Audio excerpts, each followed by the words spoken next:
Hello everyone, welcome back. It's Azo, no special intro. Hopefully you guys are having a great day. Look, just broadcasting in the background, so you guys might hear me be a little bit quieter than usual. I'll try my best to go ahead and keep up to regular energy, but I don't want to go ahead and interrupt your stream. For any of you new people, thanks for checking out the channel. Like and sub helps the channel grow, and for all of you returning regulars, thanks for taking the time out of your day to come check me out. As usual, give me a couple minutes to go and get my tags set up here, and I will be right with you all.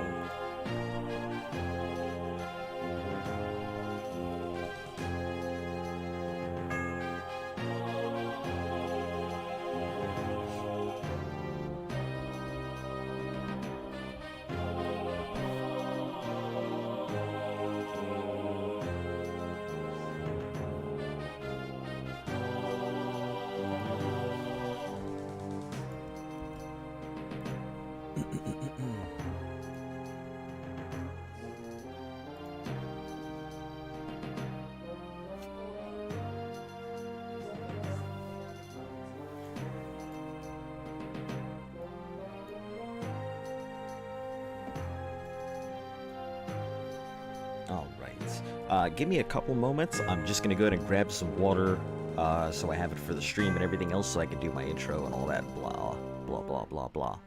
Alright, see you all in a few.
Alright, I am back, everybody. Let me go ahead and get this started for you all.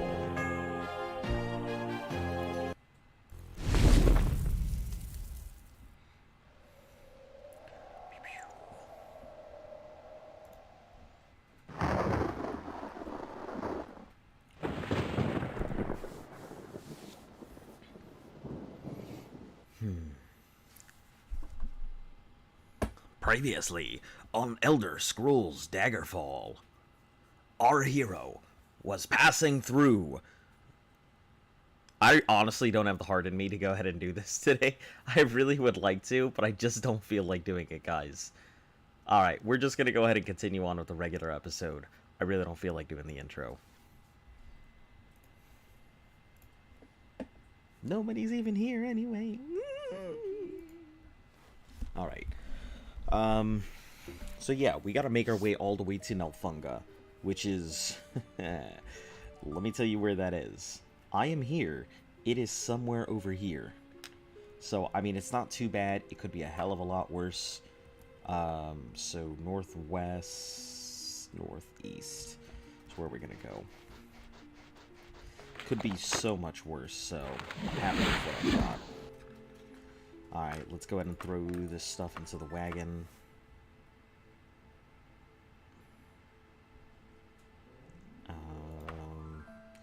Throw this Warhammer and flail in there. Throw all this stuff in there. And throw the unicorn horn in. Alright. Okay, off we go. Let's do it.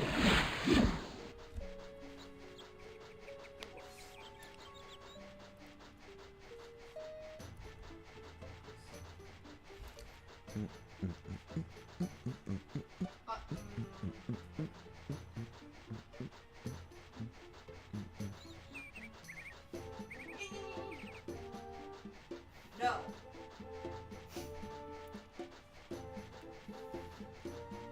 I mean, where else are you gonna go? That's what took you, right? To the crystals? To the crystal cave? I'm in the swampy ruins. With the big shooty ruins. centipedes? Yeah. It'll take you to the crystal mines. I don't want to go there. That looks so hard. It is. Adventure. Just don't go in with a bunch of souls. You said what? Don't go in with runes. Don't go with ruins. That's my only suggestion.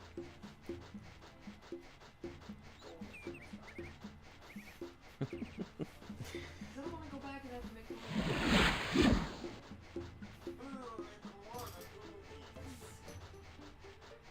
That's where I gotta go.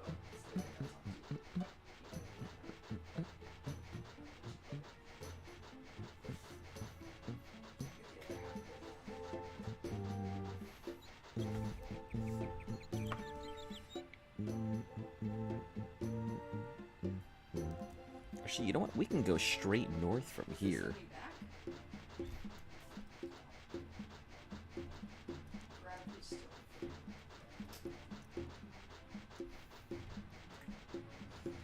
If we head north from here, instead of worrying about trying to get everything perfect and on key, what we'll do is we'll go straight north, hit the coastline, rest, water walk, get on the horse, water walk the horse all the way until we hit the next area. Turn north, east, and then we should be able to make it into that region pretty quick. Overall, I think we'll make some good headway.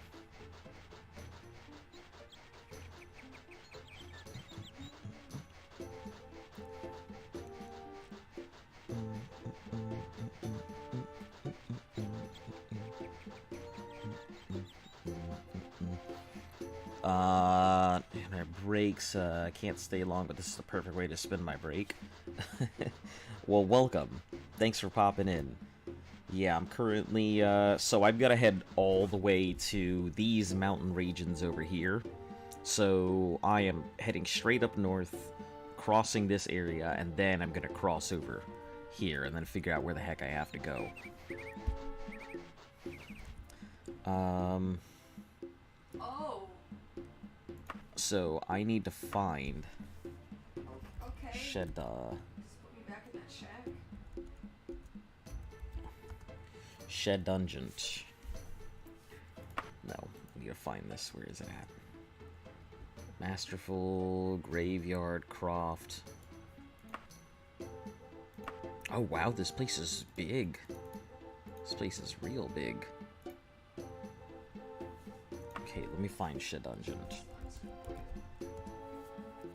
Wow, that's a ways away no matter what I do about it. It's gonna be like right here. And so this is across. Disregard.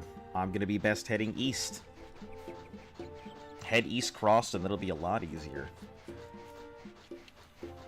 Rather than heading north.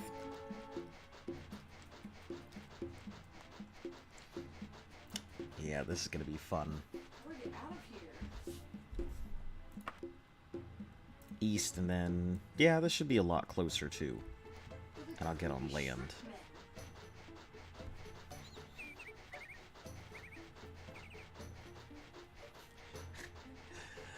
Getting out is a pain. So, what do you do for a living, Scout?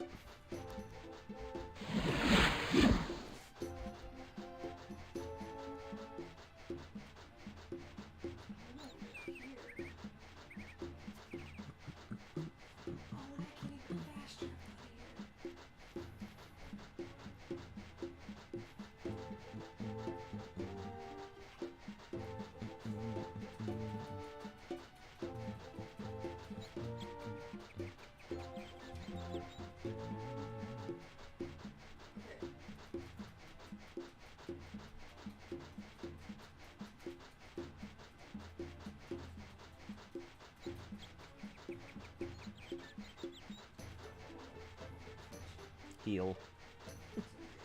You're welcome. So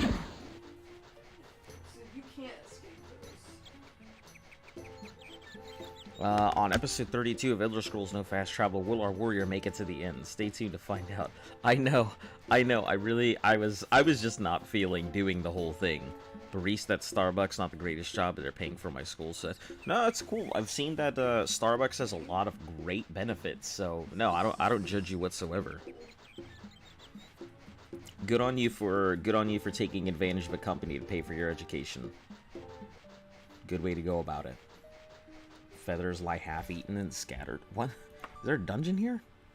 Or is this the dungeon I was just at? The ruins of Yoming Palace. Oh, that's that dungeon that I got from that little map thing. I guess we can check it out real quick. If it's too long, we'll continue along our way.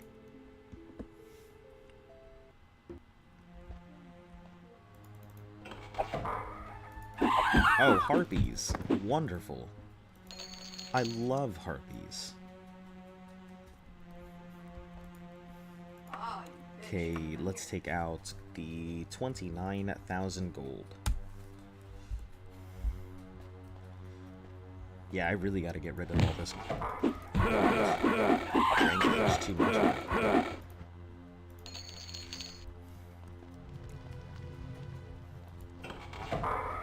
It seems like this thing's gonna be full of, like, generic magical creatures, so it shouldn't be too bad.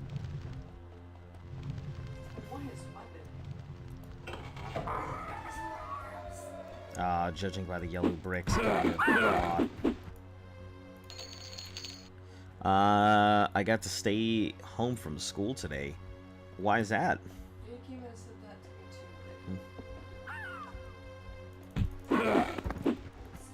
What happened, Joe? You feeling sick? Just didn't go? Family events? Crime fighting taking its toll? Nothing here. It looks like a lot of harpies. Oh.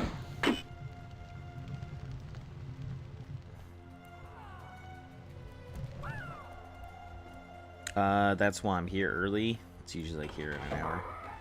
That's okay. I'm glad to see you're here early. Listen, I never have a problem when you guys, like, show up. At all. I'm just happy anybody shows up, frankly. This place looks so big. I don't know if I don't know if I'm ready for this. This place looks huge.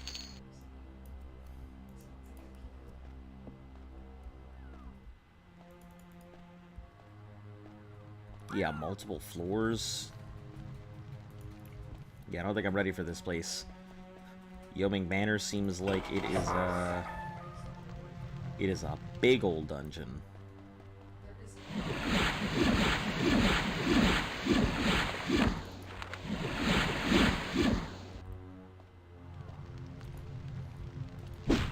Magically held lock.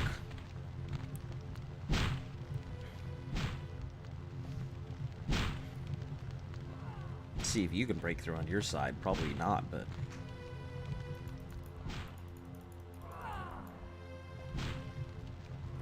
Listen, if you can break that door open and I don't gotta do any work, I will be happy with that. You look to be a... vampire? I think that's a vampire. Alright, let's try forcing this thing open. Just spam. Lock is too powerful. Yeah, I'm not opening that up. Argonian crouch attack it. Yeah, that's how you do it. Gotta attack that crotch. Stab him right in the wiener. That's how you win the game. The wiener warrior, some call me. The wiener warrior. Can you imagine that? That being your online name? The wiener warrior. Oh, please, what do you have on you? Potion recipe. Okay, sounds good. Nothing else. Yeah, we're just taking a quick peruse. We're not going to go deep into this dungeon. We'll get out of here.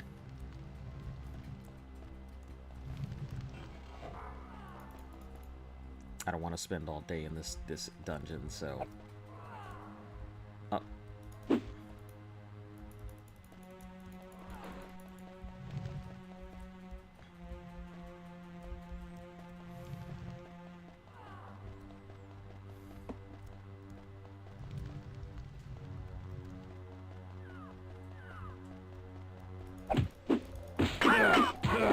Yeah, I mainly need to, like, keep going because that would hurt getting stabbed in the wiener. Yeah, probably. Yeah, I'd like to think so. I mean, some people are into that, I guess, but...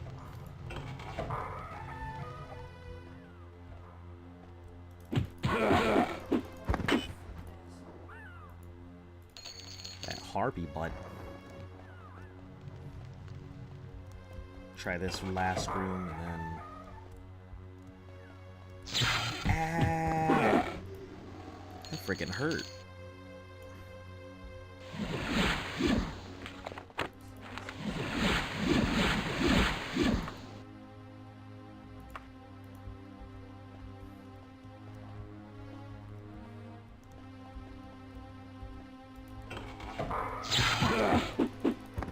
Getting tired of these night blades coming out of here, beating the heck out of me for no reason.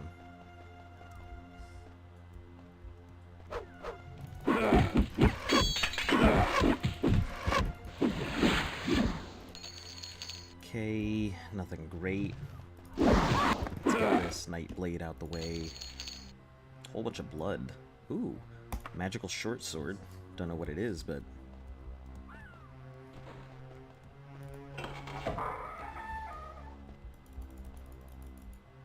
Alright, now let's go ahead and get out of here. Because I wasn't intending to go this deep into the dungeon to begin with. Wonder if the Harpies were inspirations for the Hagravens later in the Elder Scrolls. No idea, but maybe. You know what I really liked? I really liked Harpies in Dragon's Dogma. I really liked those Harpies. They were pretty enjoyable. Okay, that'll take me down to an area I don't know. I'm not trying to go deeper, but... I mean, if it's in my way and it's a real quick detour...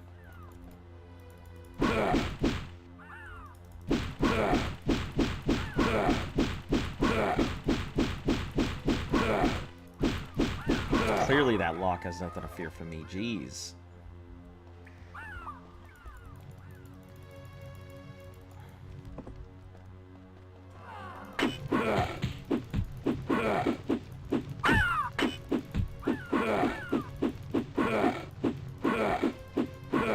Come here, you harpies.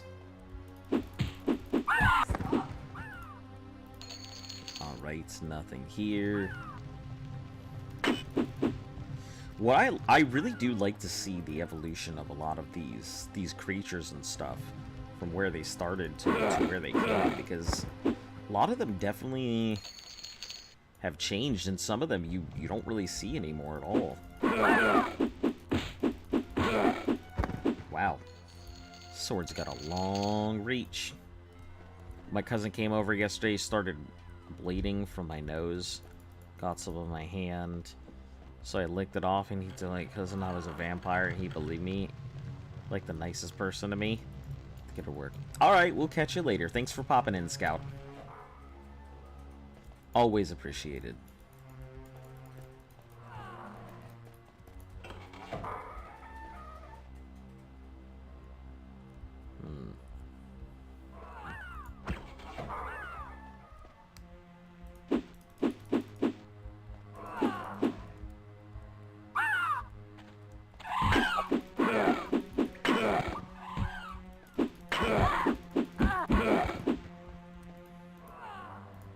Golds. Oh, hold on. What was that? An ingredient or pure water? Don't worry about that because we're not gonna make anything. Nothing Nothing in here.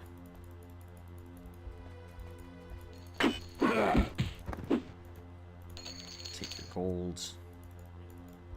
No hidden things. Except for this guy hidden in the corner. I thought that was an S stock for a second. Looked very tiny. Being a claymore.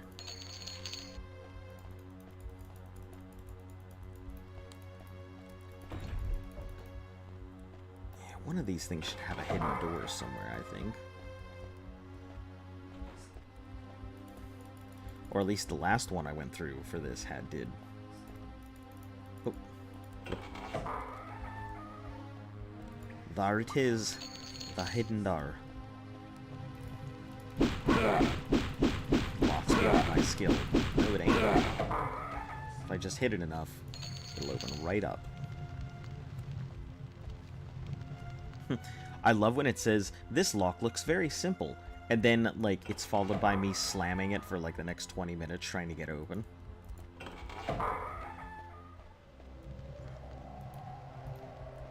And this is, it's a pretty big dungeon, so I'm gonna find my way out now.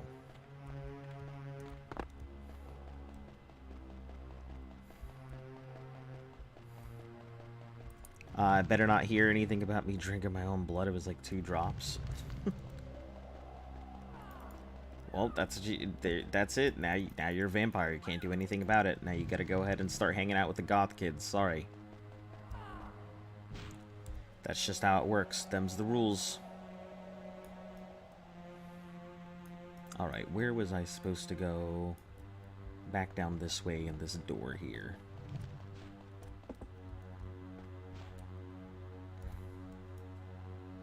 We won't go down that way. That'll just drop, and I don't want to do that.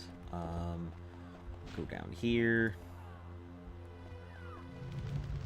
Yep, we'll go around the pit, over the pit. Through here. We'll check this area out real quick. Pretty sure it ain't nothing, so. Oh shit. Real quick in and out. Oh. That didn't look like a quick in and out.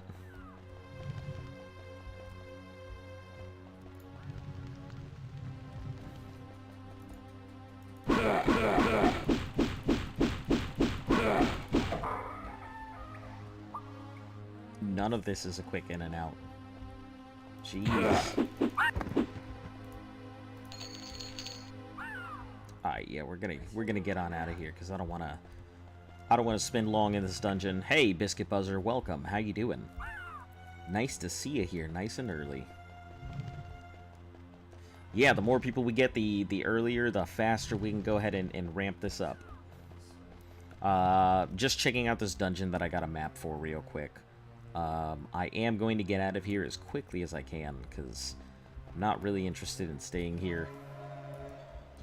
So we'll turn left, then turn the right. This will take us all the way around a corridor, down, and should be on my way out of the dungeon here. I didn't know there's a dragon there. Or, hold on. I just want the map. Yeah, should be on my way out of the dungeon now. I think. Oh, I don't like this room. Rooms like that make me think I'm gonna go down like 8 levels.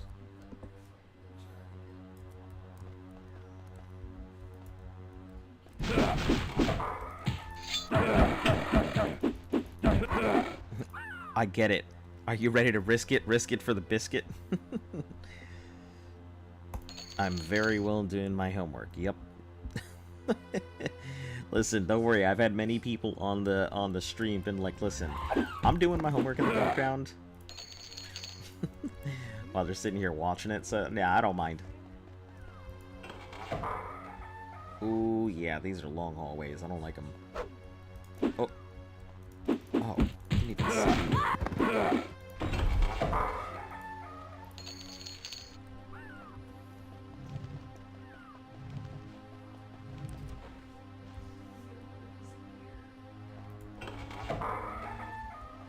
Nope, if it's long corridors, I'm not interested. Alright, let's hop on out. Let's not dilly-dally. Keep going back and forth in this place. Alright, we are heading directly east because that will be the easiest way to go. You ready to risk your homework? You ready to risk it for the biscuit? Oh no, I need stamina, I'm stuck. Ah, well. Oh, was that water extended? Yeah.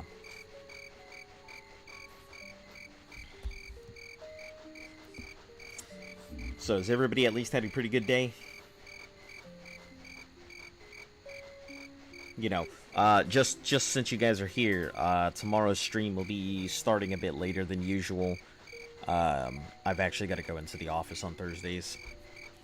So, yep, tomorrow's stream will probably start around like 4 or 5. But yeah, you'll get a long stream there, probably up until like 9, 10, or 11. I don't know, depending on how I'm feeling. Depending on how many people show up, I guess. I can do both. It's not math, so no need to concentrate too hard. Well, that's good. What kind of homework you got?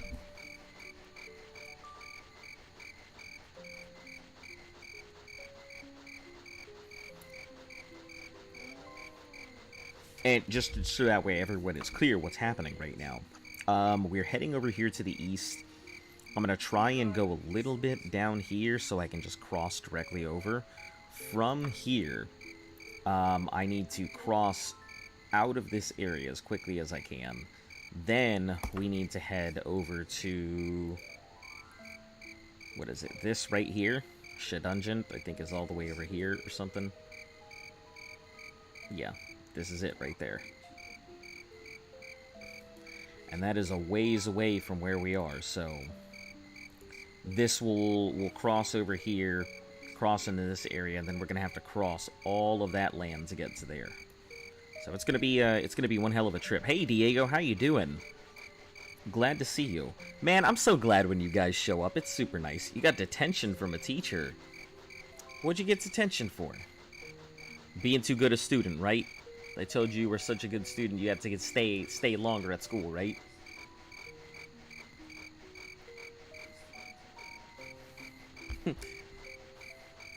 It's funny, every time somebody says, "What did you do?" I think of Luft saying, "What did you do?"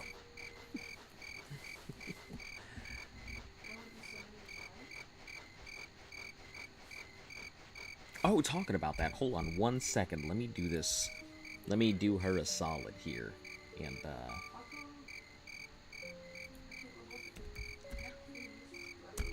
give me a second, you might hear Luft's stuff in the background here for a moment. Yeah, I'm pulling up your Twitch. Either one's fine. Why can't I level up again?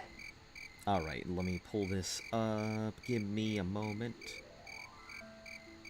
Give me a moment. Da, ba, ba, ba.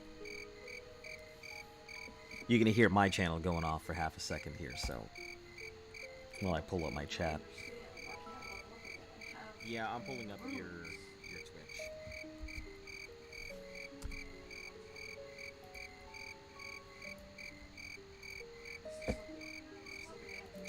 Alright, good to go. So, yeah, feel free to go ahead and check out our channel. I went ahead and pinned it on the top, so if you get bored of what's going on here, just hop on over there. She's probably got some stuff to show you guys.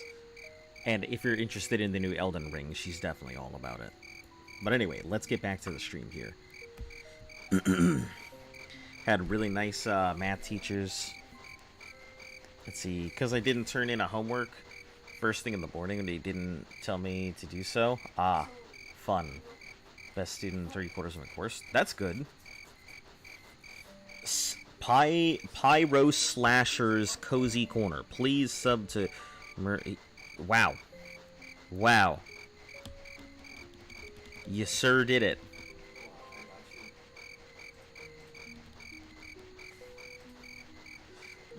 I guess my mod will take care of that in a moment. Man, why are you gonna come over here?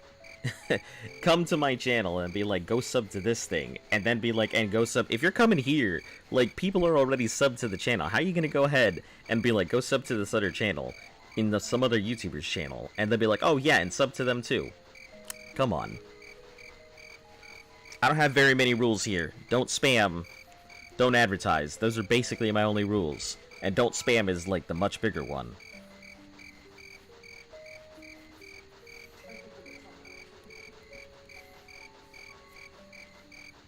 Pyro, I have no problem. If you had been here and you had taken the time to like get to know the channel and become one of the regulars and everything else, I'd have been way more open to being like, hey, let me go check it out.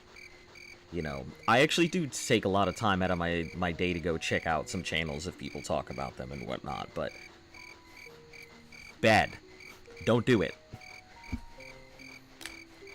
So, I sold Godric's members for 20,000, right? You what? I sold Godric's members for 20,000. You sold it? Yep. To get his... To get the rooms. Why didn't you just trade it in... Stuff. You... Okay. But it's not letting me level up again. I don't know what you mean. Oh, I see. Never mind.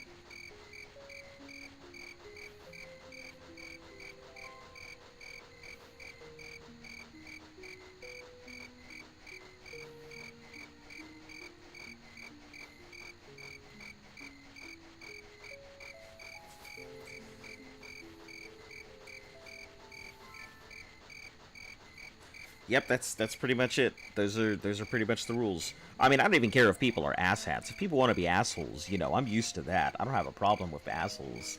Like, those are fine. Just don't be assholes to other people. You can be an asshole to me. Just don't be an asshole to other people in the chat. That's all.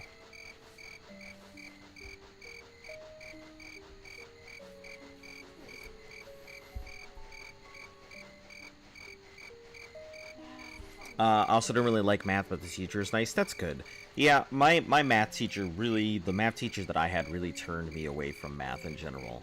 There was some point where I was really good at math, and then, you know, stopped being good at math. Because my teacher just completely blew my interest away. Yeah, it was unfortunate. I used to be pretty damn good at math. But, you know... Shit happens. Now I'm good at science and history. What can you do, right?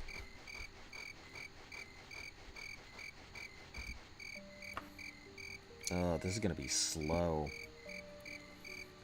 I'd love to go ahead and push through this, but this feels like this is gonna be a slow progress, so... I hope you guys are ready for that one. I just got an Ash of War of Lifesteal.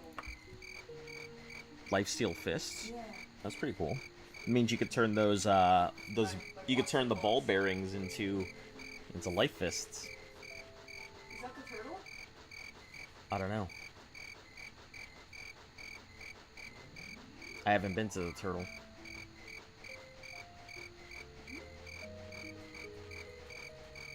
Oh, what? Those things are regular... Holy fuck! Wow. They turned you right round, baby, right round.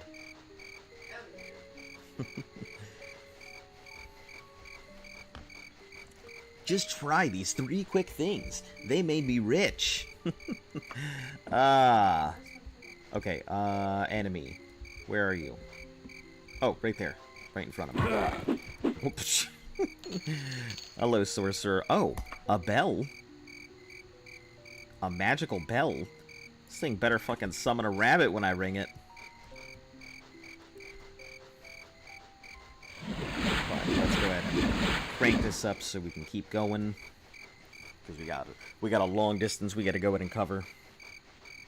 Okay, it's pointing in 2 different directions.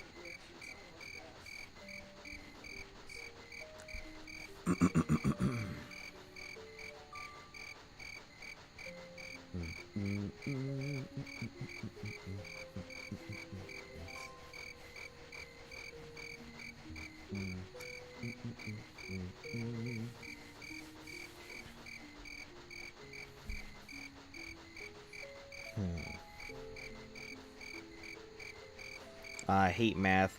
Still in elementary, so I don't have a math teacher, just regular. Okay, yeah, you don't have specialized ones. Welcome back, man.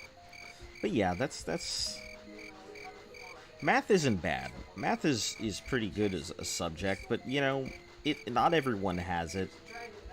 If you don't do a lot of math growing up, you don't really enjoy it that much, you know. I tend to use math quite a bit, obviously, as an accountant. But there's a big difference between cash math and, like, math. You know, the math that you're using to solve, like, problems, and math that you use for, like, calculating money and stuff like that. Sure, you do use regular math, but math that deals with cash is just just a completely different school of math in general. I'm getting jumped by a bunch of nerds, and you hear one of them say, "Split that motherfucker into fractions." That's a good one. No, I don't think that's a total. Yeah. It's pretty funny, actually. Split that motherfucker into fractions. I know it's a hard area. These claws are enough to kill stuff pretty easily. Oh, there's a finger reader. I didn't know that. I don't know why I always expect these things to like cut my fingers off.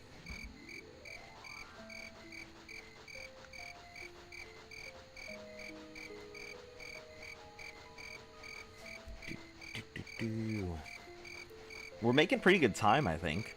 You know, we've been running for... I say we're making pretty good time, but honestly, we've probably only been running for about 10-15 minutes. And I just need to get us over to the coastline here. Then we'll water walk the rest of the way.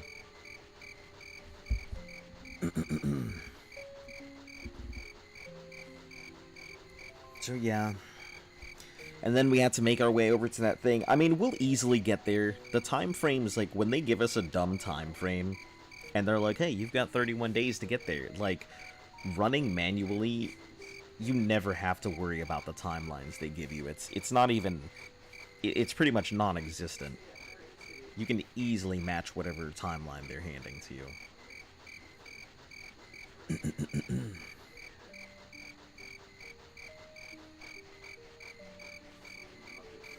Ooh, actually, hold on. That just gave me an idea.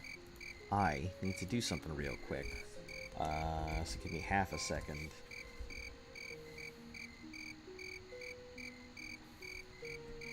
Oh, I think I know where I'm at now. Hello, everyone. No. Welcome back to the channel. No, what are we doing? Yeah, Stop. doing it. Jeez, that's not what I wanted. Okay,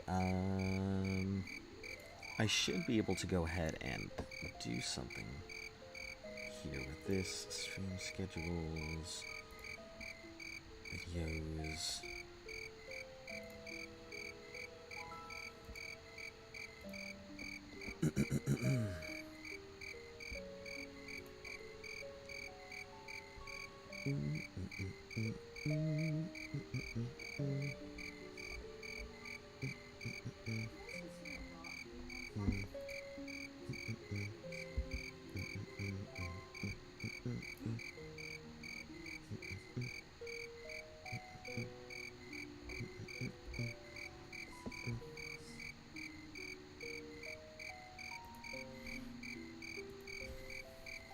There we go. Let me add you. Perfect. Alright, I just went ahead and hosted you on my channel here, hun. So if anybody comes through, they'll get redirected.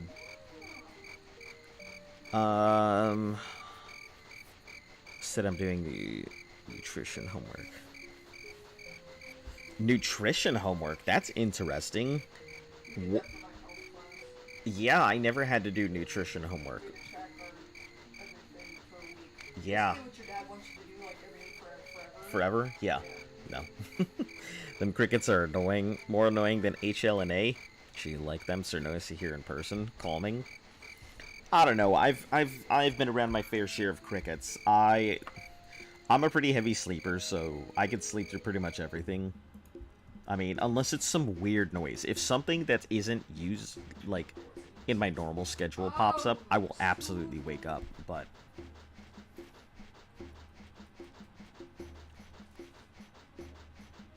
Wow. I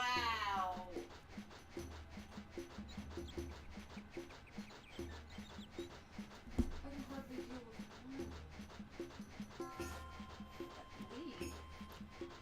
Lee. But, yeah, I'm hoping that, I'm hoping we can make it there, at least today. I don't know if we will or not. It is a long ways off, so...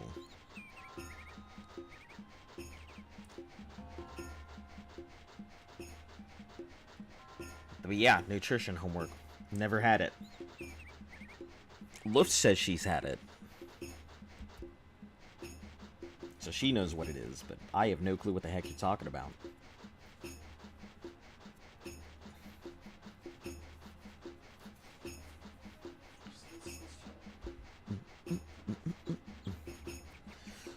Like, I don't know, when I sleep, it takes me like 10-15 minutes to knock out. Maybe. If that. No. Took you like 5. Okay, At Luft says I knock out in like 5 minutes, but to me it's just a matter of just shutting my brain down, going to bed. Yeah, that about sums it up. I can usually not even handle like one of those or barely handle one of those. Not only are they on fire now, it's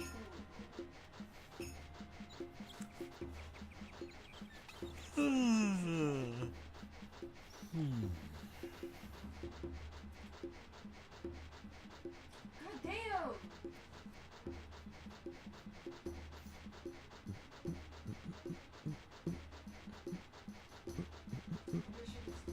Homework for the nutrition subject. So, I'm assuming, just like Luft said, it's tracking your nutrition or learning about the different supplements or learning about what food, what different types of nutrition and vitamins and stuff are involved in different foods. Things like that. Because that sounds like some, like phys ed stuff. I might need to switch back to Yeah, it take a long time to go to sleep. Probably every weekend I go to sleep at like 2 to 3 a.m. You and me both. When the weekend hits, I'm like, fuck it. Yeah, I'm gonna stay up and do what I want to do. God, it put my things out here. Yeah, if you die fast enough, it'll... Can you just show me pity? Is that what just happened? Well, the school system in the UK is a bit different because in the last 2 years of school choice, you can choose 7 subjects you want to focus on. It eliminates, for example, do history instead of geography. That's really cool. See, I would like that. That kind of education sounds awesome. Being able to go ahead and focus into subjects that you have a better either A, understanding, or a want to go ahead and learn, a drive. That sounds so much better. I can only imagine, like, that'd be wonderful. You know, if I was kind of a weird case. I'm fucking stupid. In high school, I remember that, so they had us choose our classes and stuff like that. So there was a point where I learned that they forced everybody to go ahead and choose classes. So I learned that if Oh my god, that's so broken. if I go ahead and just you know, if I go ahead and just wait until the very last minute, don't choose any of my classes, they were forced to bring me into the office and let me choose my subjects, rather than just being forced into whatever. It was pretty funny to see that. You know, I was able to go ahead and get into a lot of college courses in high school, like AP classes and stuff. Imagine dietitian. I basically learned the same stuff, heavily watered down. No, that's okay, and that's exactly what I was thinking.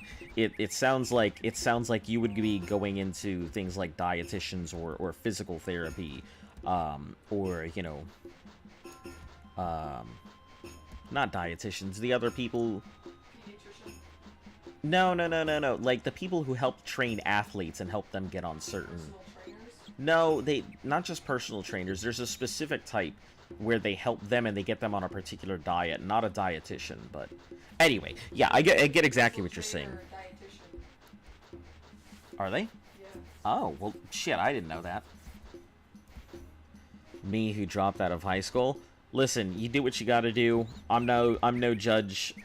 You know, Oh, someone don't want to be here now? I always tell people, like, my grandfather, he dropped out of high school in 8th grade, and he spoke and wrote 7 languages fluently, and was a private detective.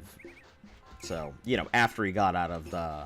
After he managed to go ahead and survive World War II, and we are here by the graces of God because he was in the storming of Normandy, and quite a few of the major European battles, and then went off to go fight the Desert Fox in Africa. So, yeah, we're here by the graces of God. Then you do exams in those subjects and take the results and go to do your higher education. That sounds pretty cool. If I had had the opportunity and didn't have to game the system, it would have been a lot better. The only reason I did that was because my teachers, because I was a mediocre student. I wasn't the greatest student in school, but it was mainly just because I didn't like doing homework. If it weren't for homework, I would have had much better grades, but I just didn't want to take the time out of my day to go ahead and reinforce a subject I already understood. So, hey, Absy, how are you? It has been a while. What's been going on? Yeah, not the biggest fan of the weather. Yeah, I hear it's overcast, and you know everybody turns into a crisp when the sun's out because nobody knows how to handle it. But yeah, I mean, I wasn't the greatest student in school, but what I did do very well was know the rules and regulations, and you know, I definitely gamed the system very hard to get what I wanted out of it. Nobody would sign off on my paperwork because they didn't think I would succeed, so I waited and forced their hand, and the school had no choice but to sign me up for AP classes without anybody's recommendations. How do you defeat it one by one? So, I'm doing all right. You know, new challenge. That's what happens, and currently it is the longest challenge possible. Daggerfall, for if you don't know very much about Elder Scrolls Daggerfall, which is the second in the series, is fucking humongous. Like, there's no way around it. The map is huge. I've been running for, what, half an hour, and I've only gone from here to about here. Just saying hi, I have to sleep. Alright, that's fine. It's nice to see you again, Absy. Hopefully we'll see you a little bit more often. Get yourself a good night's rest.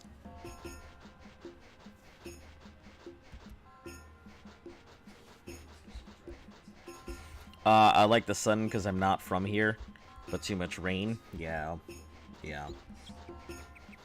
You know, I think what would be interesting, I think, like, I'd like to retire someplace where my money will go far. That's the thing.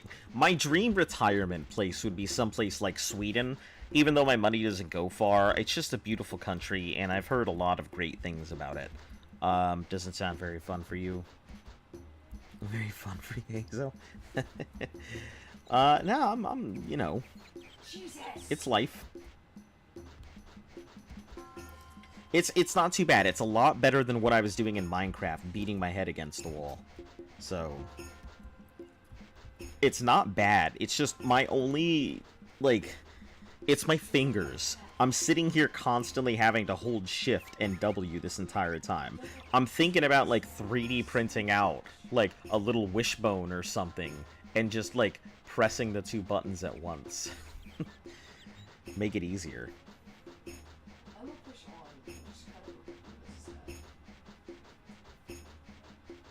this is Oh, crows.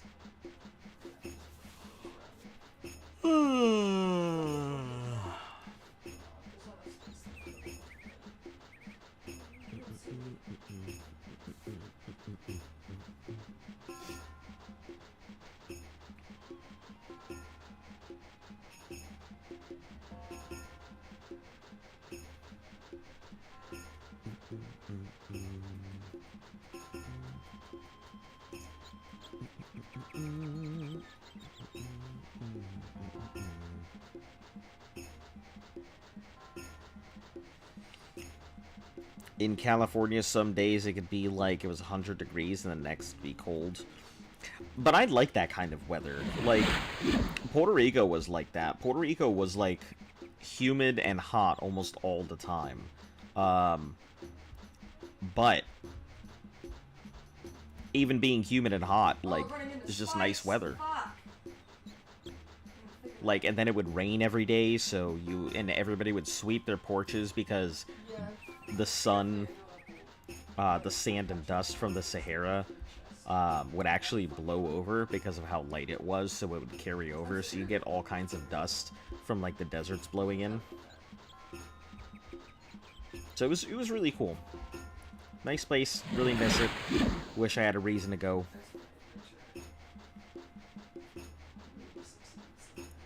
California has been my dream state for a long time. I've really wanted to go to the West Coast, but, you know, I've been stuck on the East Coast for a long time. And then when I was in the Midwest, I didn't really have the chance to travel out west. Just north and south, and pretty much visit, like, 3/4 of the U.S. Just haven't seen the other parts of it.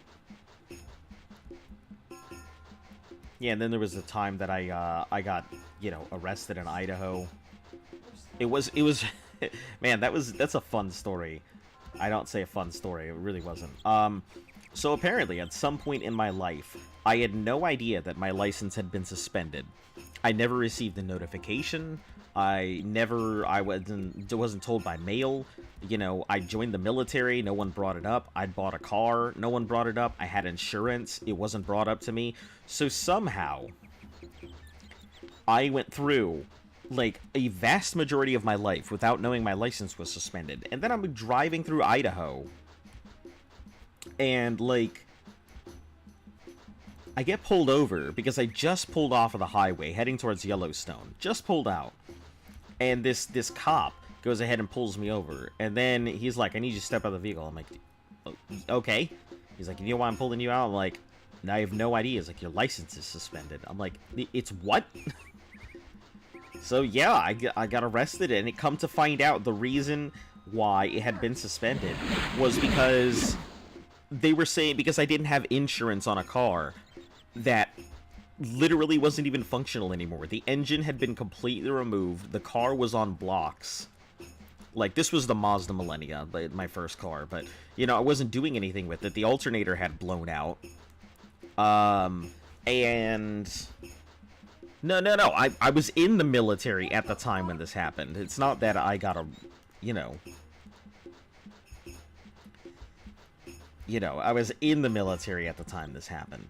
So, yeah, they go ahead and put me in there. Then I go, like, somebody has to drive me all the way back to base. So we get back to base.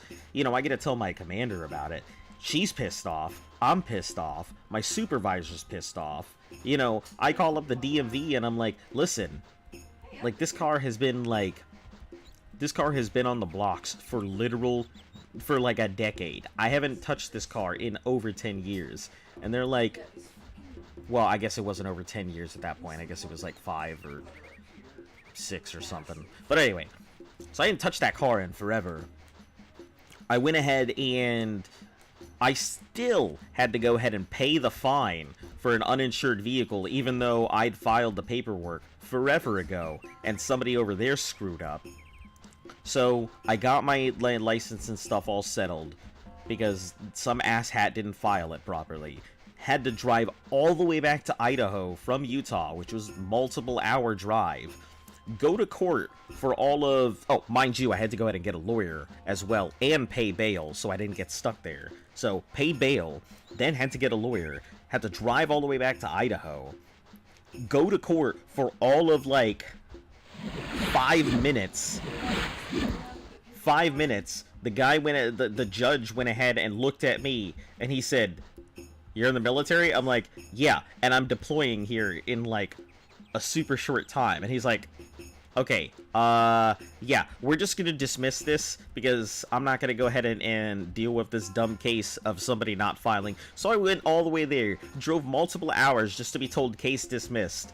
And then I'm like, okay, so I had to drive all the way back. Once again, commander's pissed, I'm pissed, supervisor's pissed. Yeah, That was a pain in everybody's ass that day. Man. To this day, still makes me upset. I hate... I don't even mind waiting in lines at the DMV. I just hate that sometimes they don't do their damn jobs. Same with, like, the tax offices. I get problems with the tax office all the time. You know, just the other day, I had to go to the DMV to go get something done, and then I walk in there, and they're like, hey, your property tax is paid. We can't go ahead and reissue your stuff for your car. I'm like, this has literally been paid. And they're like, you're going to have to resolve it with them. So I had to sit on the phone for like an hour just to get that resolved. To walk back into the DMV to be told, no, I took too long. I got to get back in the line. I'm like, listen, you guys sent me out here. What am I supposed to do? You're going to punish me for somebody else? So I still have to wait in line. Get that done. And then head on back. You'd live in a car without living in a car. I spent a lot of time in my vehicle. I've done the whole, you know, traveling cross-country thing before.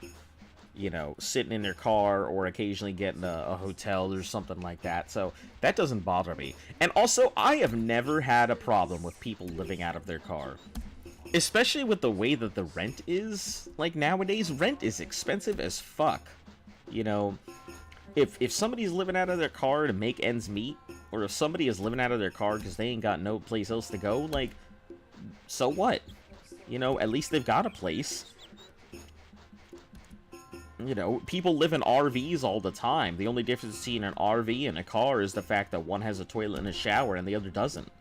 I mean, that's pretty much about it. You can get around. I mean, there's enough publicly accessible buildings and stuff. Which, interesting story. The history of publicly accessible, like, bathrooms and baths and stuff is, why is your commander supervisor pissed if that was, you that it happened to? Because so, whenever somebody gets in trouble in the military, like, they get in trouble, their supervisor gets called in, so whoever their direct supervisor is gets called in, their supervisor gets called in, somebody, either what's called the first sergeant or, you know, the higher commands that basically deal with the enlisted, they have to get involved. The commander has to get involved. So that when one person gets in trouble, you bring in, like, 5 or 6 other people that also have to deal with the fucking paperwork and stuff. Personnel gets dragged down because they gotta file your paperwork. Finance gets dragged down depending on what the severity of the crime or the problem is. You know, security forces may get involved. You obviously have your commander. You have your first sergeant that gets involved. Your direct supervisor. You know, you drag a whole bunch of people into trouble when you get in trouble in the military.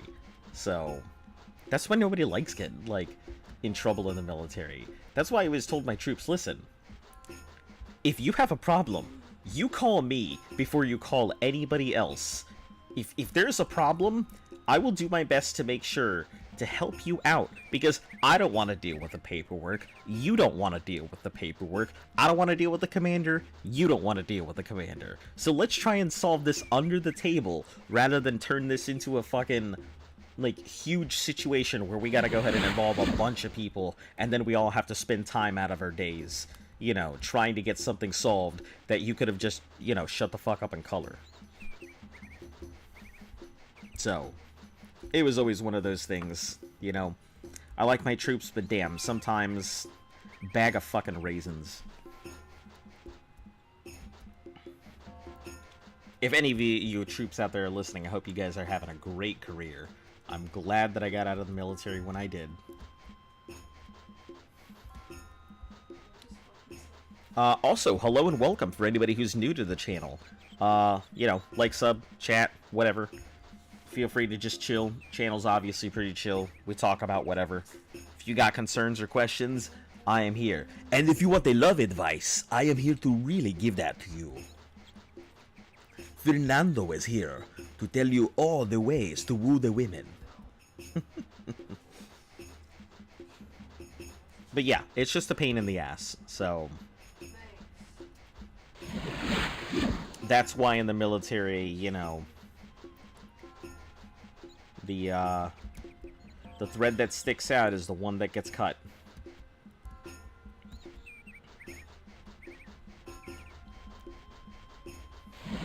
Not that there is anything wrong with the military, you know, in my opinion. We'll gotta go now, but probably be back in an hour. Alright, catch you later, Biscuit Buzzer. We'll see you then. And if you don't pop back in, have a great night.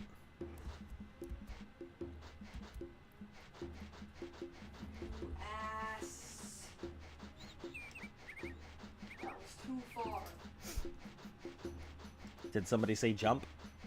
No, I was trying to land on part of the tree. Oh. I never fall for the go ahead jump here. I'd fall for the jump here. No. Game is full of trolls, is what that game is.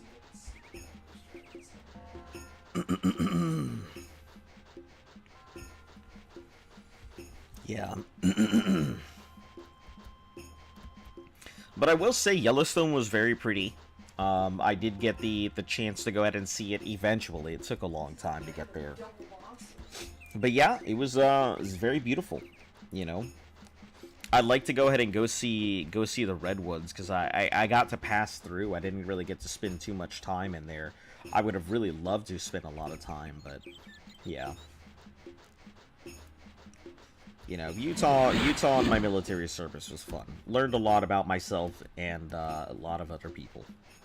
Somewhat progress. Okay, we are almost to the shoreline.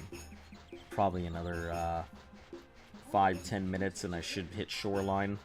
Then from there we'll rest on the beach, get our magic back, and then we'll just water walk east directly into the next landmass, and then we gotta go to Shedungent, that long ass dungeon.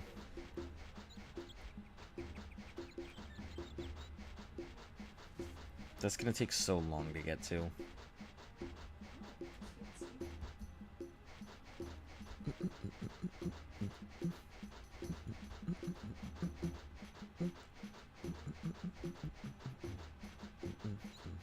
I mean, I guess it's better that I did it this way than doing it the other way. I feel like if I would have done it the first way that I was attempting to do, the redwood trees are bigger than they seem.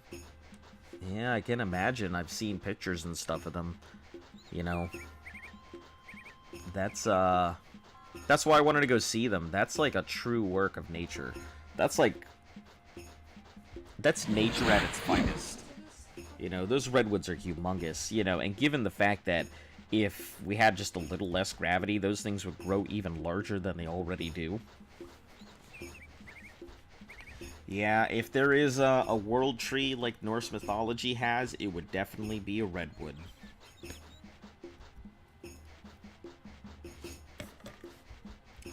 Yeah, but yeah, so going back to like the quest line. So back at Daggerfall, I could have talked to the queen to go check out Null, whatever her name is, Nullfunga, you know, earlier when she went off into the mountains. So I could have gone all the way there and run all the way back to Daggerfall, but I feel like that wouldn't have been good.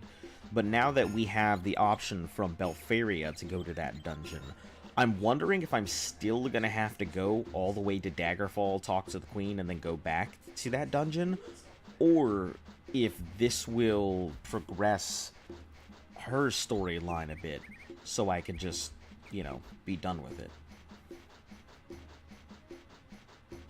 I'm hoping that I don't have to go to that dungeon more than once, honestly. Because this is obviously a long-ass walk.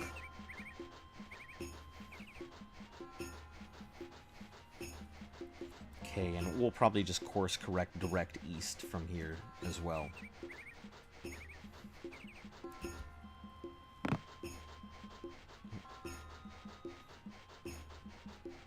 There's nothing this way. Oh, dragons are regular enemies here.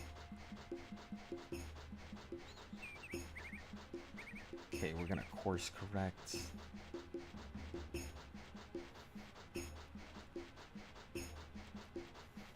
Here in a moment. Let's go ahead and see where we are. Yeah, so we can just go directly east. And we should make it. Maybe slightly down. Something like this. That is alive.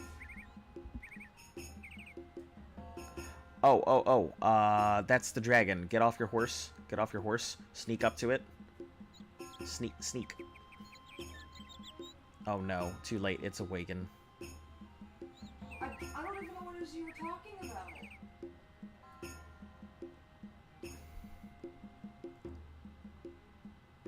Okay, you can just beat the shit out of the dragon. Just crouch and just start swinging at it. I would love to. Oh, the other dragons are there. Don't worry about the other dragons. Don't worry about the other. I'm just gonna do it because. Don't worry about the other dragons. What was I supposed to know about this dragon? You can just kill that dragon instead of killing the other dragons. That's what I was trying to let you know. Just sneak up to it. For what? So you could kill it without alerting the other dragons. I'm sure after the second hit, it's going to alert the other dragons. Okay. I don't have any souls to worry about, so. Well, you're gonna have to kill 7 other dragons if you want to kill that thing.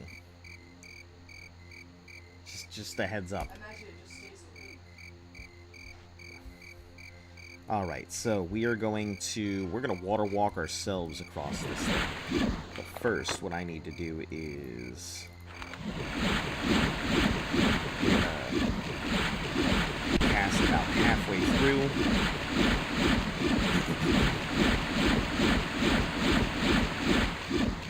Alright, and then from here, we'll go ahead and do stamina spamming. And when we rest out on the water, we'll go ahead and cast into the thing and then stamina spam again.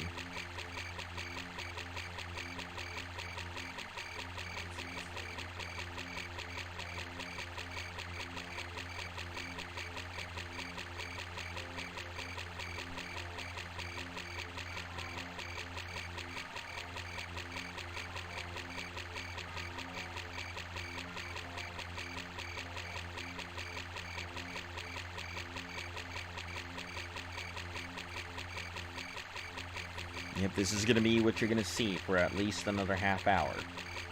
It's just this, so hope you guys are ready.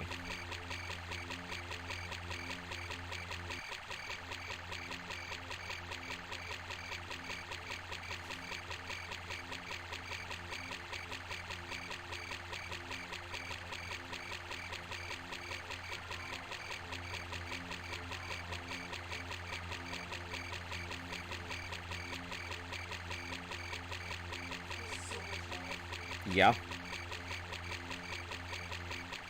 That it does.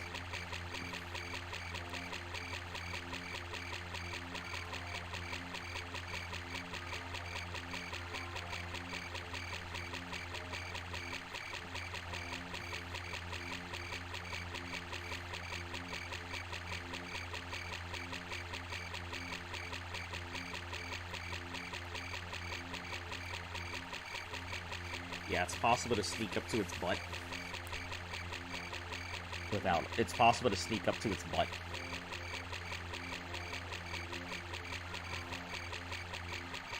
But yeah, it's gonna take a while. It's got a huge health pool, but...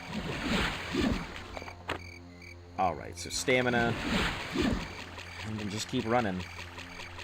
There's really no need to ever pull out the horse again. Unless I have to worry about stamina, which I don't. Because I can rest on the water because my water walk is just so strong.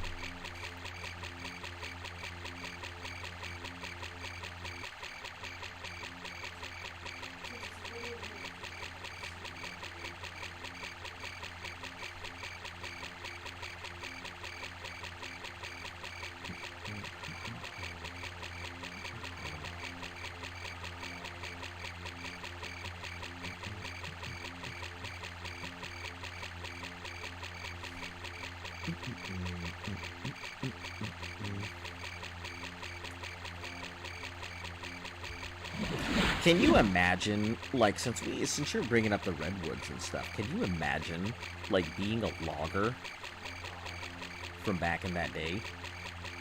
Oh, did you have a bot?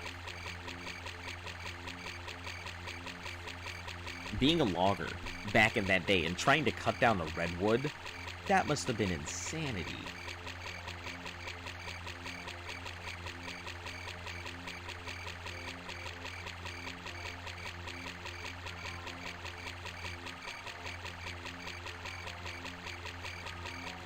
You know, especially because they didn't have mechanical saws and stuff. I'm watching The Lion King come back when it's over. Alright, catch you after, Joe. But, like, imagine having to cut down a redwood with that level of technology. You know, hand saws. It's like one of them giga trees from Sword Art. That demon tree that they have to cut down in Alicization, for any of you guys who haven't seen it.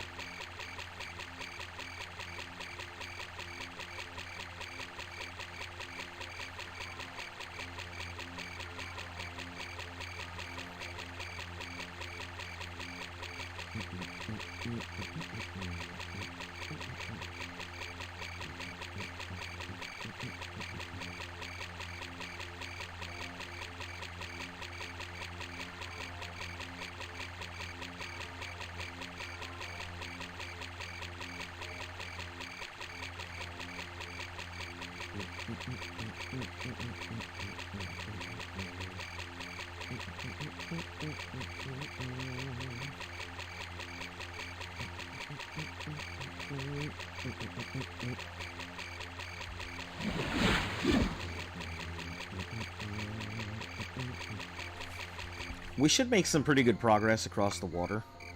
Yeah, we're making good progress. Course correct a very little bit.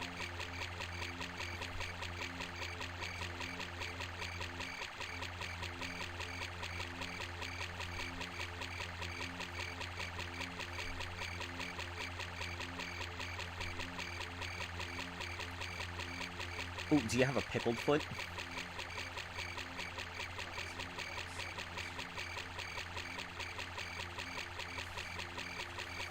I actually have, like, a 24-inch chainsaw. It's pretty insane. Huh. Yeah, we had a lot. My dad needed to do a lot of yard work at some point, so I know my way around yard work, electrical work, grouting, tiling, drywall. Do you have a pickled foot? Pickled foot? Pickled foot?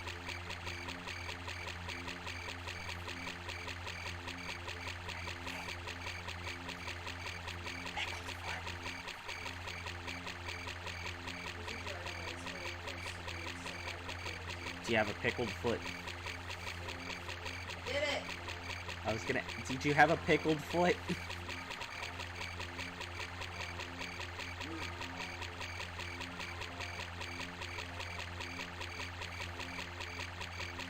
Oh god, they're all coming.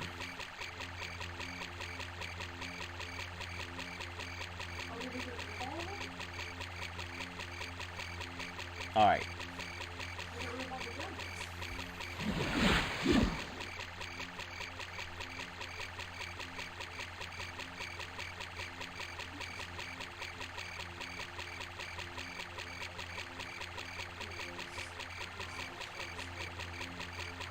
I'm sorry.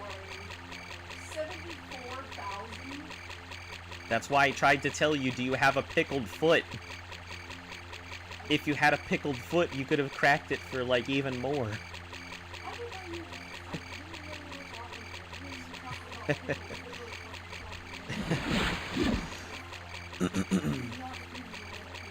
It's okay. Couldn't hear me over the anxiety of approaching dragons.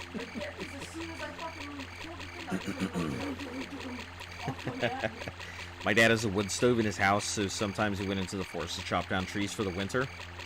Yeah. Yeah, being out in Canada, I feel like that's a more, that's a requirement to know how to go ahead and exist out in the woods and stuff like that.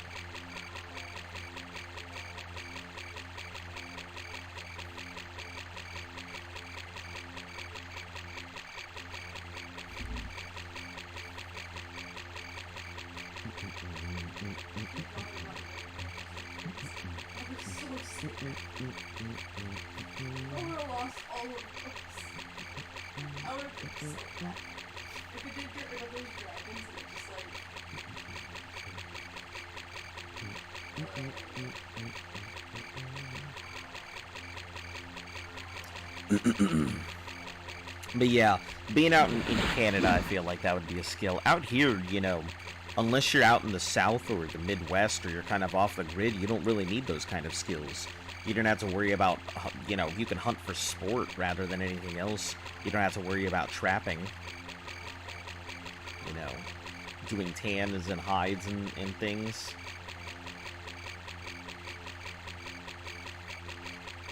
Simno, go wait by the door. Go wait by the door. Go wait by the door. Simno, go wait by the door. When we make landfall, I'm gonna have to go ahead and take my dog out, so. Which is gonna be a little bit. Don't think she's gonna be happy with how long it's gonna take me to hit land so I can take her out.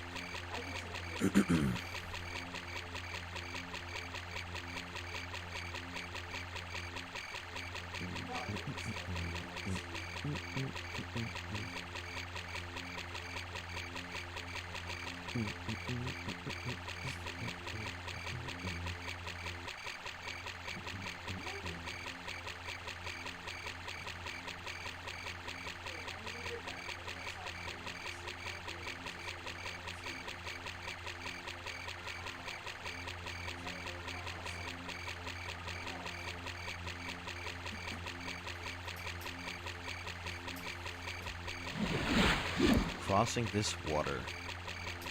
What a really long prospect. I think most people really dislike, you know, these long things where I have to cross water. I think people get bored of just sitting here watching water and nothing else. That's usually where people drop off, is when I have to do stuff like this. Though I still am curious, like, how enemies spawn in the water. Like, are there invisible enemies that spawn out here because it says, hey, enemies should be spawning here, but there aren't? Is it like hagfish and drow that are under the water? Like, is that what's happening? Is it an enemy that should be just spawning that isn't, but it triggers it? It's just pretty interesting.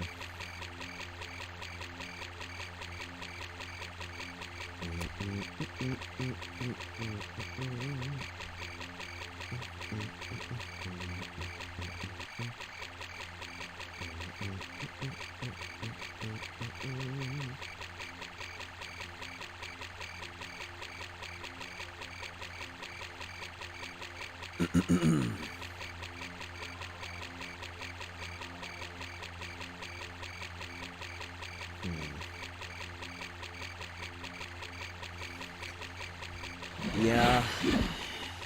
Unfortunately, I wish it would be faster to cross these bodies, but, you know, even with maxed out speed like I've got, you know, it still takes a long time to cross these bodies of water. There's no fast way around it. Whether I'm standing, whether I'm sitting, no jumping, no horse, nothing. I just have to hope for the best. Take the bolt and go.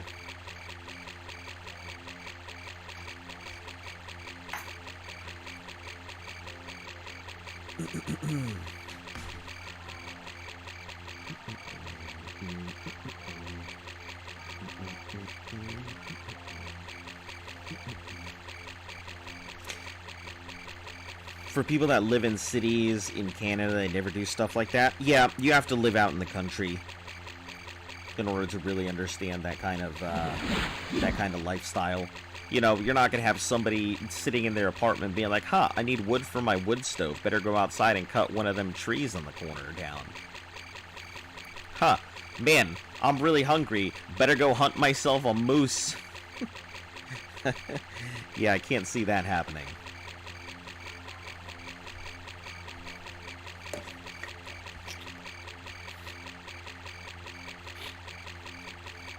You know, I didn't get to do a lot of it because I grew up in the suburbs, so, you know, that nice in-between of city and country, but, you know, I didn't get to do a lot of it, but, you know, I've done my fair share. You know, I've been out in the woods. The only thing I haven't done is I haven't camped before. You know, but I can start my own fires. You know, I can skin my own animals. I know how to tan my own hide. You know, stuff like that. Skills you don't normally see as being regular stuff.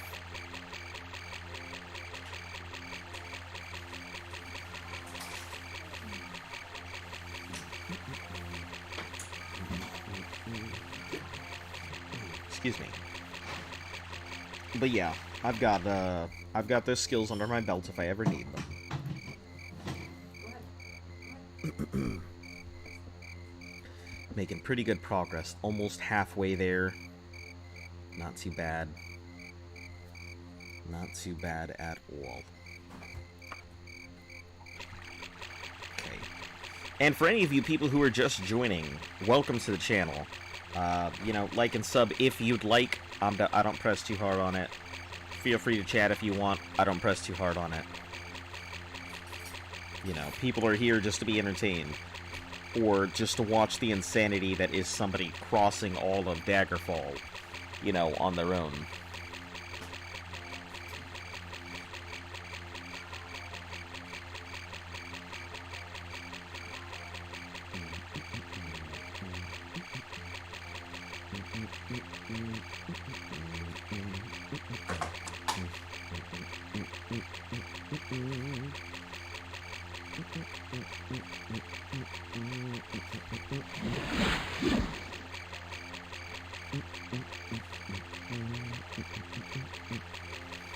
So we will definitely reach the next shoreline before the 2-hour mark. That is 100% for sure. I don't know about the rest of it, but before the 2-hour mark, we'll definitely reach it.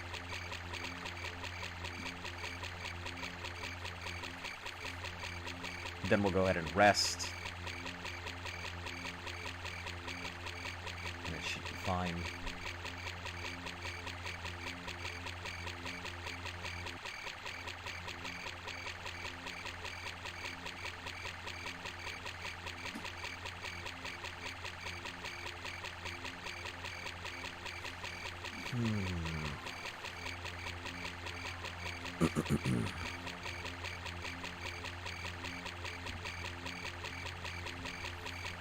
You know, it's funny because even though I'm in the middle of this challenge, I do have to start planning for the next one, and I still don't know which of my lists to go ahead and choose from.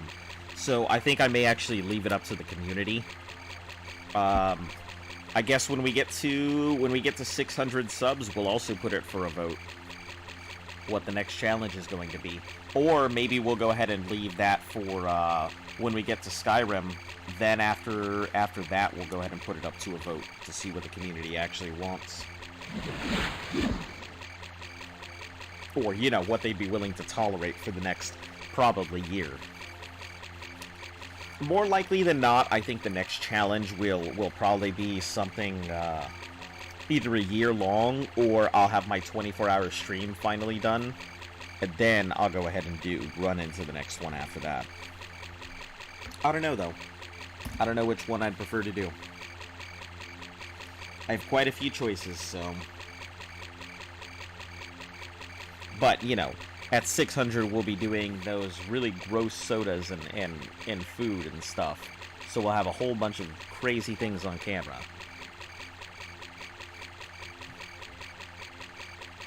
You're looking like you're doing the Agigio.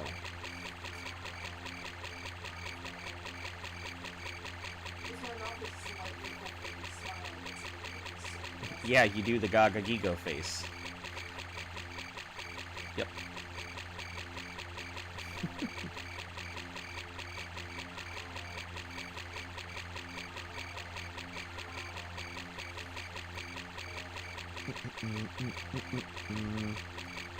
Don't have the spell points. Oh no. Whatever will I do? God forbid I just sleep on the water.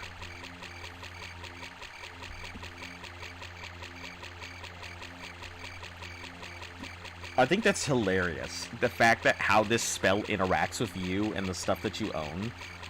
Because you can technically just, like, sleep on the water. Has she been fed? Okay. So, like, when my stamina gets low, I'm just gonna rest until I'm fully healed. And I'm just gonna literally just sleep on the water. It's ridiculous.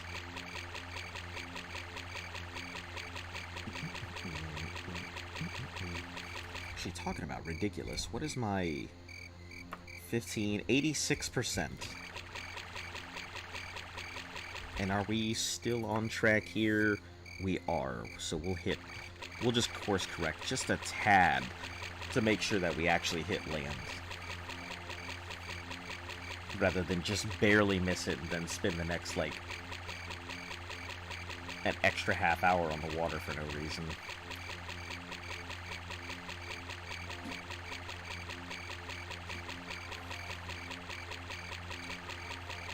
There's bound to have been a mage in history that decided to do this. Just cast a whole bunch of water walking, and then go fishing. Like, because they could just keep casting water walking, and then go out into the ocean without their boat and just fish. Then pull their stuff back in, carry it on a basket, and then just walk home. I mean, sure, obviously they'd have to worry about stuff like slaughterfish and, you know, sharks or whatever else exists out there in the seas of Skyrim. Or the seas of Skyrim. The seas of Tamriel or any other area.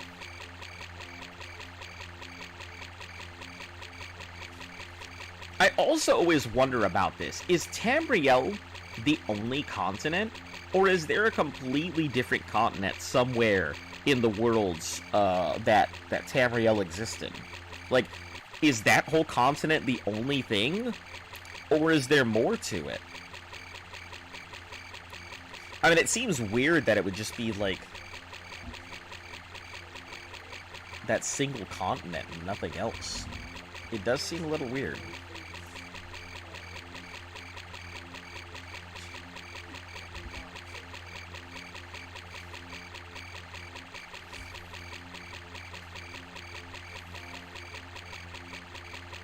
I'm hoping that maybe if they finally go ahead and finish up all the series, they'll have something new, and they can open up a new continent or something, or there's like some invaders that show up on the shores of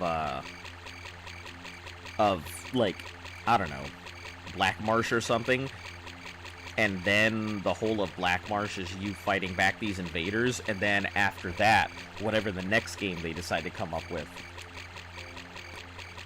is you going to the continents of the invaders, and it sparks up a whole new series for Elder Scrolls. That would be awesome.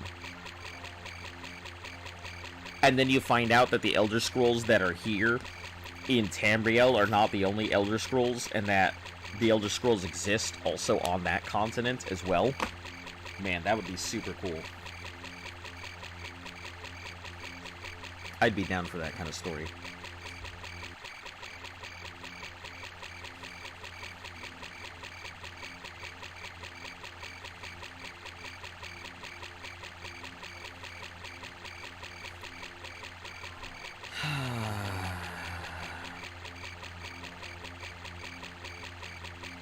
Just sitting here staring and pressing it.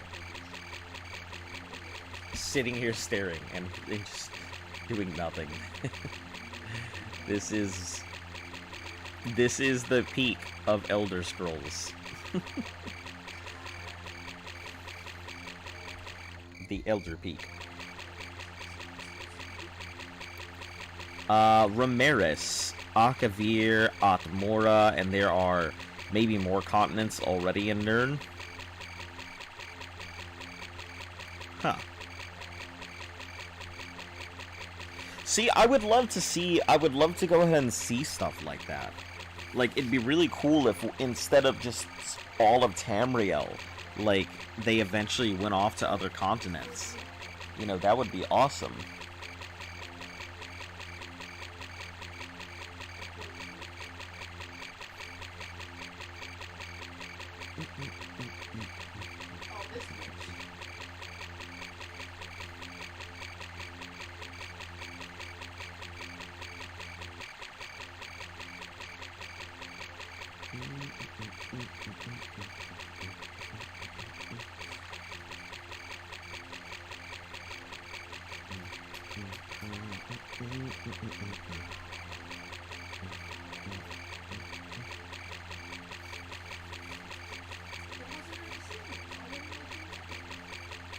So, like, I'm not too familiar with anything outside of Tamriel. So, Akavir and Atmora, and I'm pretty sure I remember Akavir being involved in some of the older, like, ancient history of Tamriel. But I'm not sure about Atmora.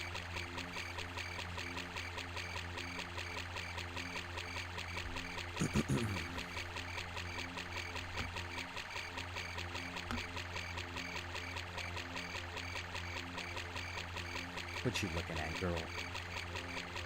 Dog's just sitting there staring at me like she loves me or something.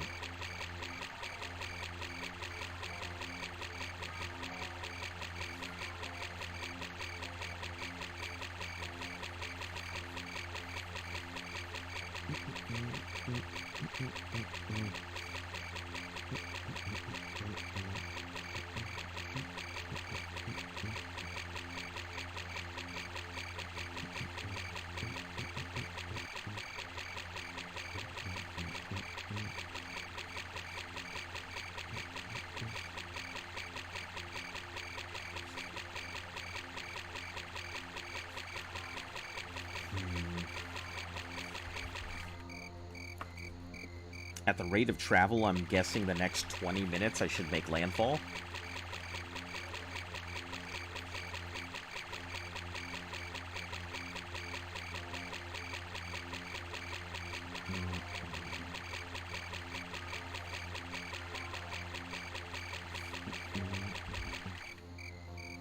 Well, first we'll go ahead and save, just in case something happens, then we'll rest.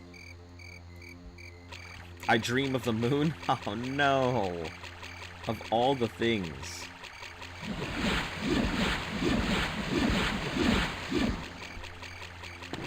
I mean, I guess it's fine, I just don't like not having an actual weapon. My claws obviously can hit stuff, but, like, it's just not that strong.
I can only imagine how this looks from the outside.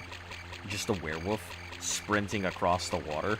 And I know there's nobody who's looking at it, but still, the image is probably hilarious. Some guy out on a boat just watches a werewolf go blazing past them.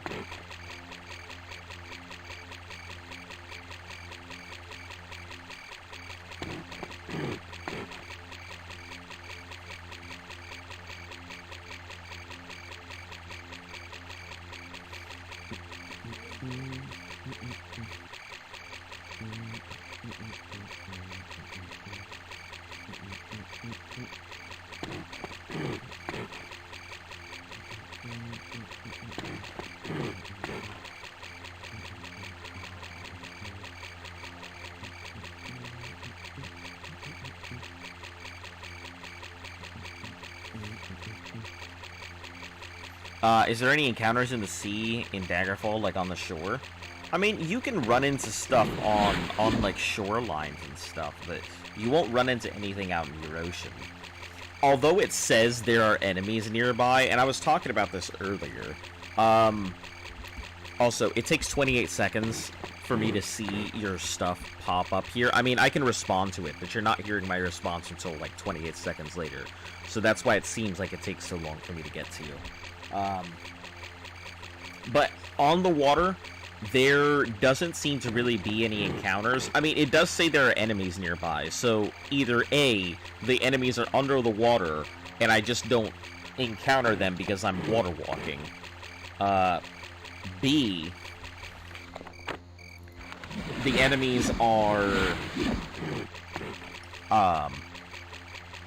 invisible, and I just can't see them. Or C, the enemies spawn, but because I am out in the water, they can't interact with me, and I can't interact with them. So it's one of those three options there.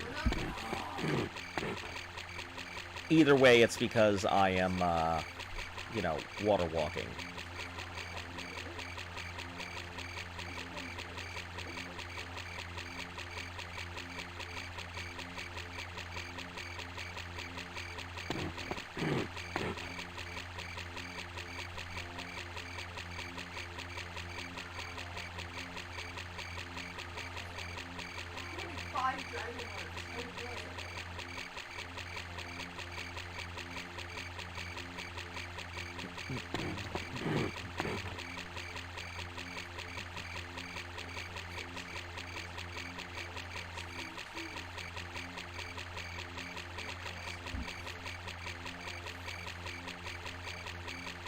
You know, it's gonna take us a few days to go and get to the next place anyway, so luckily I'll be able to rest and then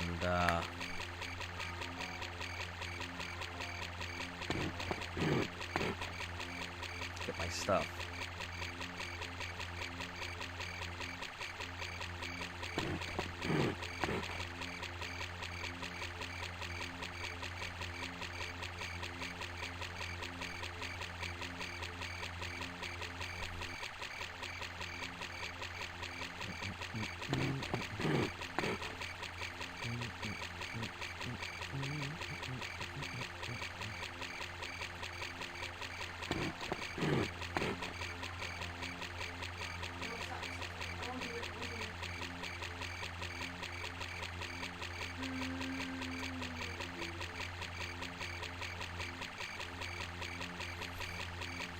Oh, that's sad. It would have been cool to meet some, I don't know, water-walking bandits in the middle of the sea.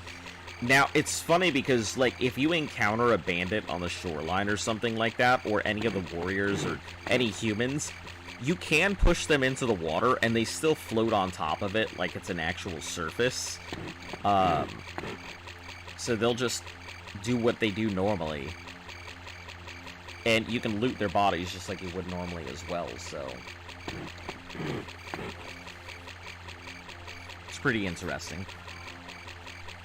The interactions with water are just unusual in general. Because I've tried looking around when it says there are enemies when I'm on the water, but nothing happens. There's nobody there.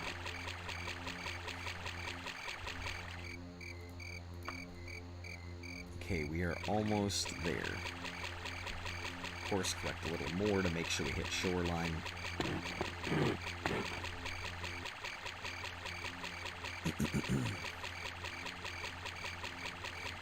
Yeah, I think having more water interactions would have been pretty cool. You know, like having some type of kraken thing or whatever would have been nice.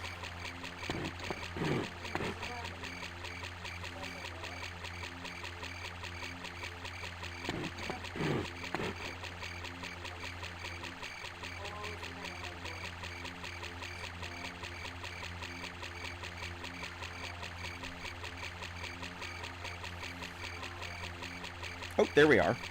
There's the land. Perfect.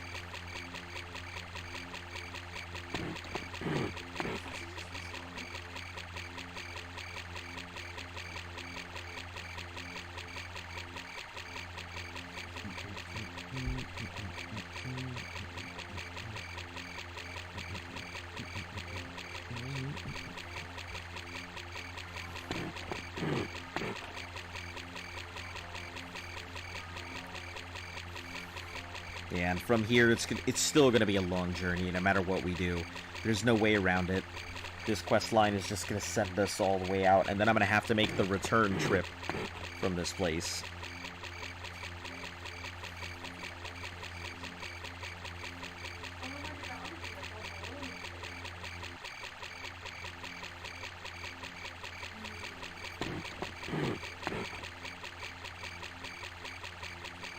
Wow, that is one hell of a mountain. Was not expecting big curves and hills like that. It actually looks like the mountainous area that I keep seeing in the background. I guess I take back everything that I said about there not being mountains as tall as the background. What are your predictions of the amount of time to spend on Daggerfall this way? I've already, like, I'm about maybe a quarter, maybe a sixth of the way through, between a sixth and the quarter of the way through the game right now. So I've spent, what, closing it on a month?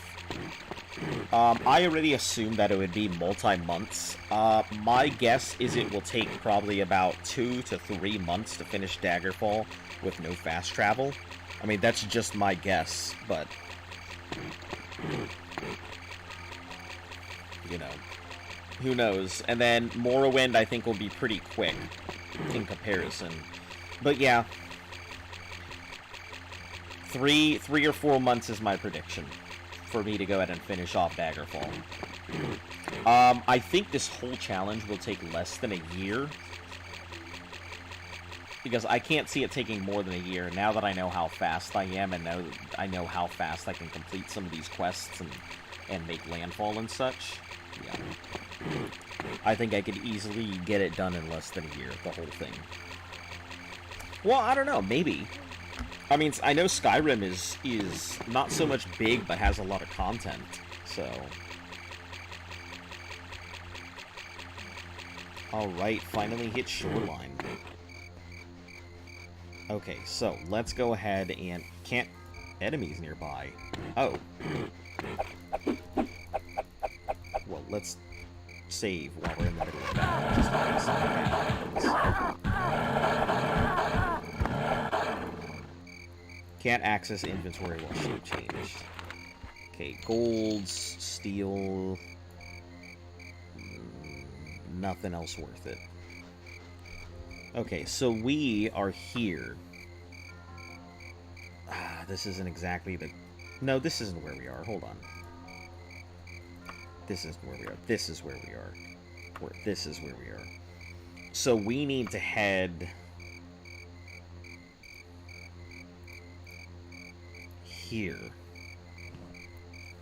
Where is it? We need to head up here. And we are currently, like, down here somewhere. So, northeast... I guess northeast is pretty much where we're going. We'll take a stop at this West Castle in Millennia. That'll be our first town stop.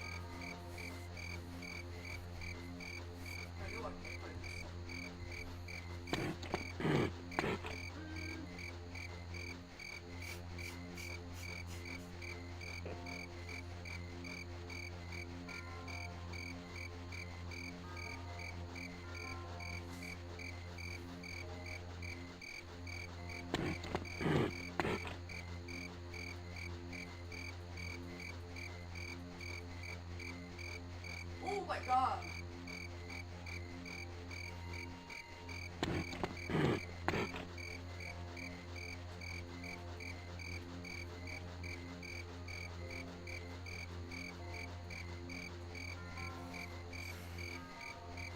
I wonder if I can climb this mountain. I'm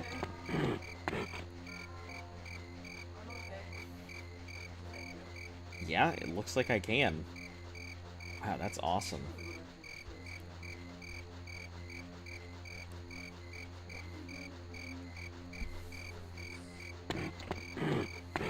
Did you turn your claws into life leech? No. You can have both. You just have to put the Ashes of War that puts it on it.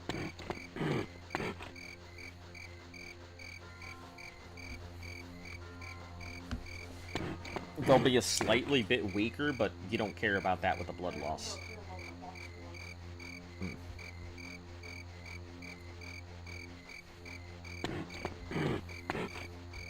Look at this mountain. Scaling it like a champ.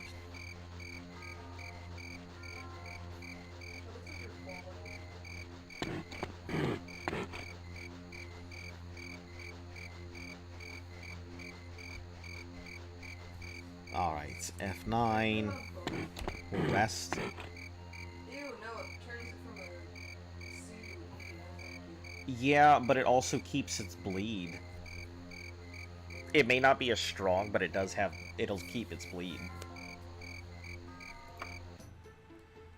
Okay, enemies nearby. There is an enemy nearby. Oh, on the edge of the mountain.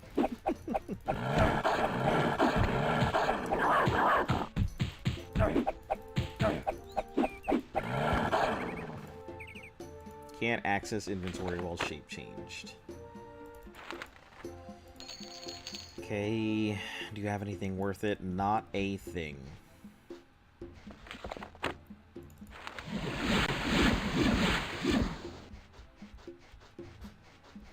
Wow, this is interesting that it's all just like mountainy here.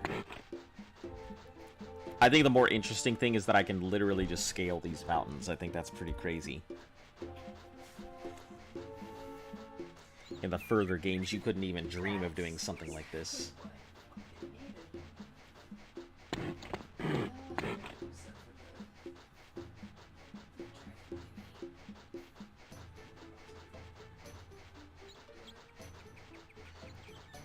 Oh, do you remember that that bleeding halberd that you got from the little duders? Yeah. You can turn that into an ice halberd, and it gets both bleed and cold on it. I just do it. Yeah. If you meet the requirements, it might be good. You'll have to relearn how to play with it, but...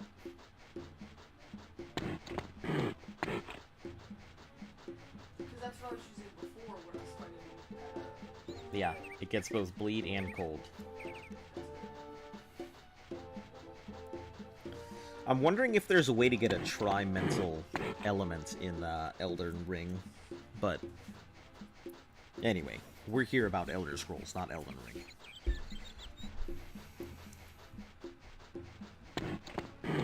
How long is it going to take for us to go ahead and get to this?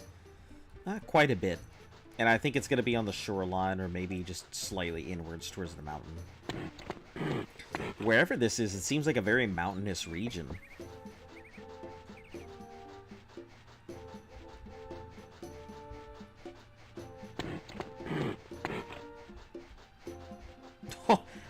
Okay, hold on. I'm going to do this because I feel like testing it.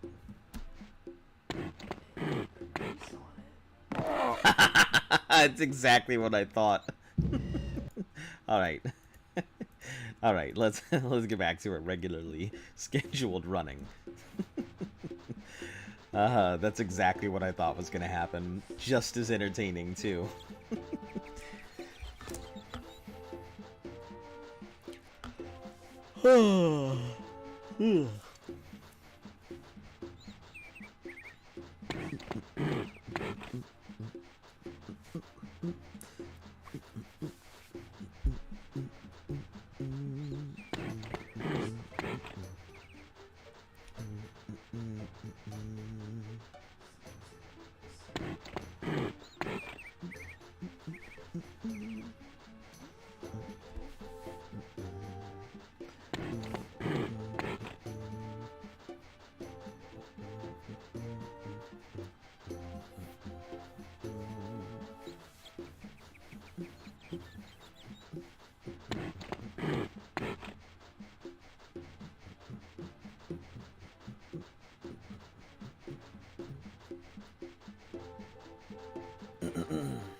Oh, there were the same rooms.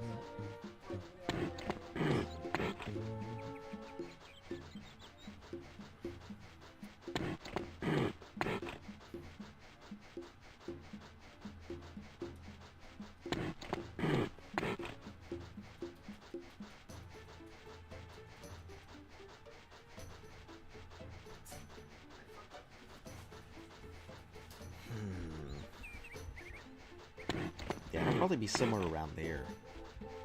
Wow, that's even further.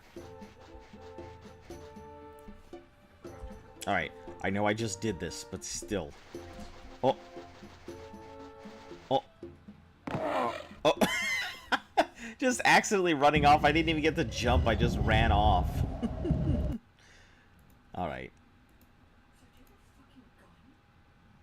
Oh no, he has the holy thing that you have. Summon a faith person. Oh, the Cypher Pettas? Yeah. Faith people are very strong because they rely very heavily on a lot of spells. So, maybe you got a lucky good one.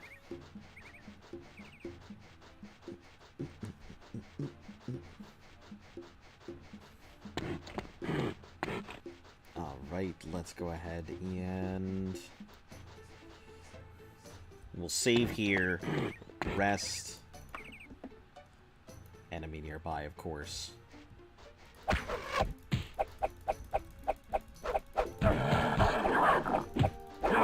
Couldn't just be on the mountain. Assassin. Okay. No, I don't want a fruitcake cure myself. I don't really need fruitcake cure either way. Oh, I guess I do. It's poisoning, is what it is.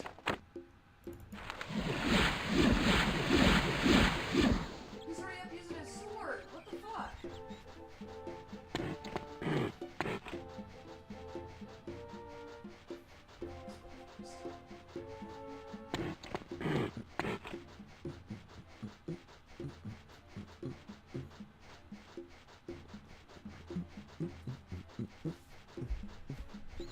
Ooh, we're finally starting to see trees because it's leveling out instead of just being a sheer cliff.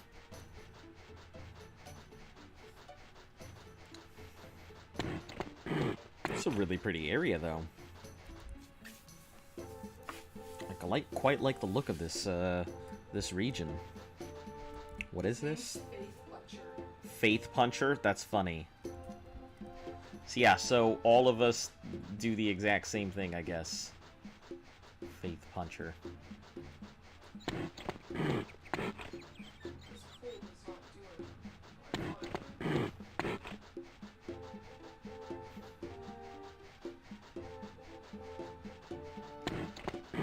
I mean, it's you gotta inflict it with the bleed on hit, or the cold on hit.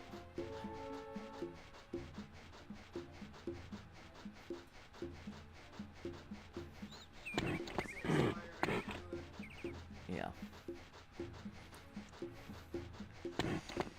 Okay. We're making good progress. It's still a bit slow, but still progress. Yeah, that mountain definitely kind of slowed me down, didn't it?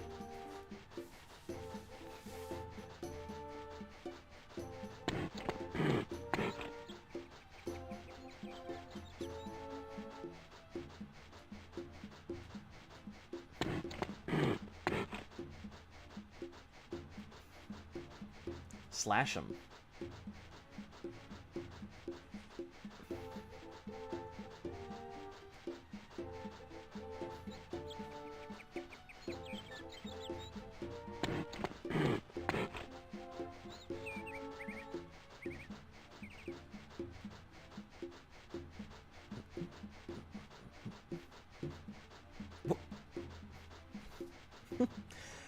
Oh, man.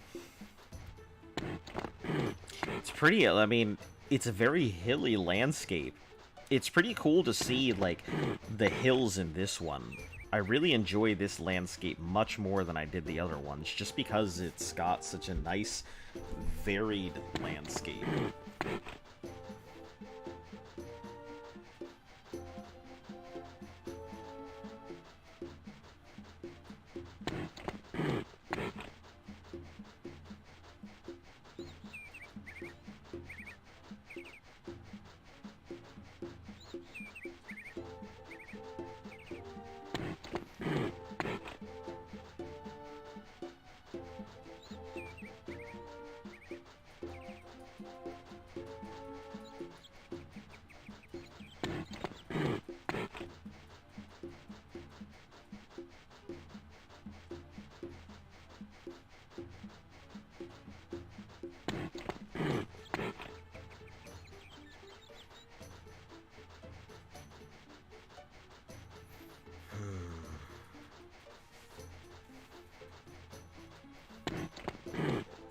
Yeah, it should be about another 5 minutes or so, and then we can go ahead, save, rest, then continue. It seems that this has a lot more humans so far. Like Sentinel and a lot of those other places, it seems that humans seem to be the vast majority of enemies. Haven't really been encountering a lot of the other stuff.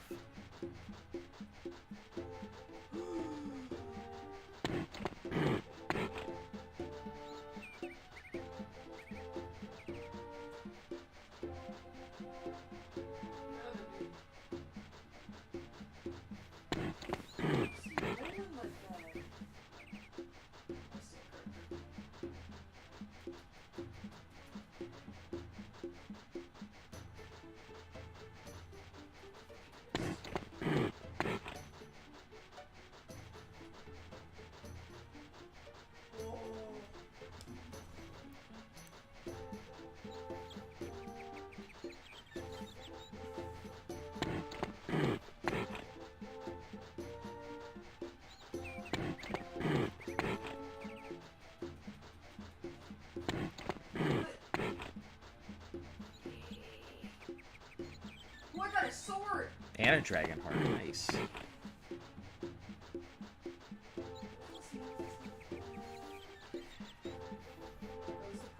That was the fister, wasn't it? Yeah.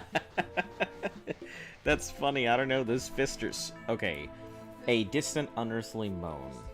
That means I'm near a dungeon. I will never talk shit about a faith builder. Lysandus's... Oh! Lysandus's tomb. Hold on. Isn't this... Isn't Lysandus the dude? 18 faith to use the fucking dragon sword? That's disgusting.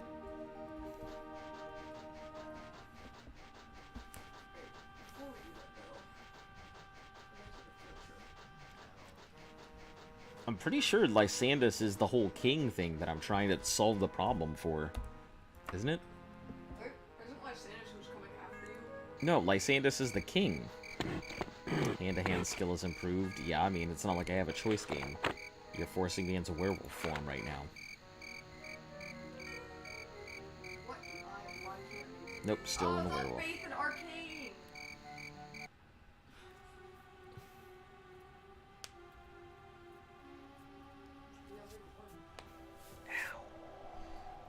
Yeah, this definitely is the,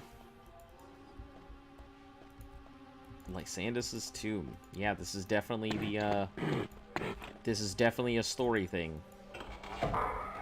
If there was a story dungeon, this is it.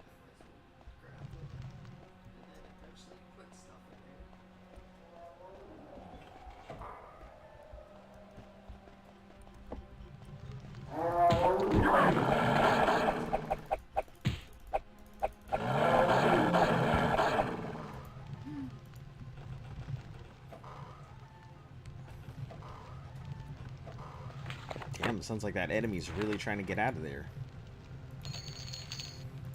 I don't want any of these. Get these arrows out of here.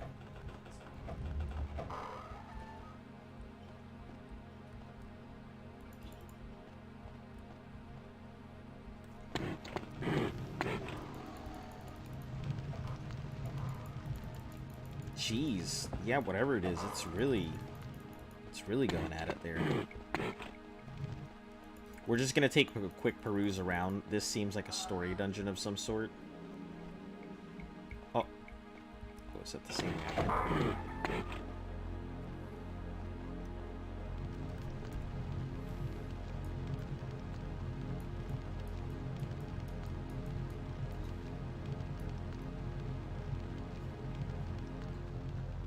Oh, I guess there was a way up.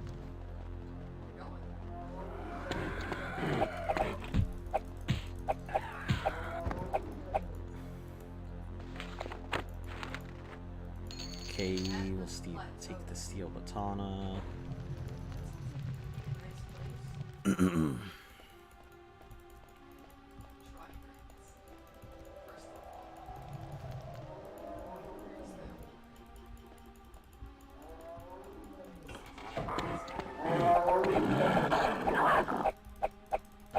Yeah, just kind of claw this time.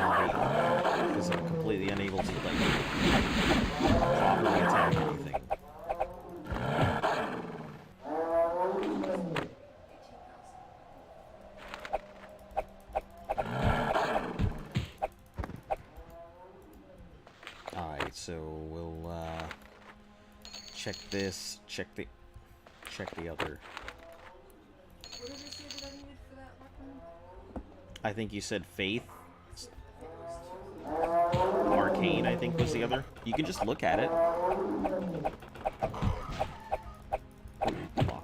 Somebody's trying to get out of.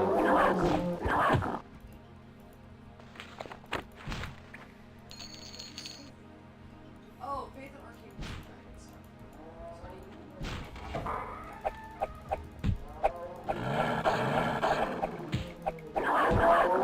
need...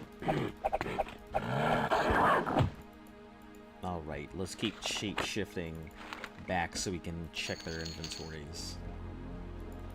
What's nice about streaming platforms right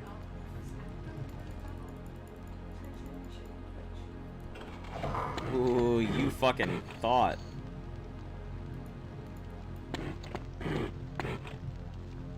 Come at me, zombie. I'm ready.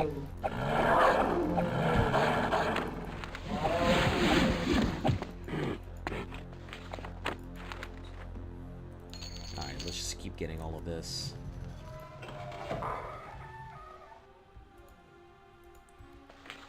That's the only thing I don't like about this. I guess there's a lot of things I really don't like about werewolf. You know, when you get stuck as a werewolf during those full moons and everything, you're pretty much there. You don't have a choice.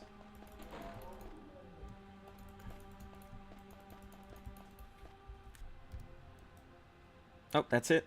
It's all around. Nothing much.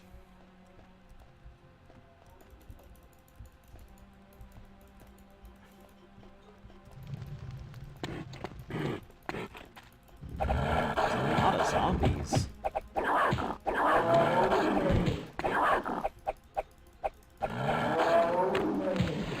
Definitely don't want that. Trying to keep myself alive, not fall slowly. Jesus Christ, get your words out, dude. Alright, Mithril War Axe. No complain about that. Okay. Ooh, this does look like a pretty big dungeon, though. What the fuck? Gymnastics over here. Yeah, this is a pretty big dungeon based on this block and everything else.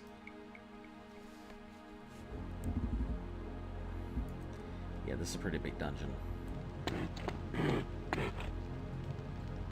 Yeah, we'll go ahead and head back out, because, I mean, if there's something in Lysander's tomb that I need to do later, I'll keep it in mind, but this place is too big and I don't want to spend all day in here. So, we are going... We're going where?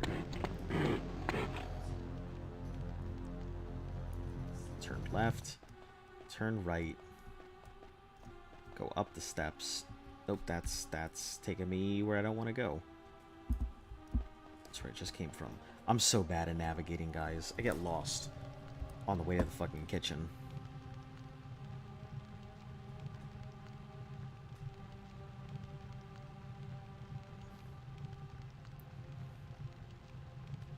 Okay, that takes me up. Okay, so we're gonna go down straight, then right, turn around this thing, turn left here,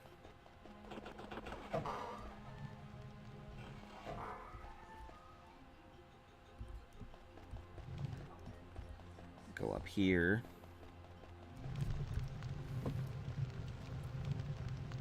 I'm fucking sorry. What?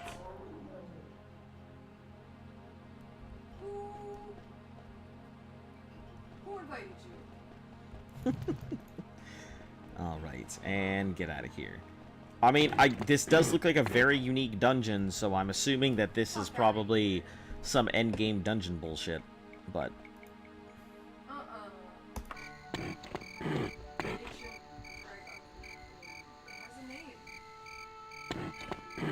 Lysander's tomb. Alright, well, Lysander's tomb, I wish you farewell. Have a good day. Let me get on my way.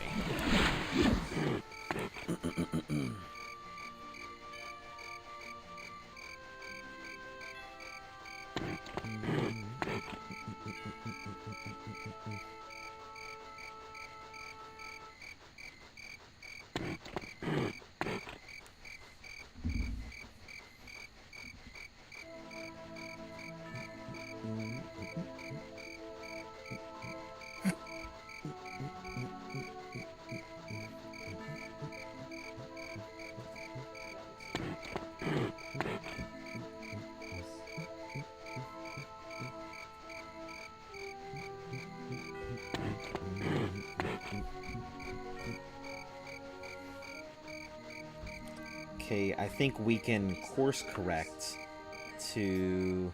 Yeah, we're going to course correct to northeast, and that's going to be our run from here on. Ah.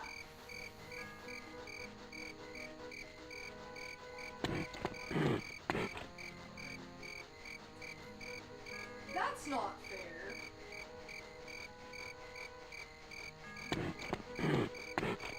What are you doing there?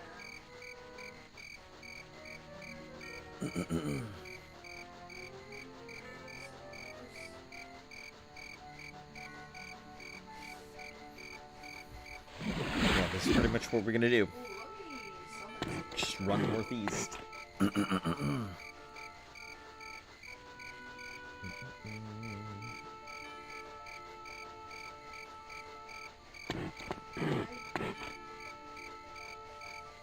not beating this fight right now.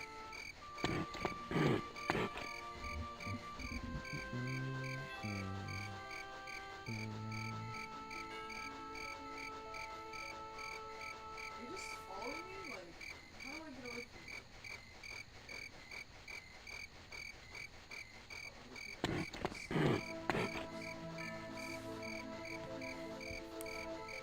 Now just wait. Another boss pops up at that Grace Tomb. That'd be so bad. Like, there's one like right down in there.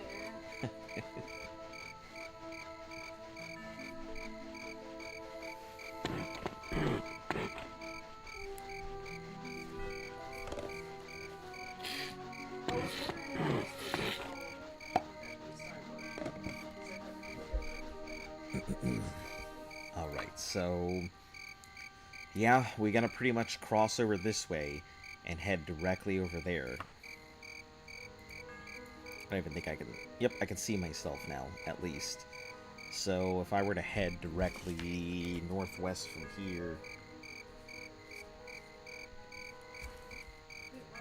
That's like gonna only see myself when I'm down here, so...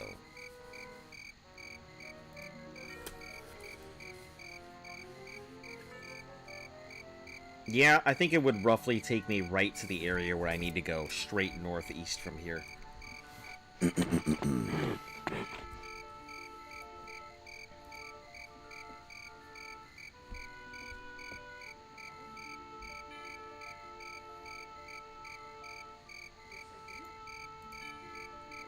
Alright, let's go. Just gonna be nothing but running here.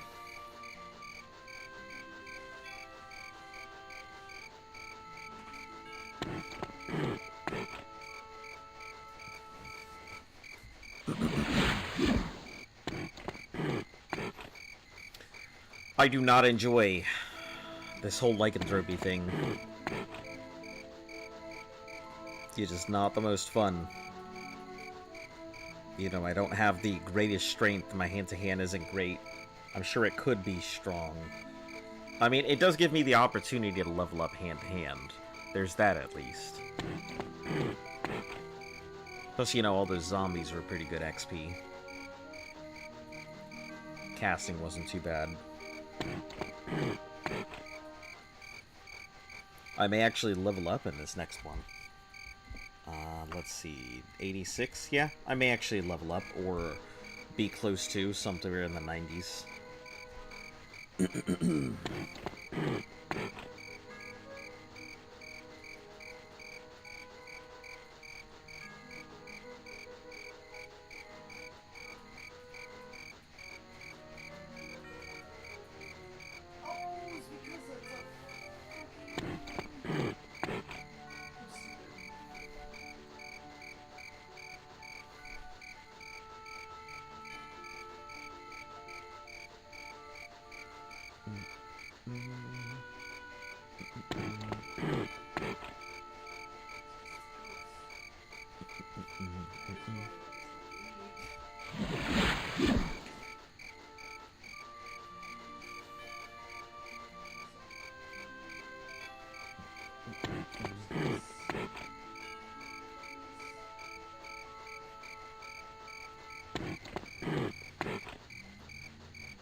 I may have to course correct, like, slightly here or there, but...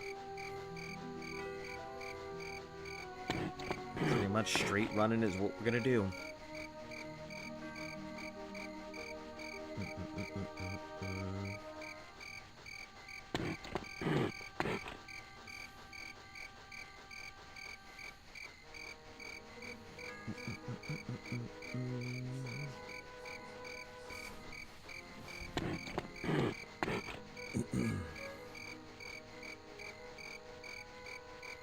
Trees, sky, fur.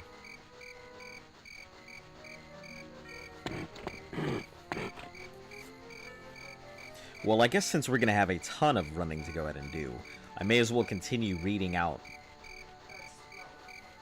you know, the history of the Argonians. If I even still have the page open, I might have actually closed it already on accident.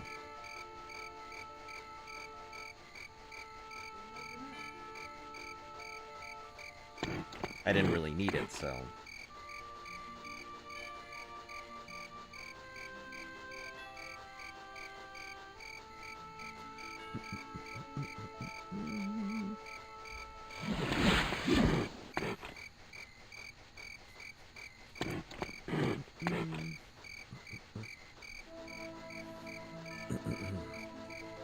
Alright, let me see if I can find this page. I have it somewhere on my phone.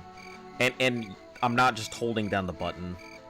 Well, I'm not just having something way down the button. I'm actually holding it. Even though I don't really have to look at everything that's going on screen. Because I'm pretty much just running.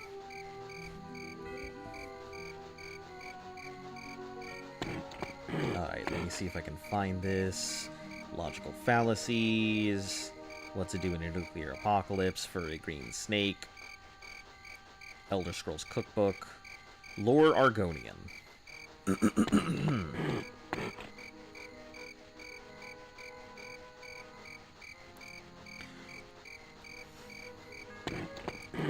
While imperial governors ruled over the coastal cities in the provinces, many of them had Argonian advisors from the Achaean tribes, whom other Argonians regarded as pompous, assimilated, slave kleptocrats. The Achaeans, in turn, ruled over the rural areas that made up most of Black Marsh.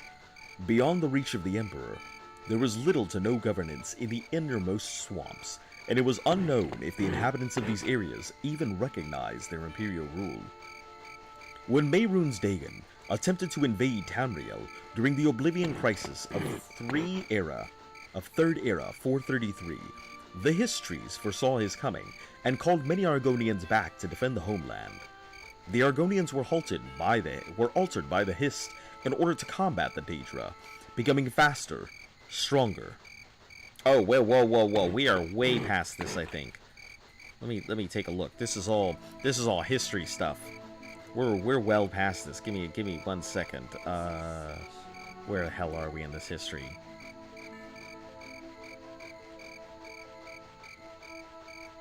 Hey, do you guys know Daisy? Alright, I'll give you this one, Joe. Daisy who?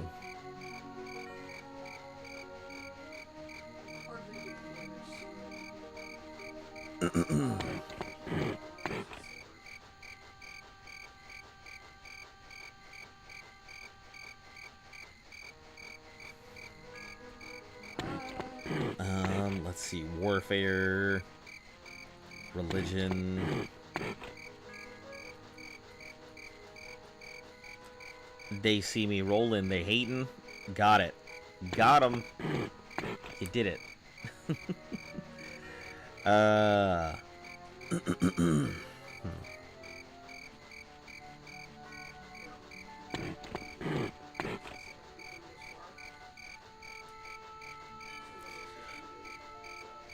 Let's go ahead and start at the top. Argonian religion. Except for the most deeply assimilated, the Argonians do not formally recognize or worship any type of Tamrielic deity. They worship their creators, the Hist, whom their souls are bound to. Marsh-bound Argonians can hear the Hist when they place their hand on its bark or rest beneath its boughs, They hear the whispers or songs, and can perceive the faint smells and the soothing tones. Their relationship is not one of bondage, but rather a bond. The Hist care for the Saxil, and they in turn care for the Hist. The Argonians have agency apart from the Hist. Their servants... Sorry, I had to go and I had to be... do it, couldn't hold it in. That's fine, I understand. Marshborn Argonians are capable of wielding Hist magic, which doesn't operate on the same rules as conventional spellcraft. Lukiel cannot hear the Hist, however. The Argonians also revere Sithis, a being who even the Hist acknowledges, the clutch of Niswu, is a group of priests dedicated to Sithis who wander around the Mirkmire to collect the many truths of each tribe and share these tribes' beliefs with other tribes. Zen, the Bosmeri god of toil, is thought to have originated in Argonian and Akaviri mythologies, being introduced to Valenwood by Kothringi soldiers. A religious practice Argonians share among the tribes involve entering the Dream Wallow, which is said to be between the lines of the vision and reality. It's capable of physically manifesting objects into the physical world. This method involves entering the Dream Wallow, which its contents differ. It involves, typically, a period of isolation, exposure to potent mind-altering herbs so that the participants may see beyond the physical realm. Dream Wallowers take a toll on the mind and are very hard on the stomach. Members of the Brightthroat tribe enter the Dream Wallow by ingesting the deep sap, Hist sap, collected from the deep beneath the ground. One Brightthroat reported seeing in his visions a calm challenging him, a clam challenging him to a game of riddles where all the words turned to mud orange, and in the end, the clam was feasted on. The Nagakor paint their faces red and inhale the fumes from burning star blossoms. Inside the Dream Wallow, they face a Kaju, a dream beast chosen by their chief that must be killed unassisted. Tree Minders and Nahish, Dream Talkers, are also consulted for questions regarding the Dream Wallow. A heresy regarding the Yifre emerged among the refugees who fled to Valenwood from Blackmarsh after the creation of the Ebonheart Pact. Having severed their ties to the Hist, many of these Argonians turned to Yifra and the trees of the Valenwood in hope that he would allow them to reproduce. This heresy was potentially ended in Second Era 582 when the ex-Shadowscale refugees assassinated those responsible for abandoning the Hist. Argonian Creation Myth. The Adzi Castile tribe of Argonians believe that the world was created in a struggle between two great spirits. Originally, there was Atak, the Great Root. As Atak grew, and its roots formed new roots, and the roots took their own names, they wanted the space to call their own to grow. So, soon it discovered the serpent spirit, Kota, who had been born from nothing and hungered. Atak and Kota fought and ate at each other until they became something new and indistinguishable. Atakota. They shed their skin and shadow and went to sleep. The shadow ate the roots and changed them, keeping them safe and telling them the secrets before releasing them instead of devouring them. Letting themselves... What is this, a history class? I mean, it's the history of the Argonians, you know, the race that I'm playing, Elder Scrolls? Yeah, I'm just kind of reading it out. I mean, it's the whole stream is for Elder Scrolls fans, so they're interested in the history of the Argonians. This is pretty much it. I mean, aside from just watching me run in a straight line for like hours at a time. The secrets changed the roots, making them realize they were now temporary and could change. Many of the spirits learned to fear this change, calling it death. The chaos that ensued woke Akatoka and split them once more, leading to Ataka leading to Atak and Koda, and their roots going to war over the existence of death. Some of the roots drank Artakoda's blood and sap until they grew scales, fangs, and wings. Other roots were protected by the forest spirit, singing with her and becoming one with the forest. In the chaos of the war, the shadow awoke and ate both Atak and Kota, shedding the skin of Atakoda, covering all of the roots and promising to keep them safe. Argonian Shadow Scales. Alright, let me get a drink here real quick before I continue.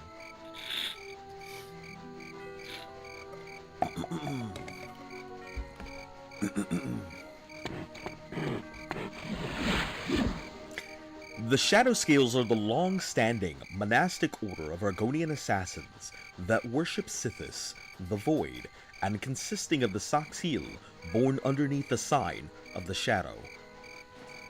All I hear is bloodshed from what you're saying. Yeah, pretty much. The Argonians have a pretty bloodied history, honest. Like, their history involves a lot of slavery and bloodshed, so... According to some sources, the downfall of the ancient Argonians was because of their scales darkening by the touch of Sithis. The Shadow Scales also serve as a type of law enforcement in Blackmarsh, bringing down swamp law, as it is called, on unruly foreigners and natives alike. They are offered at birth to the Dark Brotherhood, a guild of assassins that also follows Sithis to be trained in stealth and assassination. A lone Shadow Scale located in Skyrim stated that their order was not fully functional group. Was no longer a fully functioning group by 4 Era 201. Shadow Scales are referred to as Ku Vestae, that which brings necessary change. They believe that death is not just an end. Death is a form of change and can be the beginning, a cycle turned again. As assassins, they are called upon to spark change by bringing death. But Shadow Scales serve Blackmarsh in many ways. Shadow Scales who are fortunate enough to live at an advanced age learn to serve as Ku Vestae beyond killing, such as sharing their wisdom with Blackmarsh inhabitants, and the people of the Murkmire believe that Shadow Scales keep the nature of things.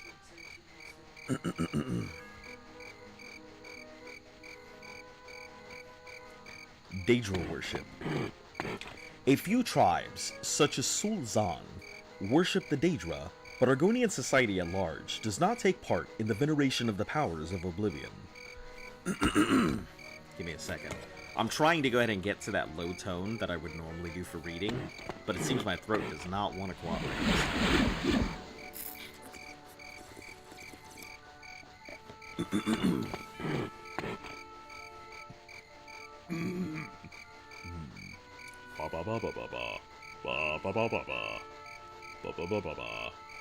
Okay, that should be fine. In fact, there are no gel words to describe any of the Daedra. As explained by a native speaker during the Intergenum, the Argonians do not taint their language with words for abominations from Oblivion. Instead, they use common words from others more widely spoken languages to refer to these beasts. The Argonian allegory, known as the Parable of Becoming, states that the Hist found the humanoid form of men and Mer useful, molding the form of the swamp lizards, altering them to create the Argonians. Some scholars believe that the ancestor lizards are what the Argonians were uplifted from. Adding to this theory, the Argonian Mirglim experienced the life of a lizard every day until the root and the taste of his sap came, transforming both his body and mind. Similarly, theories exist in the state that the Hist also mimic the forms of the mounts of men and Mer, creating lizard steeds for the purpose of being used by the Argonians to ride long distances through the marsh. Argonians believe that their soul was given to them by the Hist. According to the lizard folk, there was nothing before the Hist. Because of this, the souls of the Saxil contain unique properties that set them apart from the souls of men or mer. Most Argonians are able to feel the presence of the Hist in their minds at all times. But the further that they travel from Black Marsh, the weaker the connection begets. The weaker the connection becomes. Some Argonians can even be born without this connection, and are viewed by their kind as disadvantaged, because they can't understand the most simple of Argonian gestures. What's your real name spelled backwards? Xovanoza.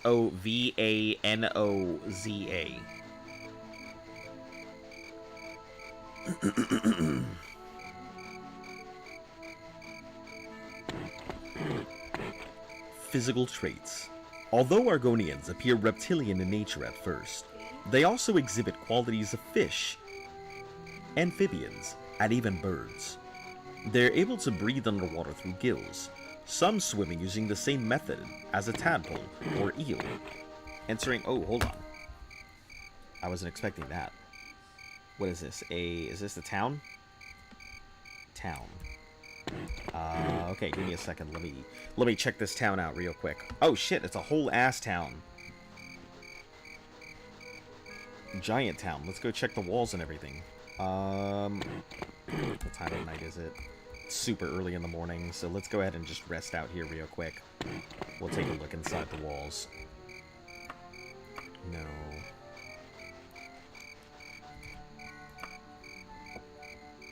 And maybe by this time, I will stop being a werewolf. Enemies nearby.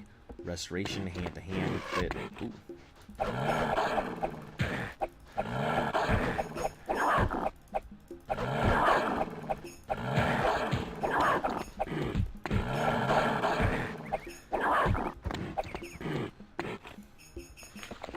Alright, are we past the lycanthrope stage? We'll see in half a second. Yep, looks like we are. Good stuff. Let's throw this on the ground. I don't want that. I do want to go ahead and equip my sword here. It's considered worn. Damn, it's been getting a lot of use. Alright, let's go ahead and hop into the city here. See what we have. Maybe I'll get lucky and they'll have some Daedra gear, and I can start getting rid of some of this gold.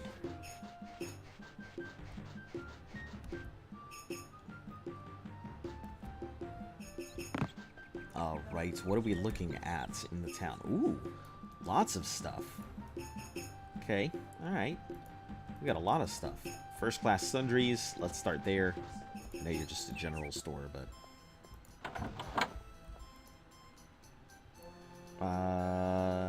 nope. Nope. Nice banana hammock. Nope.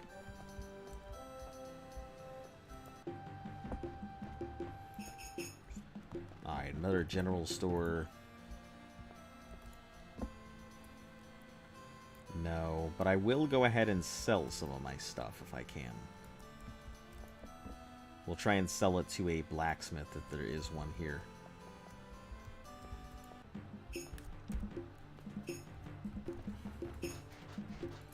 Champion's jewel box. I don't care about that if you're a jeweler.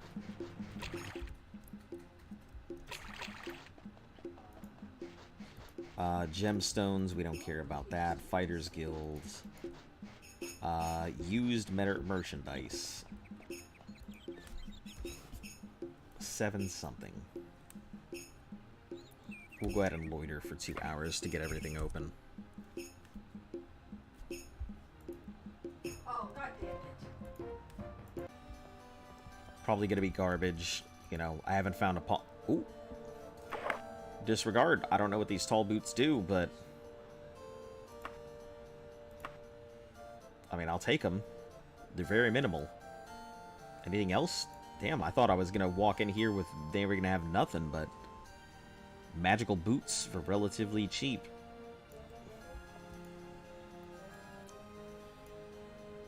Painting. Let's see.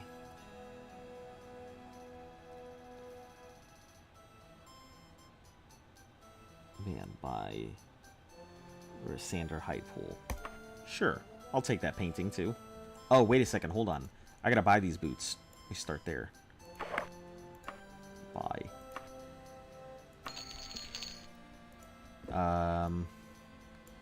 Okay.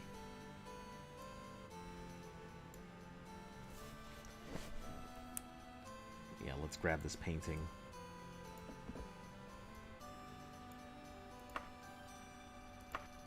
Buy that too. I don't know what I'm gonna do with it, but I'll keep it. Always invest in art, right? That's what they say. Parchment, wand. Nope, don't need any of that. Alright, you had one good item. I'm happy with that. Let's go ahead and, not your YouTube name, your real life name.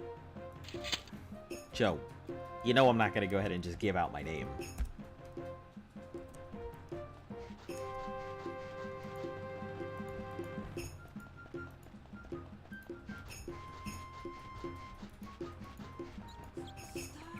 You know, the whole reason for me having the name there is because, you know, that's what I want. That's what I'm going by.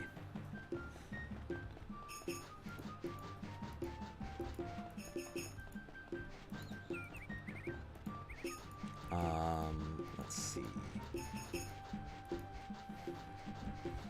Honestly, if I could just change it to that, I probably would. But, you know, the name was given to me for a reason, so that's why I wouldn't change it. You know, it's just pay respects for my my uncle who is no longer with us.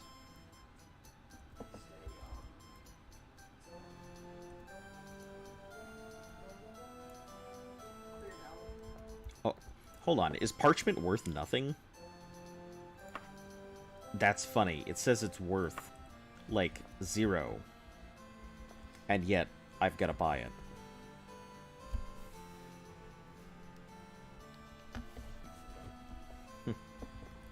Alright, let's get out of here.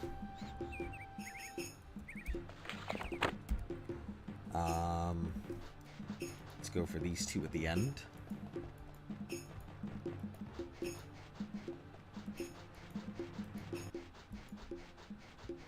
The odd mail. Oh, is this an actual, like... Yes, it's an actual armor shop. 2 of them right next to each other. Nice. I'm down with that. Oh, wagon. Okay. Oh, that's right. I have orcish stuff that I can get rid of, too. Well, it's worth a shot. Why do you want to know? I mean, did you really think I would go for the... I would just give it out? Alright, let's go ahead and get some of this stuff out the wagon. Because we have a lot of stuff in here that I can't use. Like these orcish greaves that I can't use. Mithril pauldrons that I don't need any longer. Dwarven. War axe. Washizaki. Dwarven mace. Saber. Dagger. That's so much money. Broadsword. Daikatana, we'll keep that. Boots. Boots are fine. Just get rid of them. Longsword, Tonto, and the Orcish Tonto here. Do I need this Daedric Warhammer? Probably not, but I'll keep it. Magical items. I don't know what any of this Kite Shield, Warhammer, or Flail do.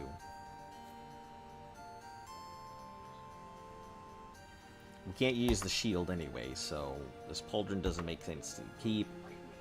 You know what, let's just get rid of it all. Clothing, ingredients, nope. Good to go. Letter of credit. Alright, 6. We'll move this letter of credit over. Short sword? Will he not take the short sword? Oh, they were on me. That's why. Letter of credit. Move that in there. Move the potion. Move my painting.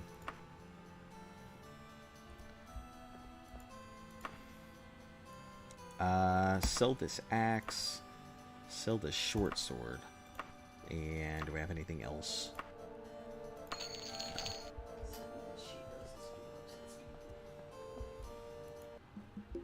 This is crazy that, like, it's still, my water walk is still going after all this time.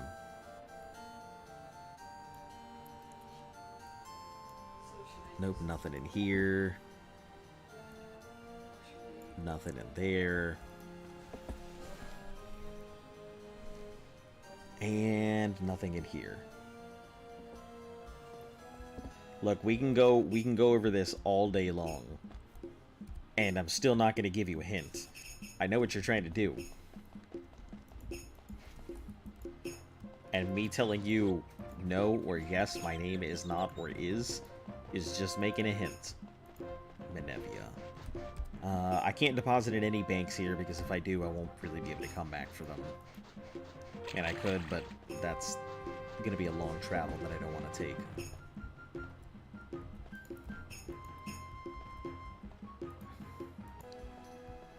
Precious stones. But there's no precious stones here. I mean, the only precious stones are the ones that just walk in your store.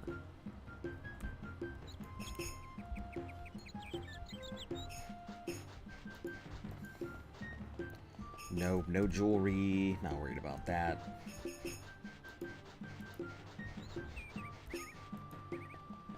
Alright. No, it's fine. I mean, you know, I've just mentioned I won't really give out my name unless, like, I had to for some reason. I mean, if people come across it, it's not gonna kill me. You know, just one of those things. Don't want people just digging into me or my personal life or anything. You know, I don't mind talking about it, but it just leads to a whole bunch of people trying to add me on a whole bunch of stuff and just bugging me for clout for some reason along the path. Because I have no intention of being a small YouTuber forever. Countess's Trading Post.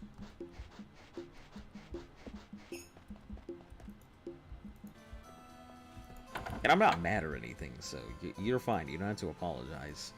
You know my policy. No need to really apologize. Oh, it's whatever the fuck those things are. Okay, and nothing else in here.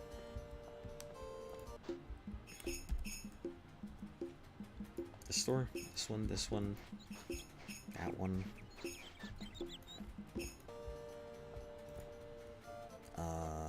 Nope. Oh, there it is. There it is. 93,000. Okay. Hold on. We need to, F9, F6. This is the whole thing. This is what I've been waiting for. Right here. Now I just gotta find all this gold that I'm sitting on.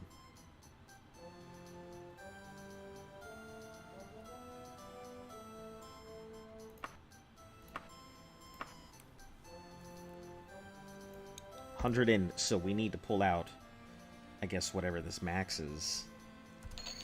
And then we'll go ahead and remove 1,000. Let's remove 500. And grab some of these letters of credit.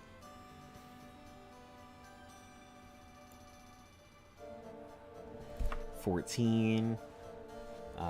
Worth 48. Okay. So I currently have 130 something thousand. Oh, I gotta take this out. F6 wagon. We'll put that in. We'll remove this to the wagon for now. Actually, let's try removing this. Let's remove both of them. Want to hear a joke about butter? Sure.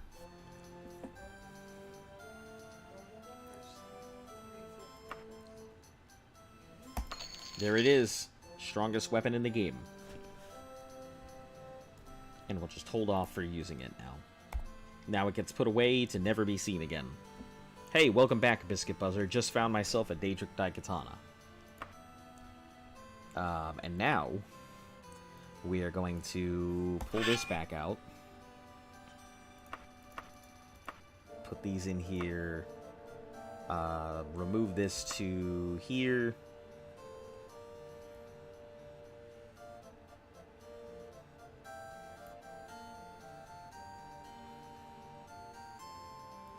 We'll keep this extra Daikatana here. Holy fuck. And golds. Oh, do I even have any letters of credit left over? Oh, it uses my letters of credit before it uses my gold. Dang. Alright, so 27,000 what we'll put into the wagon. I was not expecting that when I walked in here, so that was quite a find. God damn it. Actually, never mind, I don't want to spread it. That's a good one. It's a good joke. I like it.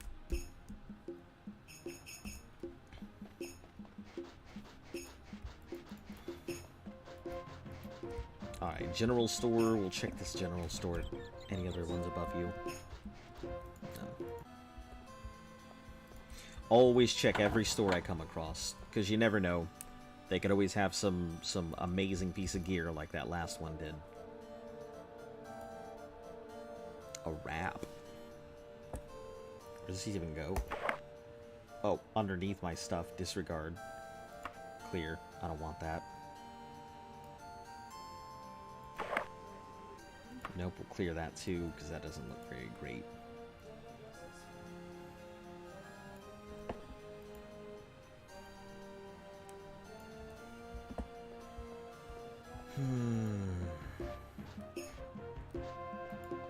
This is just Countess tailoring. I'll check inside. It's all just clothing.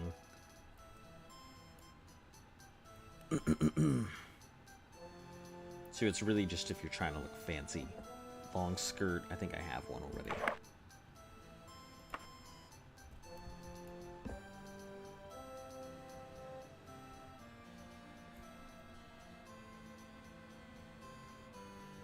Why would you even need to, like, worry about clothing in this game?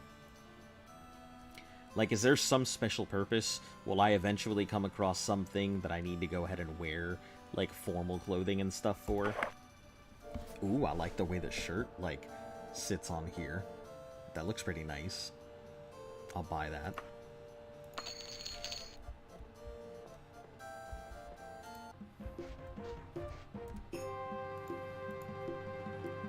Okay.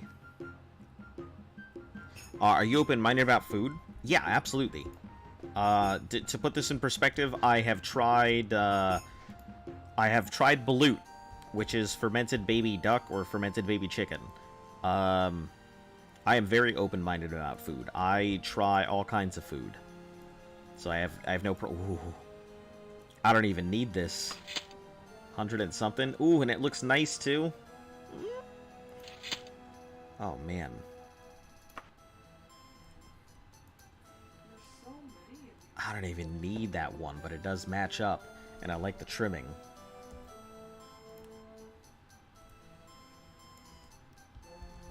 Alright, we'll have to rest here in town until the end of the night. We'll break in.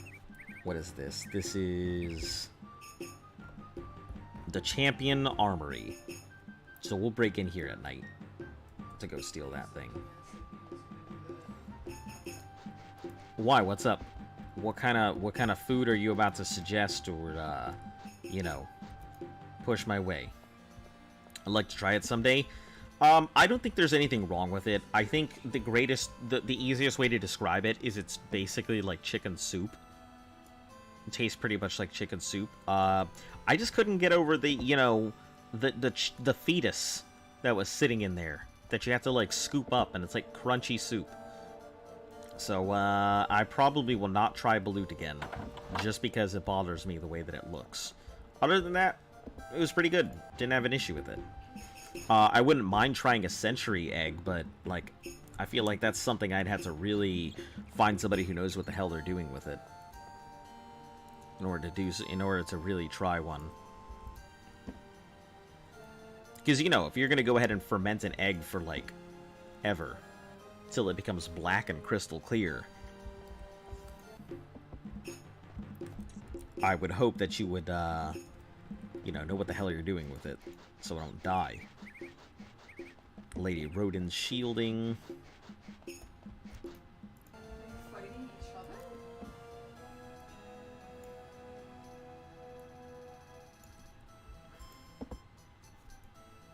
Oh. Ooh, look at that buckler. I can't even use it, and I want it. 18,000 for that buckler.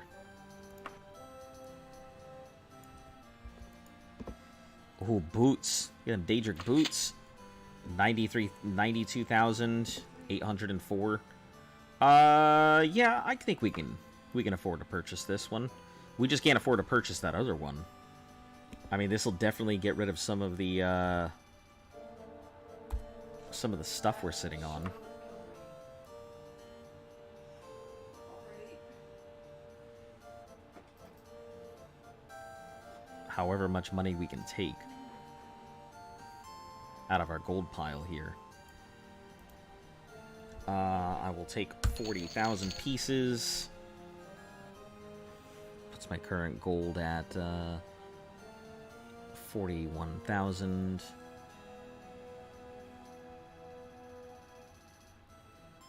$41,400.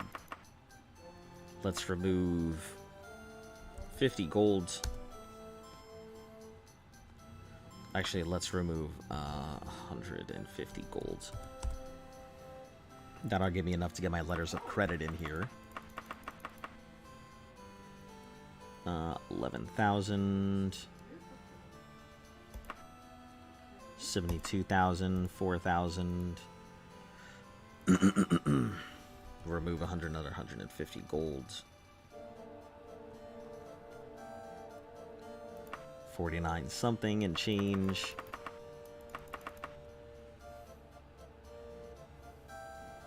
And 20,000, I think. Gold, another 100. Okay. Let's get back in here, buy this. Can't carry any more stuff. So I have, how much gold do I have?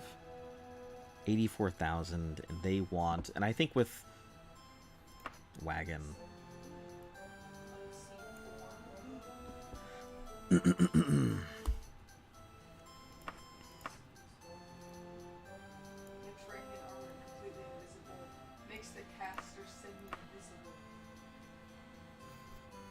Alright, let's put this away, grab these boots, see if we can bargain them down enough. Can't carry any more stuff, listen. What do you mean I can't carry any more stuff? Is this stuff that heavy? It's probably just the amount of gold I've got on me. Wagon, we'll come back for you in a moment.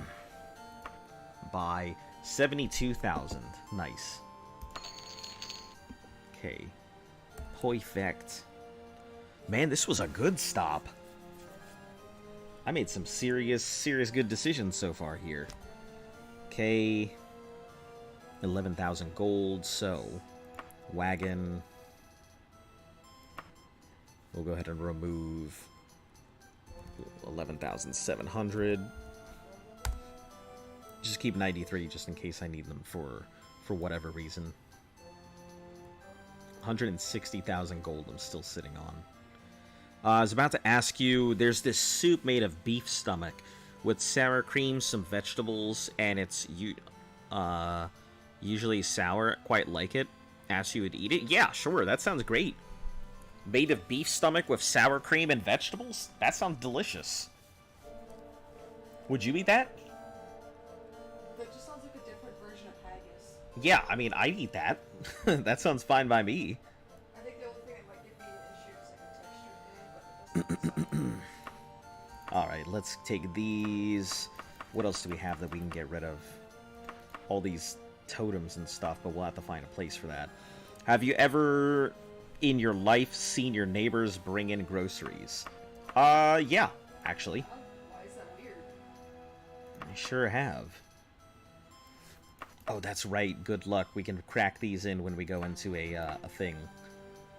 Let's get rid of the Lich Dust. Oh, no, we want to keep that Saber. Warhammer we'll get rid of. Never Tiring Sandals, that's fine. Potion of Resist Poison. Letter of Credit. Water Breathing. What else can we get rid of while we're here? Sell.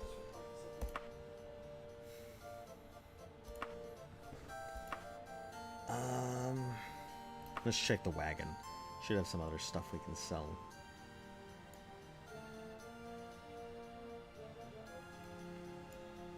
I mean, maybe the katana.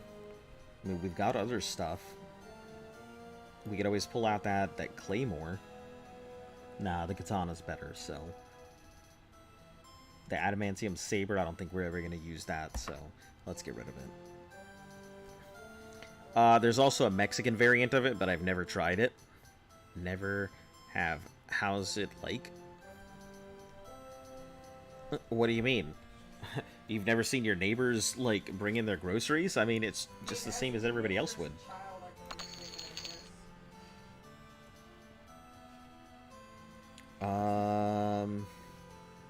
I guess we don't need any of these. Oh, Jesus. How about me?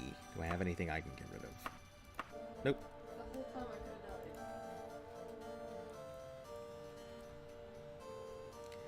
died. Alright, I think we made some massive upgrades. We have a Daikatana we can go ahead and use. Let me get some of this clothing on, though. I guess put that Khajiit suit back on. It's too bad I can't have, like, a red Khajiit suit. That would be nice. Completely red out my character. There are 2 more stores. 3 more stores. This, and this. Stop letting me target them. She must be a friend.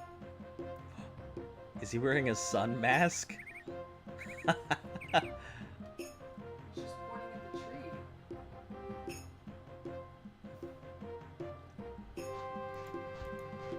That's hilarious.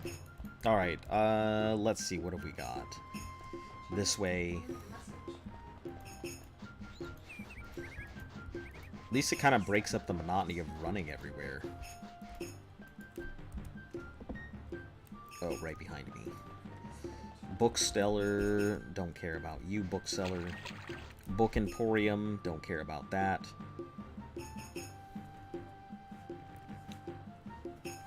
What if I kill him if I can get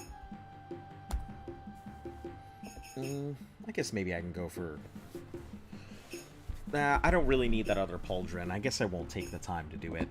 The chest piece would be nice. If we can get a nice Daedric chest piece and headpiece as well, that would be cool. I want that mask. Consequences! Wow. I feel like that's going to have dire consequences.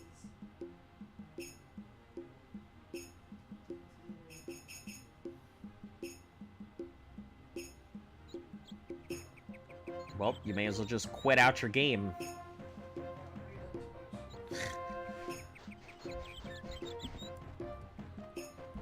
Alright, so I think that's pretty much it. If there's a Mages Guild, that would be great. Stop in real quick. See if they got any good stuff for sale. The sour cream one is delicious, but never tried the Mexican one. House of DeBella.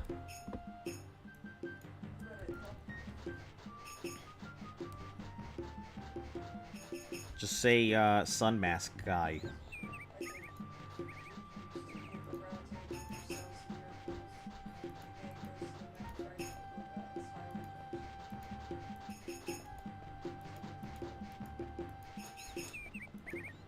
Miracles sounds like it's... Ah! What? I was supposed to tell the faith guy he was gonna come stand with him. Welp. What do I do? Nothing. You can't do anything. Constant. That's how it works. What do I do? There's nothing. The only option here is to literally just force quit your game and hope it didn't save. That's about it. That's why you don't just murder somebody without knowing the consequence. Congratulations, you've made your first bad decision. Find the mask in the same area on the dead guy hanging off the bridge. I didn't get that. Alright, we are heading northeast again. So let's continue.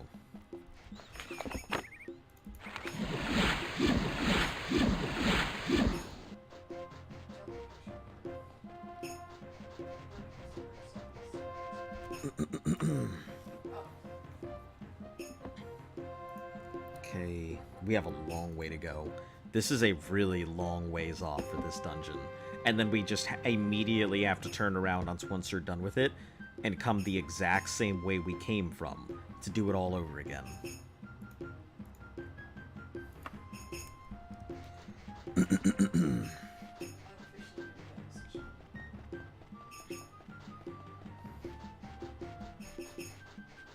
Alright, let's get on out of here. Make like a steak and get the raw out of here.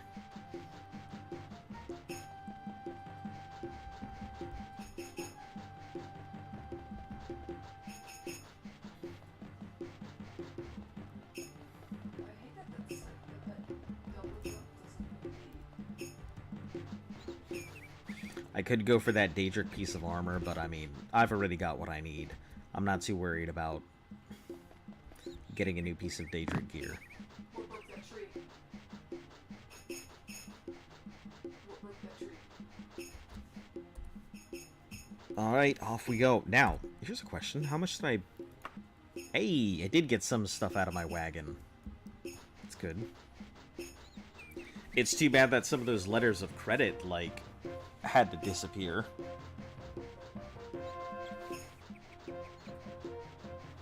If I could hold more, if I could have held more, that would have been nice, but...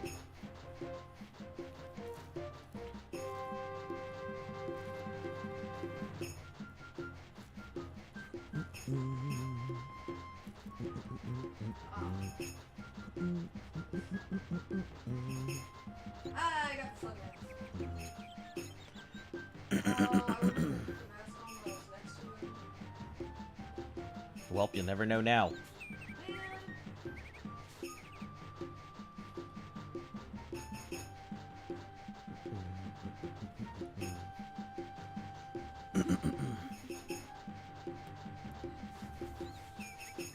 It's not even good.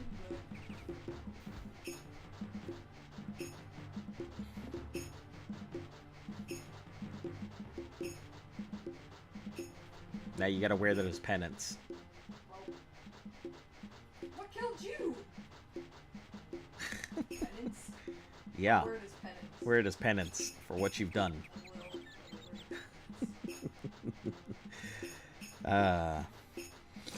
I'm really big on just food in general. I really like trying a bunch of new things, so if you guys have suggestions on good food, or... Okay, calm down, girl. I'm talking to my chat.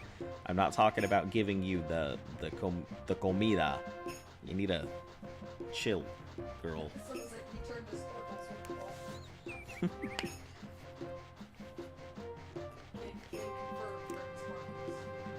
Can confirm sparkles.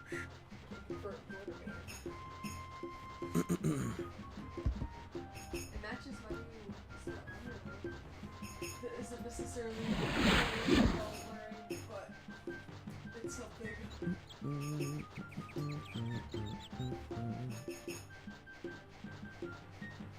He's there again!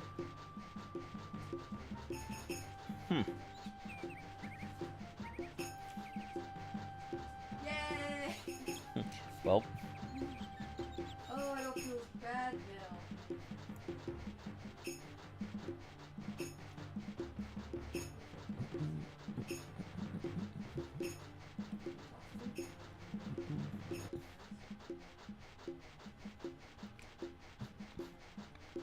I wonder if you can imitate it.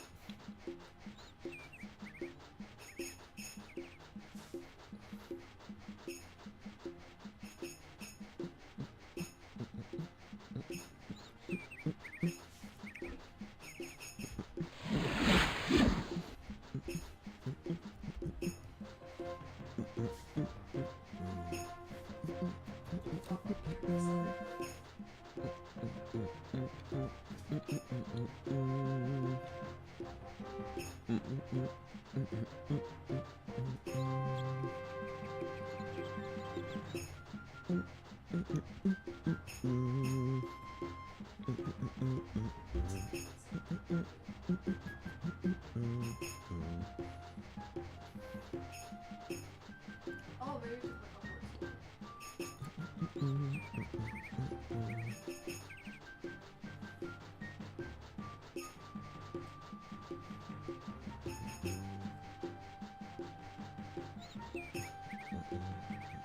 Take a picture.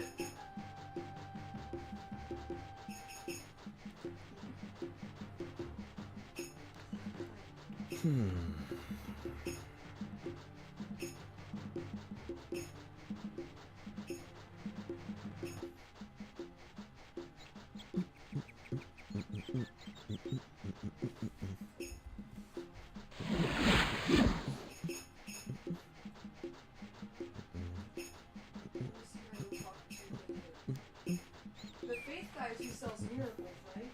Yeah. That is him. Miracle Man.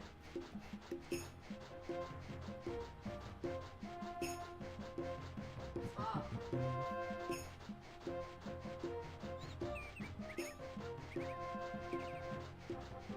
Oh, he's looking for him.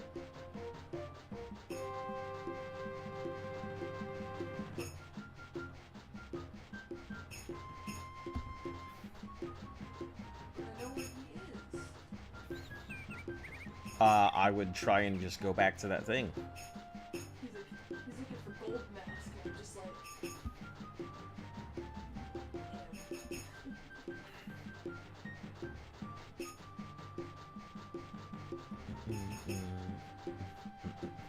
The death guy actually has stuff that I need.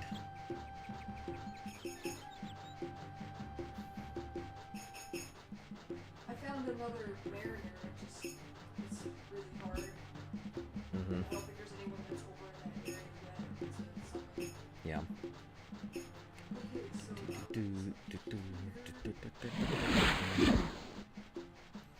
Alright, we'll just keep running.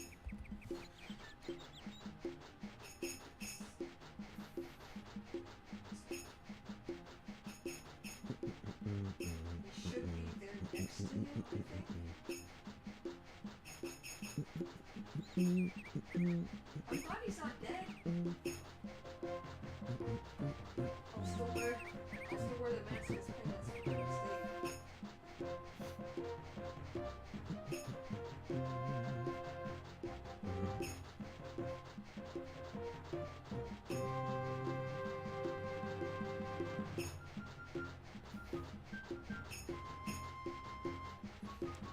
Do you know what room 101 is? I know what Vault 101 is, but I don't know what do you mean by room 101. Oh, do I know what room 101 is? No, I do not.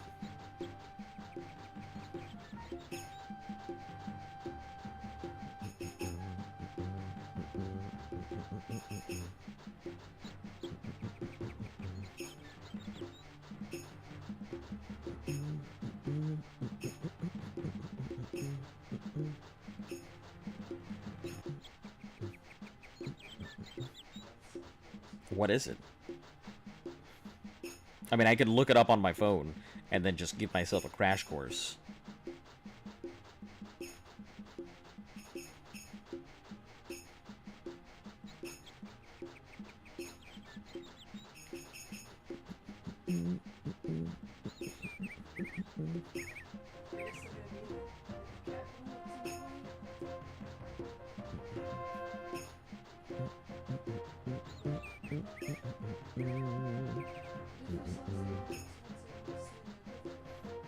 What's room 101?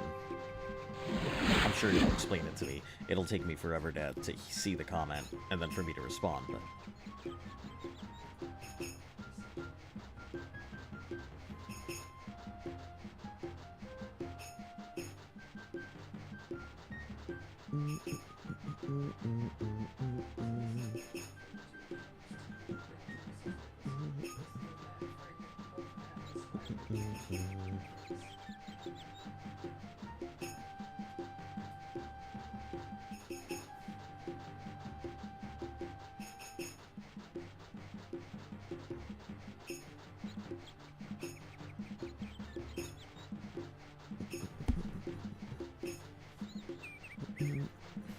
You choose 3 things, hate that you want to send to room 101, but the catch is they can never get out of there.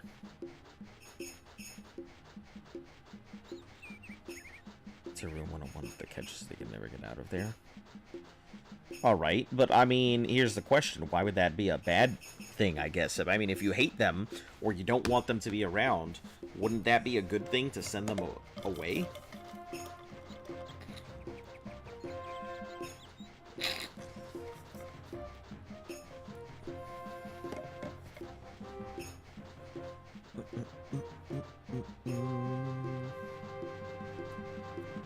I mean, I would think that would be a bonus.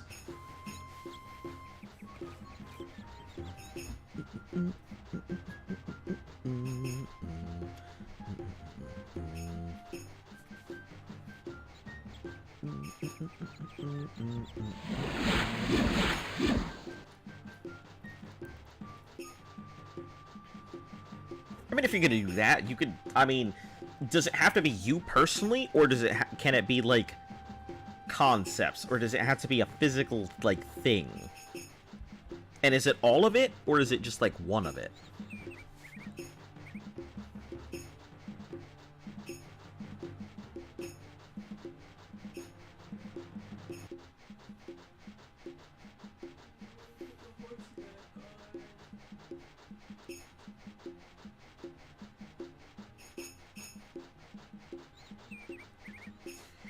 There's like a whole show around that? Huh. Room 101. I don't think I've ever heard of it.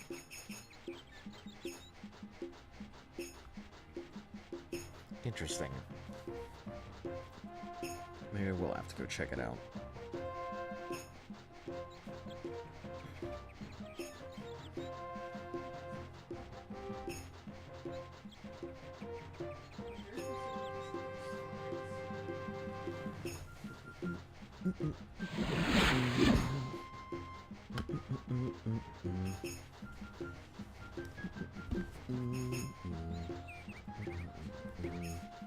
It can be anything, and you choose 3 things and argue why you want to send them.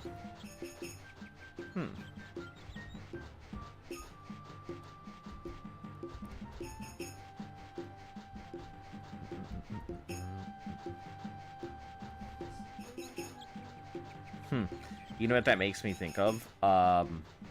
I'm trying to remember. I know that they made an original movie, and then they made a, like, remake of it, and I think it's called The Lathe or something like that.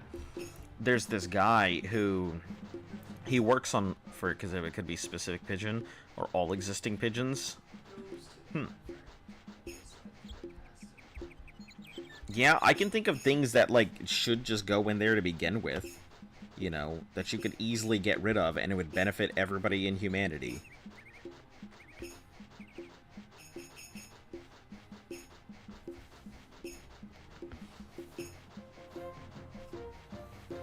You know, 1.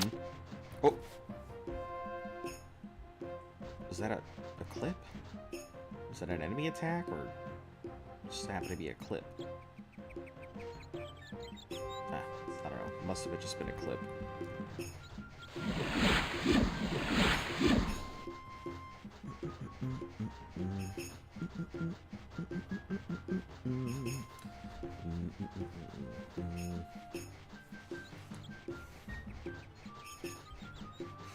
Yeah, so there's this movie called, I think it's called The Lathe.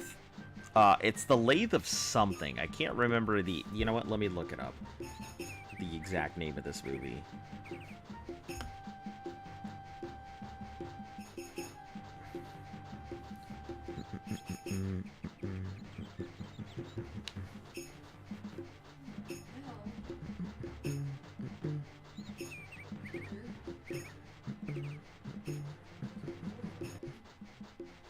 Let's see, the lathe.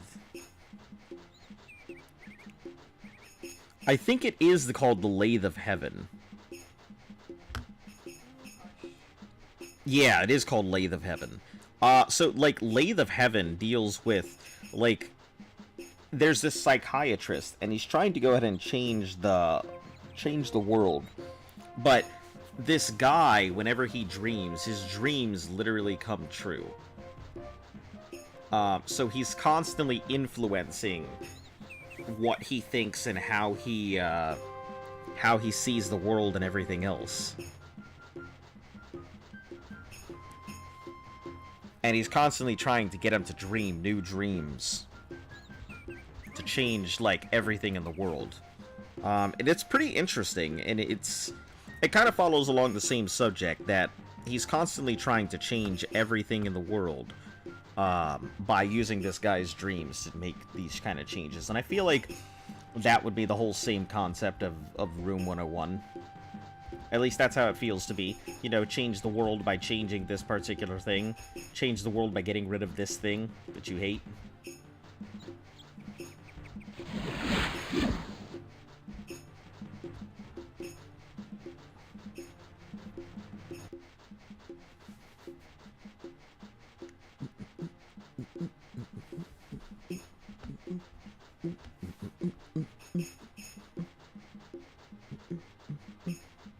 Oh, there's another package.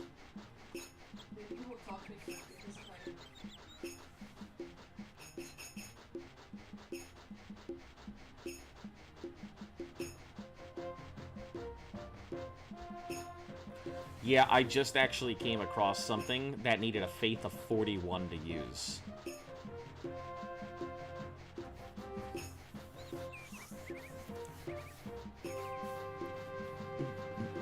Sounds interesting. Yeah, there's two of them. There's a 1980 movie, and there's also, I think, a remake that came out sometime in the 90s. Both of them are pretty good movies. Like, the original's not bad at all.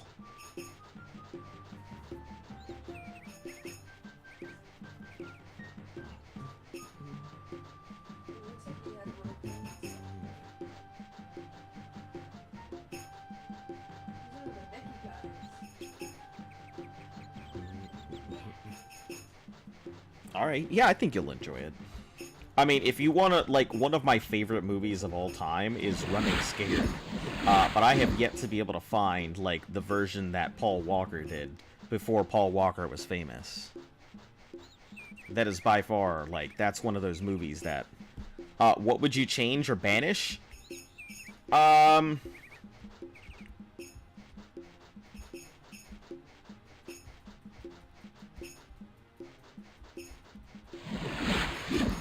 I would probably go ahead, one, I would get rid of racism.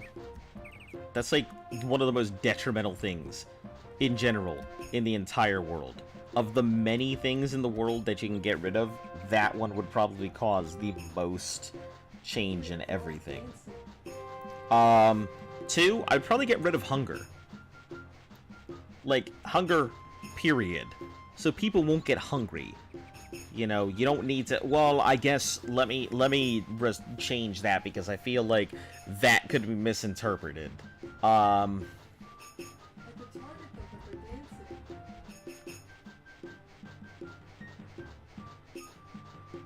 Not, I guess the need to eat. The need to eat anything. The biological need to eat. Because, you know, if I get rid of hunger, everybody won't know that they're going to starve to death. But the biological need to eat. And if I could go ahead and lock one other thing in a room and get rid of it completely. I got their outfit. It's got all of their shit. I don't know.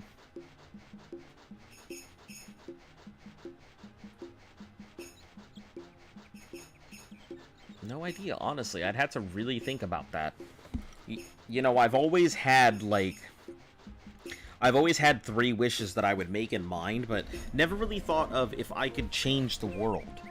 You know, I definitely wouldn't ask for world peace. The problem with asking for world peace is that in order for the world to, like, come to a complete, like, unification like that, you really have to think about what happened in order for world peace to come into existence. It probably comes on the backs of bloodshed. World peace, like, would require a complete overhaul of humanity. And so, wishing for world peace is one of the worst things I think anybody could wish for. Because you don't really think about it. I mean, we have people whose entire lives are war, and all these industries and everything else. I mean, the only way to really have that is to get rid of all the warriors in the world, or people who could wage it. And, you know, imagine being the society that has to go ahead and hunt down every person capable of waging war. And then your kids, you know, you'd have to lie to them and everything else and completely change the narrative. So, world peace would probably come on the backs of bloodshed, whether it be ours or whether it be, you know, some alien species that unites us together or something. There would be some catastrophic event that would have to have happened for all of humanity to unite together. That's just the truth. We are far too divided. So I would never, ever, ever wish for world peace. I would probably, if I had to go ahead, and mutual understanding would probably be a lot better wish for. You know, because if everyone at least understands one another, even if they disagree, we'd have a much better world. You know, where viewpoints would be tolerated. I become a dictator and conquer the whole planet and technically get world peace. Yeah, but you wouldn't have world peace, even if you were a world dictator, even if you ruled everything and owned it all. That doesn't necessarily guarantee world peace. I mean, you would still have dissent, you would still have people out for your head, you would still have people grumbling about whatever you're doing.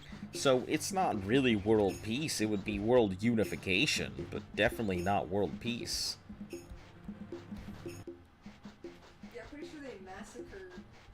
And being unified does not necessarily dictate a peaceful ending. It could just be like a revelation or vision to all people. Yeah. It could be anything. You don't know how your wish will be construed. Especially, you also have to think, if something is granting your wish, like, what is granting your wish? Are you getting your wish granted by God? By a god? Is it a demon? Is it a book? Is it an alien species? Like, the power to be able to grant a wish is just so fun, like, unbelievable. Waging wars in human nature, humans are always in conflict in some way or another. Yeah, that's the thing, and that's why I say that. Also, hello and welcome. That's why I say that wishing for world peace would be very problematic, because it's very much human nature that we wage war, that we want something somebody has, that we want land, that we want to look out for our own, or whatever. That's very human nature. So to wish for world peace, there would be some drastic and dire consequences for it. Not to say that I don't want world peace, but world peace is the very definition of at what cost. That is 100% the definition of at what cost. Oh god, they're all mad. Oh god, they're all mad. So, yeah, I get it.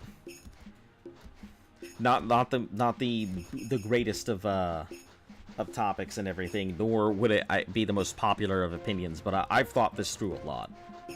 You know, it is surprisingly, it's one of those questions that I use when I'm trying to determine compatibility with a person. I was so sad. You know, when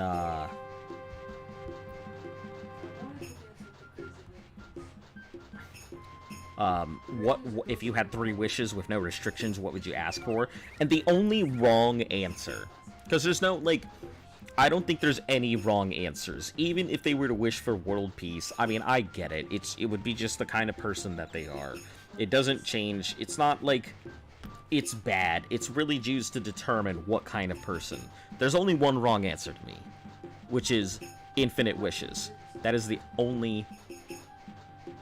Infinite wishes is the only wrong answer, as far as I know. How long have you been muted? Welp.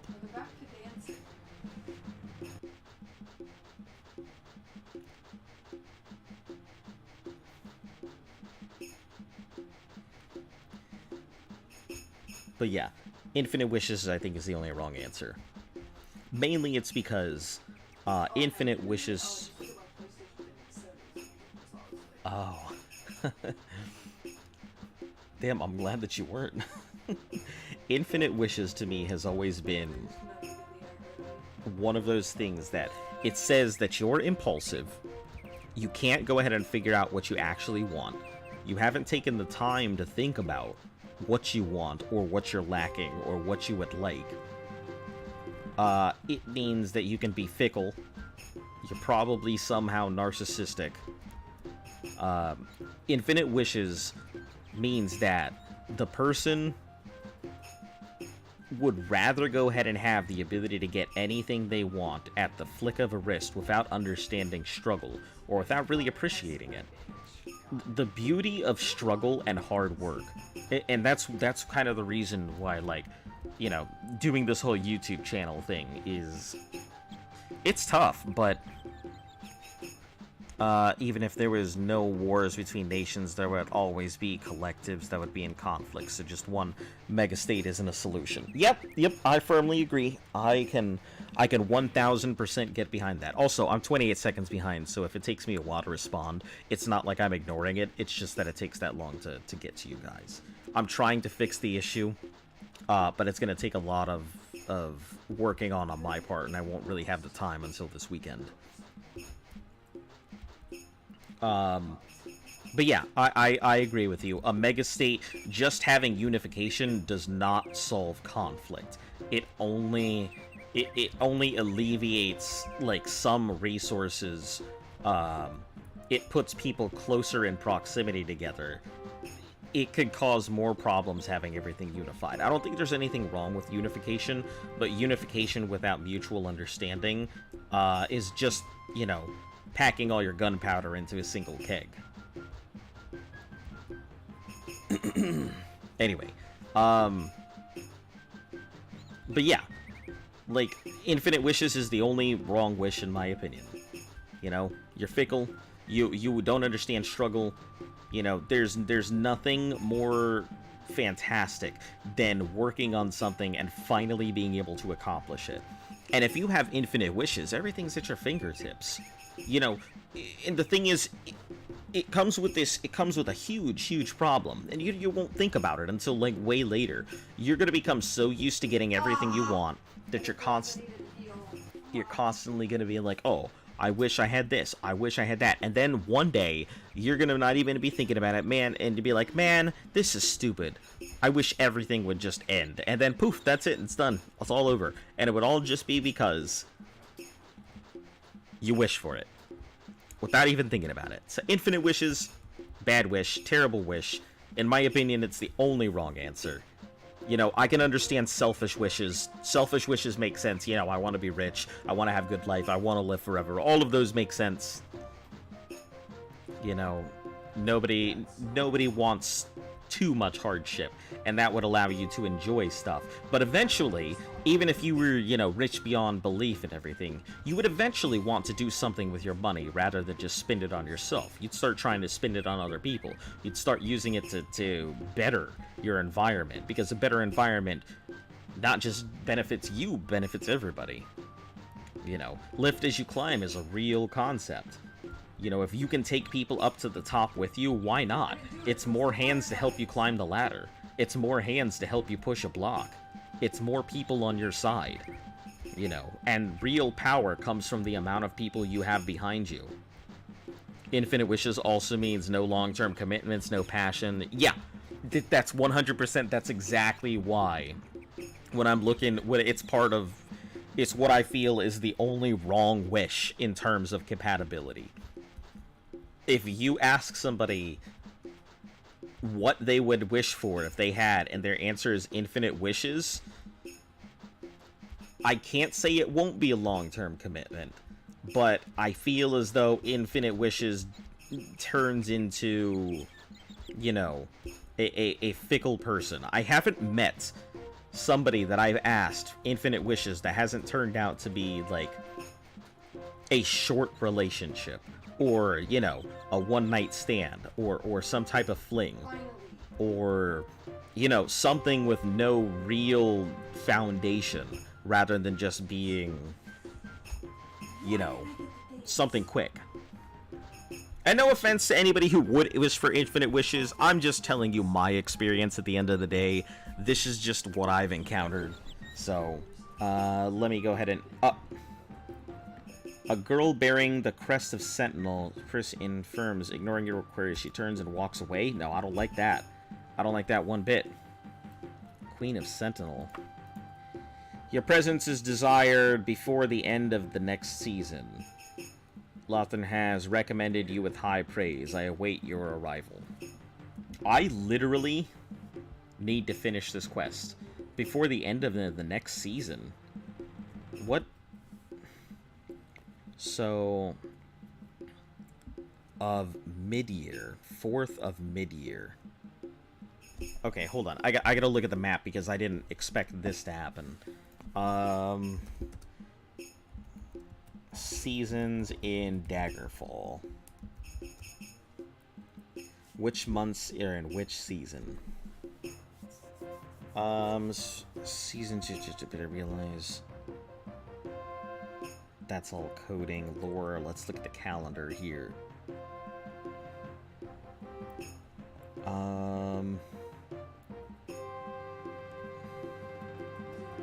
Mid-year. These 3 months are variously referred to as one or two words. Oh, those got it. Morning Star present in Morrowind, likely omitted by accident. Let's see. Mid-year. Second seed, Sun Heights. So, Morning Star, Sun's Dawn, and First Seed.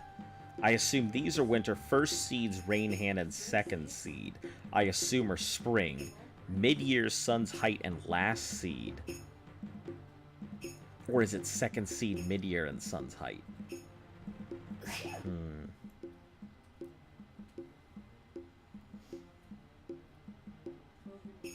Hold on. Letter from Queen of Sentinel. Daggerfall.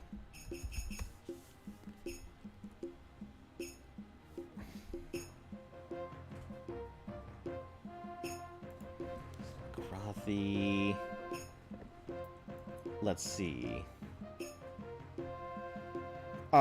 Your quest received the... Do not... For this totem is not for commoners, cannot be used. Bring the totem to me and I'll pay you 100,000. It's the king's ransom, and mother. You should be warned. Neither Wayrest nor Daggerfall are loyal to the throne. I'm the only one, only regent in the Wicked Trustee. The others only use it to destroy me. Okay, that's Queen of Sentinel. I mean... Letter from Akarithi. Is that what I got? Is that what this is called? Letter from Akarithi? Take a look at this. Akarithi, Queen of Sentinel. Presence is before the end of the next season.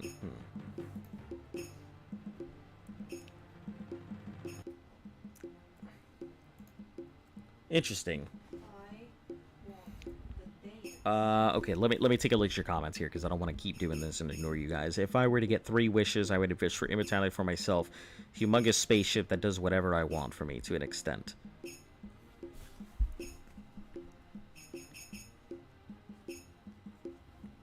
Okay, I can see that. Like I said, I don't think there's anything wrong with selfish wishes. They're very much human nature. You know, I don't think there's anything wrong with world peace as a wish, but I don't think it's a very good wish. Just because the consequences of that kind of worlds are problematic. And a lot of people probably don't think about that, but... immortality, you know, double-edged sword. Sure, you get to see everything, and don't worry. I would totally wish, like, immortality definitely seems like something I would wish for. Yes, you get to go ahead and see everything and exist and you know, all of this stuff, but at the same time, you're going to see unspeakable tragedies and unspeakable, like, problems. Last one is to give every human a relative that would eliminate the problems, like, a revelation, and also problems caused by a lack of open-mindedness. Alright, good wishes. Good wishes. My only thing that I can see is, if you're wishing for immortality and a spaceship that does whatever you want, you would probably check in on Earth every once in a while. Hey, Shyclips, welcome back. Also, it takes 28 seconds for you to get this. I just found that out the other day, so... But yeah, the only problem I could see is that if you're getting a spaceship and you're trying to go and fix the problem, sure, that revelation would work for so long and everything, but once you go ahead and take off into everywhere else, humanity is probably going to be the furthest thing from your mind while you're out exploring the galaxy. You may check in occasionally to see how everybody's doing and whatnot, maybe 100 years or so from now, but I can't see you spending a lot of time trying to go ahead and really be, you know, Earth's protector or something, when you have the ability to go ahead and you know, find the whole universe. Oh, dog, why did you have to aggro them? Alright, let me continue looking through this. That's not fair. I didn't do it.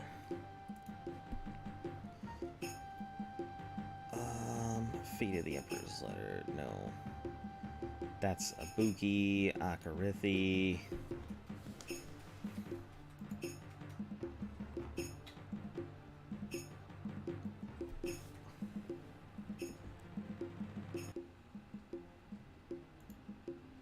No, that's Fighters Guild.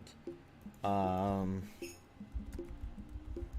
the fuck? This is hardly fair. Queen of Sentinel before the end of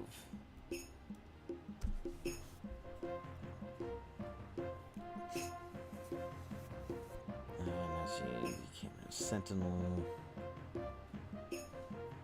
Painting the Truth, that's not what I need.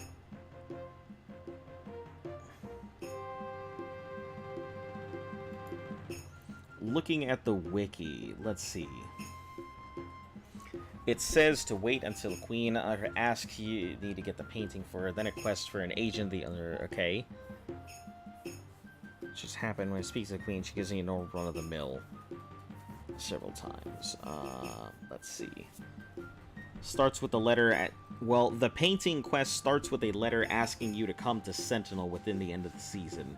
Maybe you didn't notice the letter and season passed, so you missed a deadline. Dog set me up. Ralzer suggests, or you would have paid. Can someone... Eventually I ended up starting a new game, managed to get the painting done. Now just waiting for the Under King agent to contact, so you discover the location of King... So I can discover the location of King Lysandus' tomb? That's funny, because I definitely know where King Lysandus' tomb is. So... Alright, so this thing that I'm waiting for, it looks like it's the, or this thing that I have right now, the letter I've got in my inventory, it looks like it's part of the main quest, or a main quest. Which sucks, because I'm gonna have to go all the way back there, return return that dusk, then go all the way back over to Wayrest, go finish up Wayrest things, and at the same time grab that painting. Oh man, that's pain in the ass. Pain in the ass.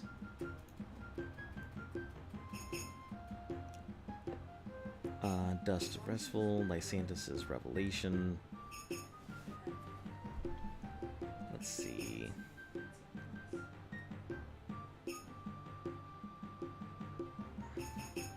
I'm gonna try and do Medora's Freedom rather than just painting the truth. I don't know if I have to do both of them or not. If they both spark off the exact same thing or not.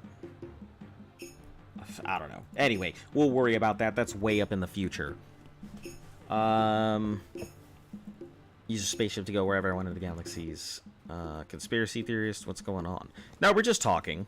We're just talking about stuff. I would leave humanity alone because if it kills itself, you could have prevented that through the wish or something, but it would only temporarily fix. Yep, I agree. If I had to be personal, I'd want immortality. Don't age, can't get sick, or die. So biological immortality and physical immortality. Second wish would be to relive all of human history starting at 200 BC. And last wish would be the ability to speak all languages. Okay, yeah, good wishes. I can see that. I could see that being a good wish. So we'll rest. Probably gonna get an enemy here in a moment. Yep.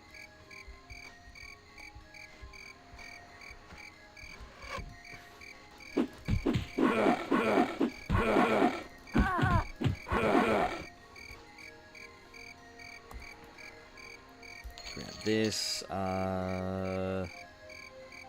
else we got here? That's it. What's your helmet look like? +6. This Dwarven Dagger isn't even, like, worth it. Alright, let's continue running here. Yeah, like I said, I've always said that, like, I don't think there's anything wrong with a selfish wish. You know, if given the opportunity and you only get the wish and you're the only person who can make that wish, sure, you could use it altruistically for all of humanity, or you can do what everybody else is going to do and use it for yourself. You know, in a way that you could far and above benefit humanity more as a singular person than, you know, giving it to everybody.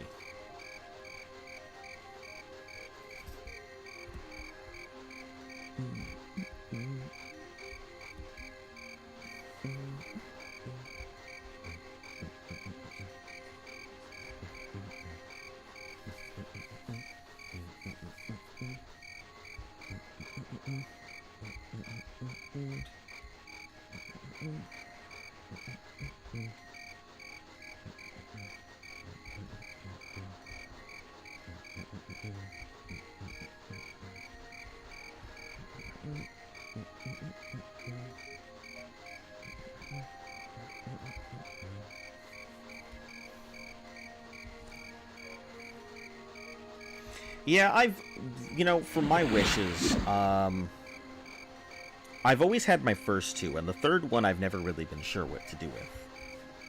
So the first wish I would wish for,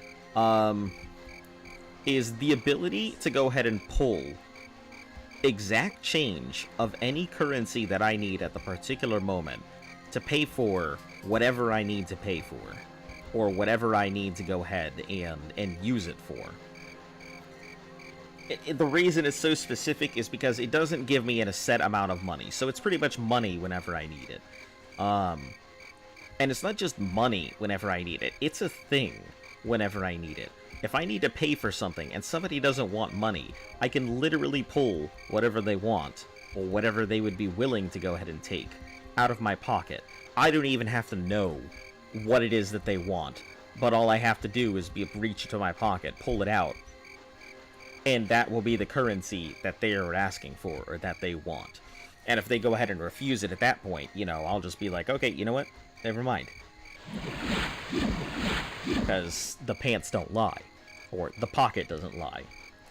You know, I think the even better part would be, like, let's say you need to find out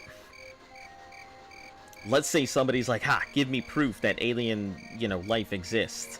If there's alien life out there, and if that alien life has some type of currency, you could literally just pull it out of your pocket and prove the existence of that life right then and there. Pretty crazy stuff. Oh, you need the blood of Christ? Boom. Pull it out of your pocket. It has so many uses that are just, like, completely over the top that you would not even think about. But yeah, that would be my first wish.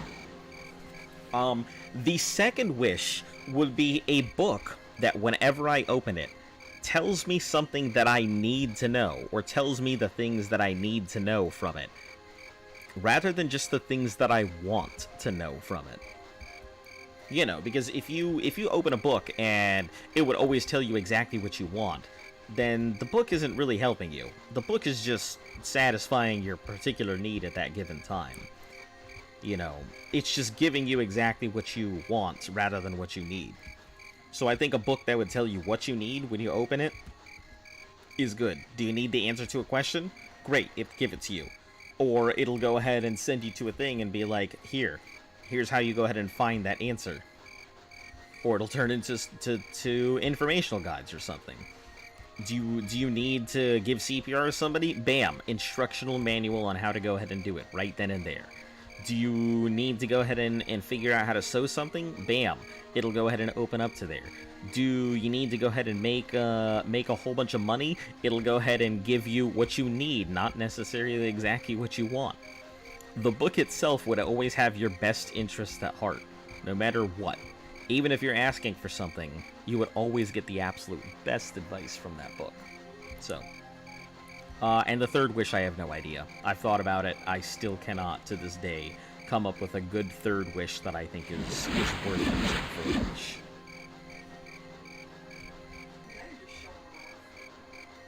Ouch.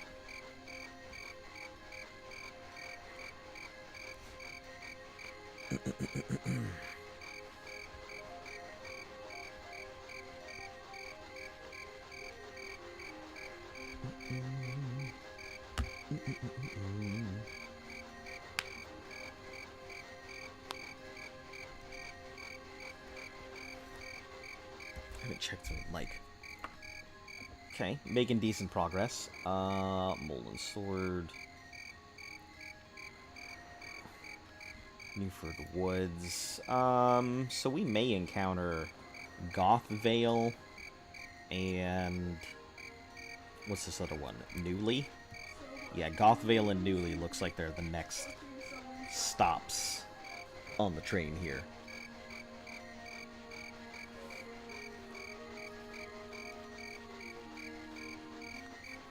Okay, let me switch hands. That would be good, as in the book with instructions, meaning if you follow the steps, you reach your goal. At least if you do it correctly. Yeah, exactly. The book will always tell you what you need. So, as long as you follow the book... And I think the most important part about the book, rather than it being what you want, is that if you want something, the book will go ahead and give you what you want, but it may have detriments that you're not even foreseeing that the book isn't going to tell you about. But if you ask it for what you need, then the book will always go ahead and take you in the best possible route to whatever that is that you're trying to get to, or will completely turn you away from that thing that you're trying to get, because it realizes that this is only going to cause harm to you, and you don't really need that. Yeah, it's good. In my opinion, it's a well thought out. It comes from Dungeons and Dragons. I used to have a DM that he was problematic. Let's say, if you made a wish, he would definitely find a way to pervert that wish. So you had to be extremely specific in the way that you worded things. And you had to make sure that you had all of those details. But, the original question, I think somebody came up to me in high school and asked if I had 3 wishes, what would I wish for? And I just sat and I thought for a very long time, you know. And those are the two wishes that I came up with. The specifics of everything didn't really come into play until like way later in life, but those are the two ones I could think of. And I'm still looking for a third wish that would be worth it. Like, immortality sounds nice, living forever sounds great, and everybody wants to go ahead and live forever, but I don't know. There might be better things than that. Oh, excuse me. Fucking ladies. There might be better things than that.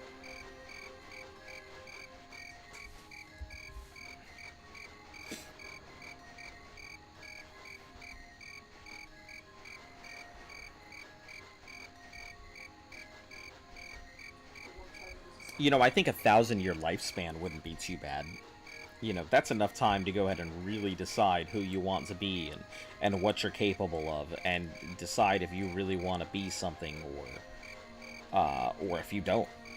Like, that's enough time to play around, mess around for a while, just like the Asari and Mass Effect.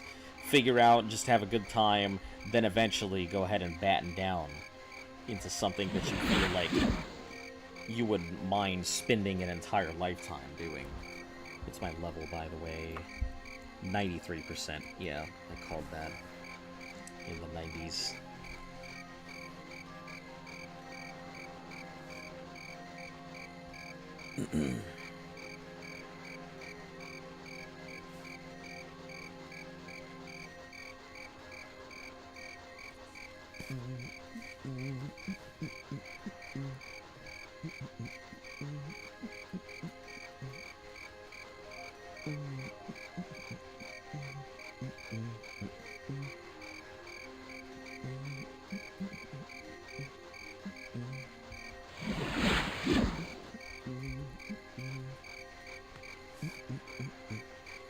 Similar to your currency wish, wishing for a backpack, you can take anything from it. No supernatural stuff, physically impossible. Like, can't pull the Empire State Building out of the backpack.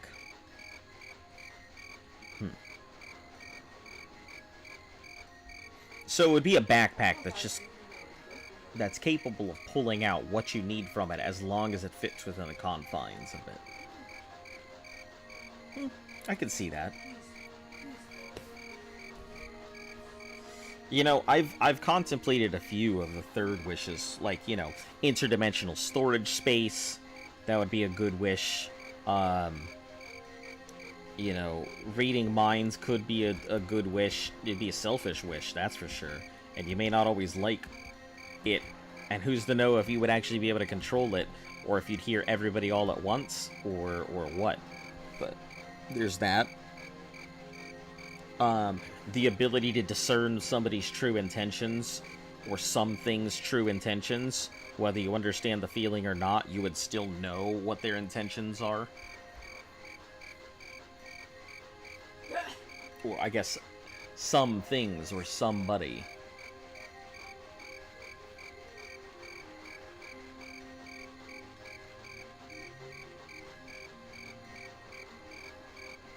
Is that a summon?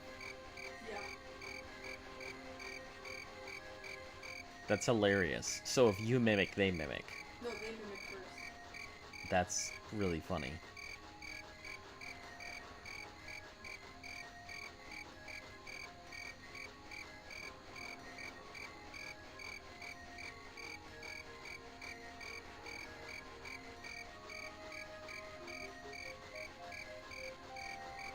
Oh.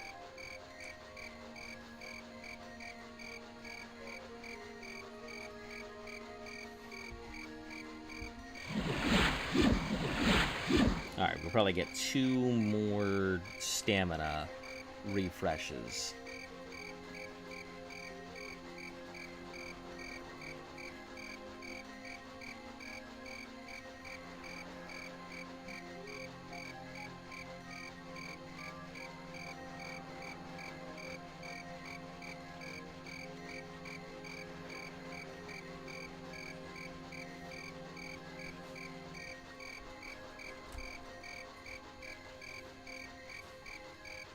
Ability to not have a physical form, but can possess anyone or anything. You can only change form of a person when that person dies.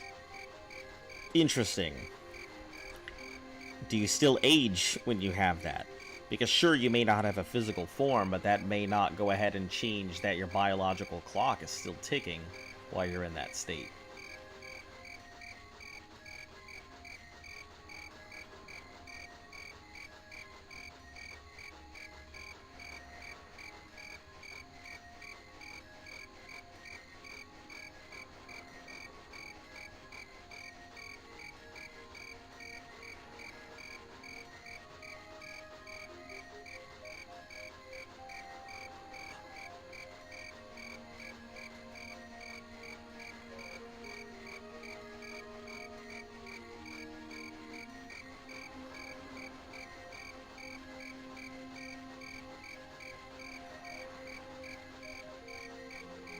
I'm sorry, what?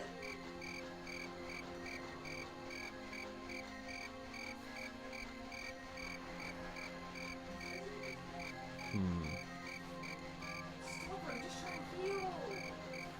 Ass. I'm fucking sorry. Did you just stretch Armstrong at me?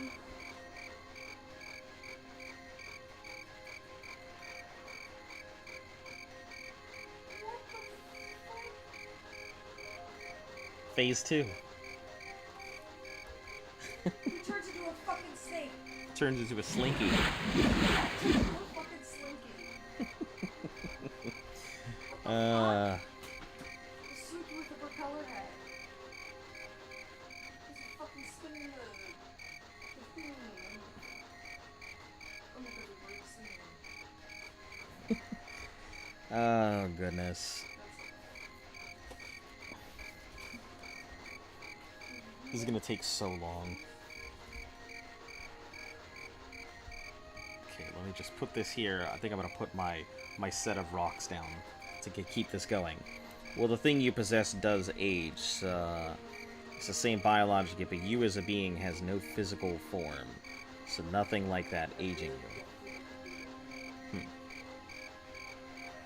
I don't know what he thought he was doing.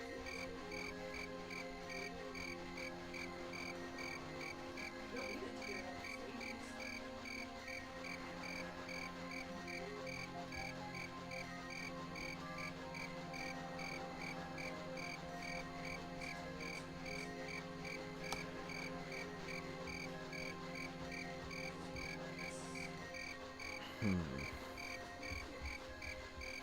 However, the problem with that and biologically immortal too is what if you get enslaved in prison, stuck in one place? It could last for decades, even eternity. What if you fell into a cave? Yeah. Well, I mean, if you're talking about like that's true. You know, it could last for a long time. You could completely, you wouldn't be discovered in hundreds of years, maybe, depending on where it is. Yeah, I mean, you could get yourself completely frozen in permafrost and have to wait until somebody thaws you out. Something like that. Yeah, that is a thing. That is a big concern if you are biologically immortal. You know, you'd still have to take care of certain needs and everything, sure. You wouldn't just die, but, like, even biologically immortal, what about the ability to know the truth? No thanks. Absolutely not. Not interested. The ability to know the truth is problematic. I don't need to know the truth about everything all at once. My brain would fucking fry.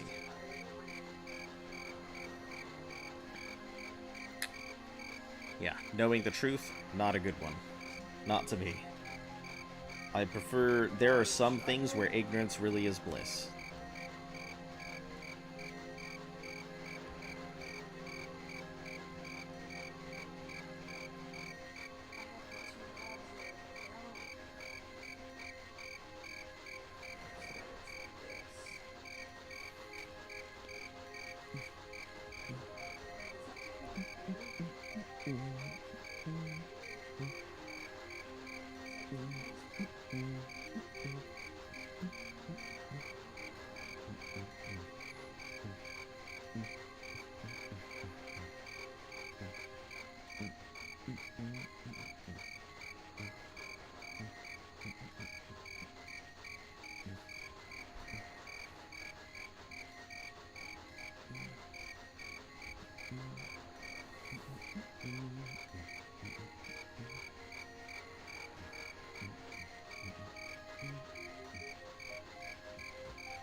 for for asking yourself if aliens are real, and you get the answer in your mind.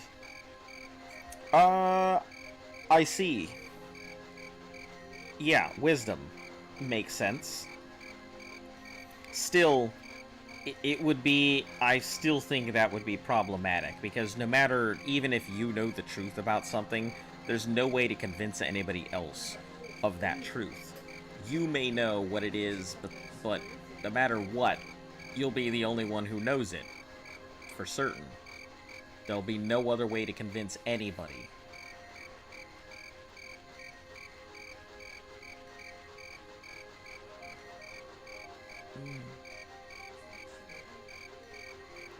I mean, there might be a way, I guess, to convince somebody, but... It just brings me back to where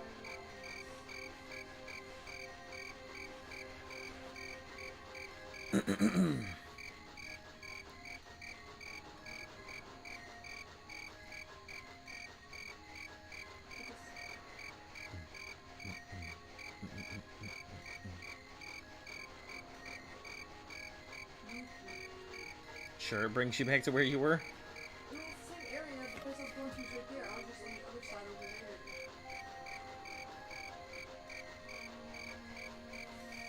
over there. Yeah, it's more or less how it normally works. You don't think about the answer unless you ask yourself the question, not something you actively do. Yeah, but I mean, like... Think about how often you think about stuff in your own brain all the time. If you're anything like me, you would be getting answers left and right for things you didn't even care to know. You know, hypotheticals would be answered with an actual answer. Wondering about something or other, wondering about some tiny thing would be responded to with a Wikipedia article. Unless it's like a yes or no question. And it's not like that'll stop, it'll just keep going. So, yes, it would be great to know these things, or to be able to discern any truth whenever you want, but I feel as though it would only lead to... It would lead to a problematic experience. Just my whole thoughts on the whole thing.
Oh. No, I'm just going through that door. I'm about to come through the door.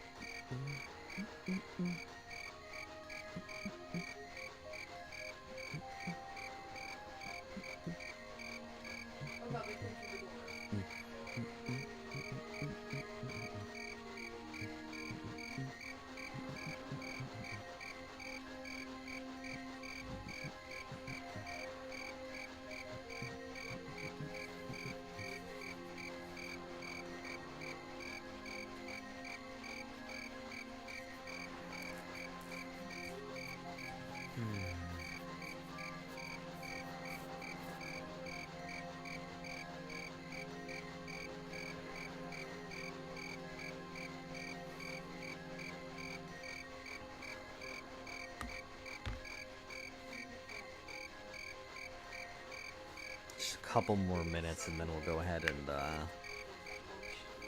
save, take a look at the map real quick, rest, and then continue.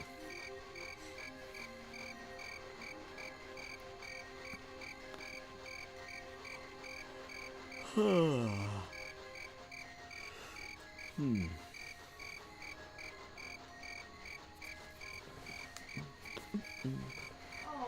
on. What's something you always wanted to do but you can't anymore? Like going to a Beatles concert? No. What's something I've always wanted to do but can't anymore?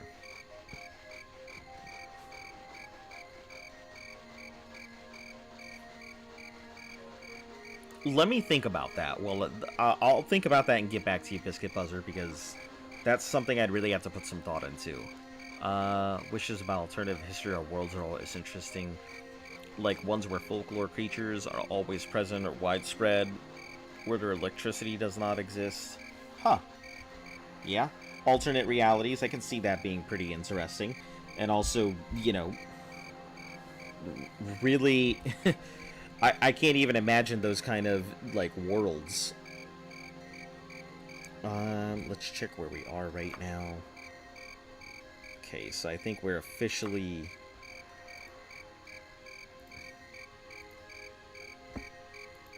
We're just barely off of it. And where we need is here.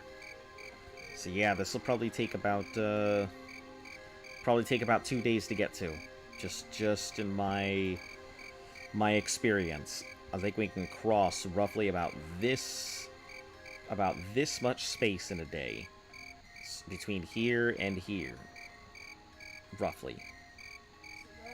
Especially since we're going roughly about max speed, too.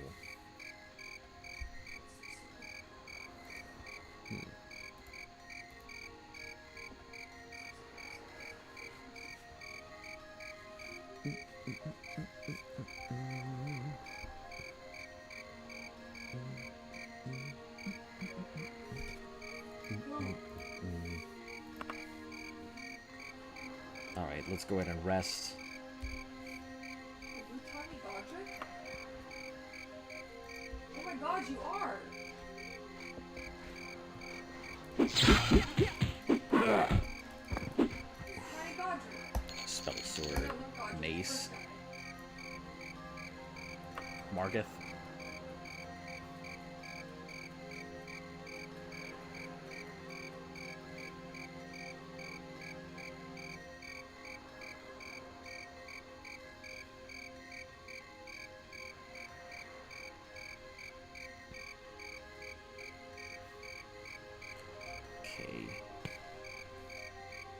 Once this thing breaks, I'll just, you know, chuck it.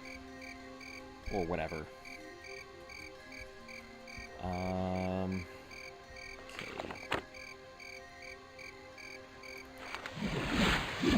Yeah, we got nothing else here, so. Northeast. Alright, let's continue running. Got plenty of time.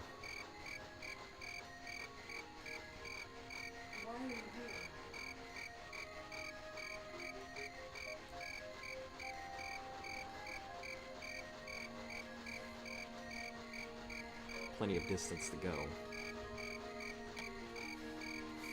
It's more than a feeling.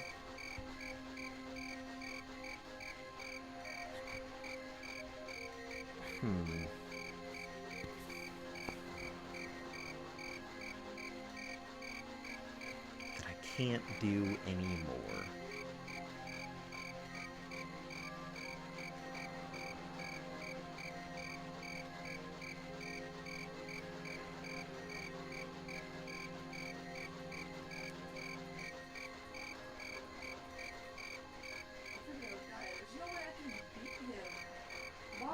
I don't know. That's really something I would truly have to spend some time thinking about that. So, let me write that down because that is not a question I haven't run across before. What's something I'd like to do that I can't anymore?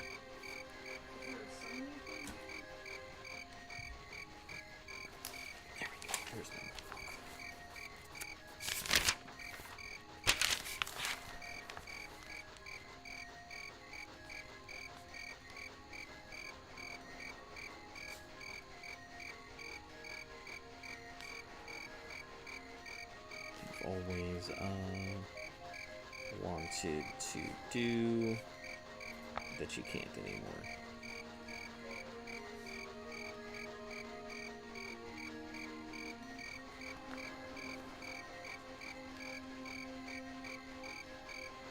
All right, yeah, let me think about that, because it's a pretty good question. I just don't have an answer for you, unfortunately.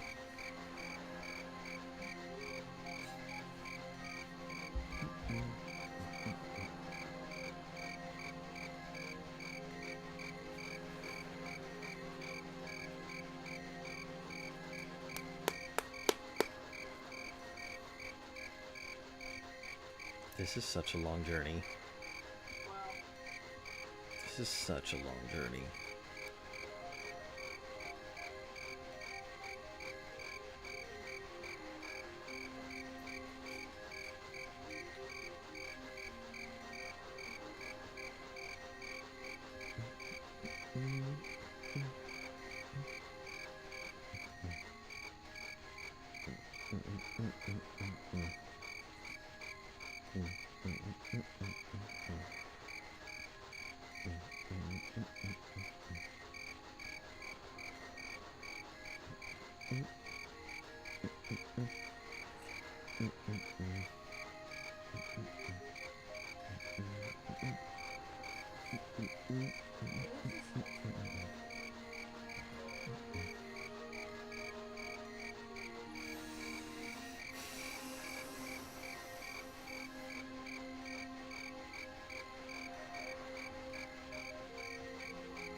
I really wish there was like a dash function, or just some way to speed this up without using a mod or anything else. Oh, there's a new day. The 5th of mid-year.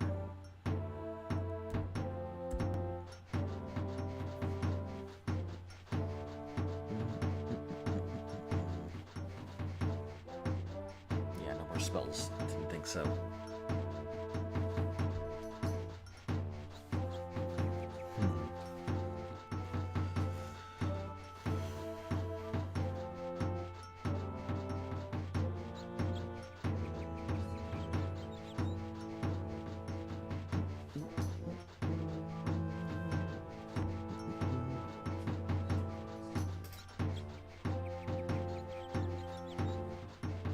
I would read stuff on my phone, but my phone's almost dead, and my charge is a little far away, and I could plug it into my computer, but I feel like my computer slows down every time I plug it into my phone.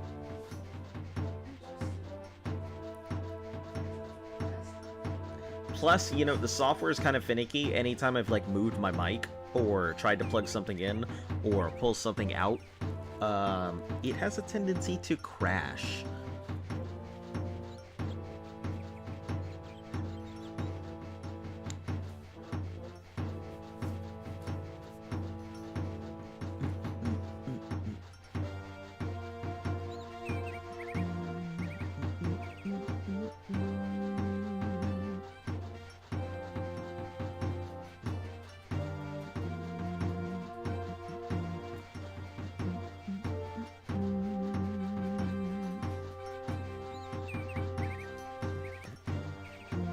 You know, I could really reduce the amount of time that I'm taking just by using the horse, so I could just continuously travel until my stamina gives out while I'm riding the horse, which at the end of the day would be a lot faster rather than having to rest all the time.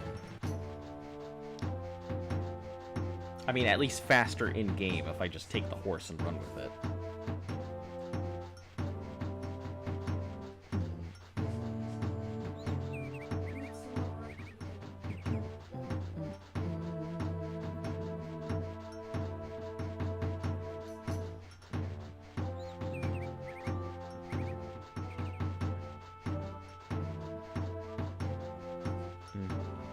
Or teleport yourself to a universe. For example, Lord of the Rings universe. Probably teleport myself to Lord of the Rings.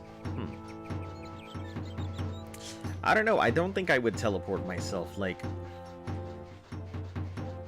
maybe I could see myself teleporting to like a different multiverse. Maybe not so much like a universe. Like, I don't know. Either way, I think teleporting yourself to another universe would be hard as well. Because, one, you have no way to identify yourself. Two, you're going in as yourself, not necessarily going in... Just because you teleport to a world full of magic doesn't mean you have the ability to use it. Or just because you're teleporting to a world of, like, awesome places doesn't mean you're going to be really invited to it. There's a lot of things that could go wrong. D&D has taught me never to expect things to go the way that you expect them to. My players have thrown too many things at me at random all the time. You know, like, instead of just sitting in a cell deciding to go ahead and break out and then getting chased down by guards and getting mad when the guards go after them, to go ahead and do that and then being like, you're railroading, and me being like, you literally were just in prison for just a moment and you had all of your equipment and stuff. What? Yeah. That's how Lift and I met, by the way. Not prison, D&D.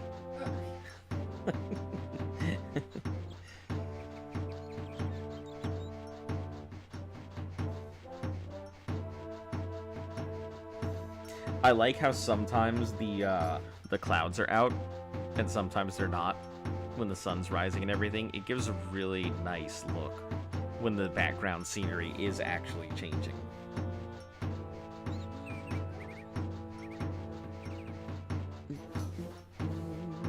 Finally, I found a secret.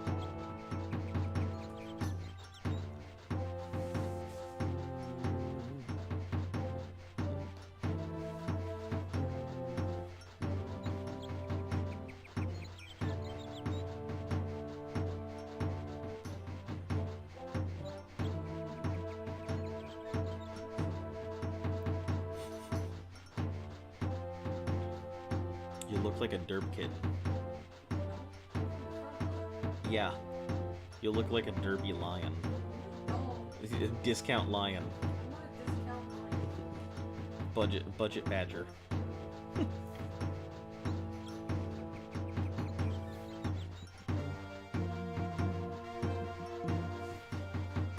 Hey, welcome back, Joe. How is the Lion King? Since we're talking about budget lions over here. Did you just blow everything up? Kinda, yeah. That was the enemy doing it.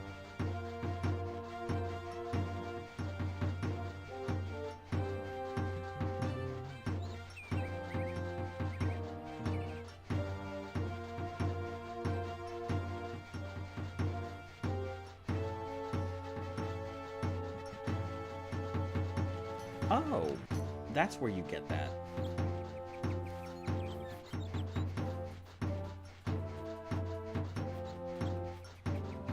Oh wow, you're struggling in there. When do you think you will finish the challenge? It's funny you mentioned that because you're the second person to ask about this today. I don't know. It just depends. Really, Daggerfall is pretty much the big holdup on progressing. I've already said that I think it'll take about 3 to 4 months to finish Daggerfall. That's my guess. As for the rest of them, I have no idea. This could easily turn into a year-long challenge. Easily. So, no idea. Not a clue.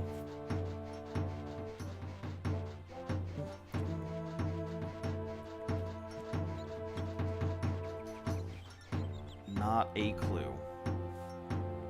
Alright, save. Check the map. We're almost at the border. That's at least good. Completely missed all of these, but that's fine. We'll barely touch into the Arsenium area. Probably just barely touch it, and then... yeah, then we'll go into the mountains from there.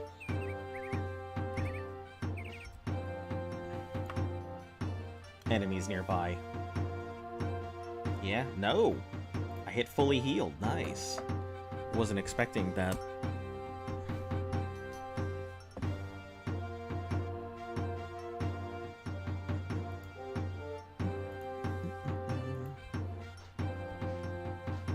Okay. Alright, I guess we'll continue here.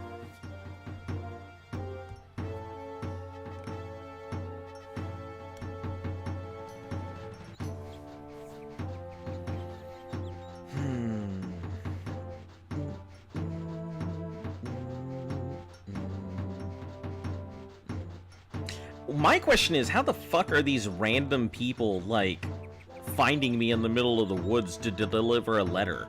Like, I'm literally out in nowhere where nobody's gonna find me, and this random person walks up and they're like, here you go.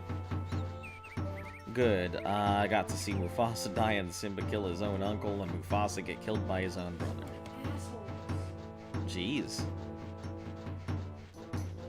It's interesting because, if I'm not mistaken, I believe The Lion King is based off of Hamlet.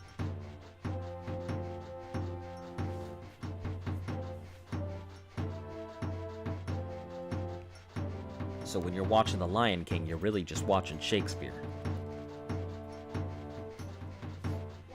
Okay, give me a second. I will be right back. I've set some heavy stuff on my keys, so it will keep moving even while I'm not looking at it. Oh my god. But I'll be right back, guys.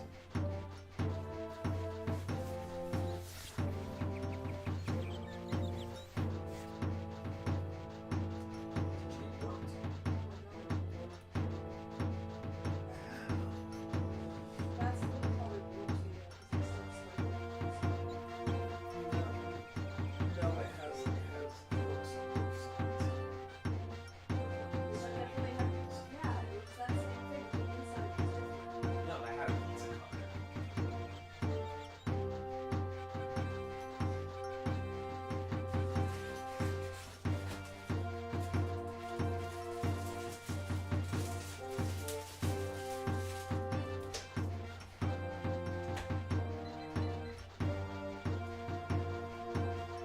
Piece of the actual tree on it.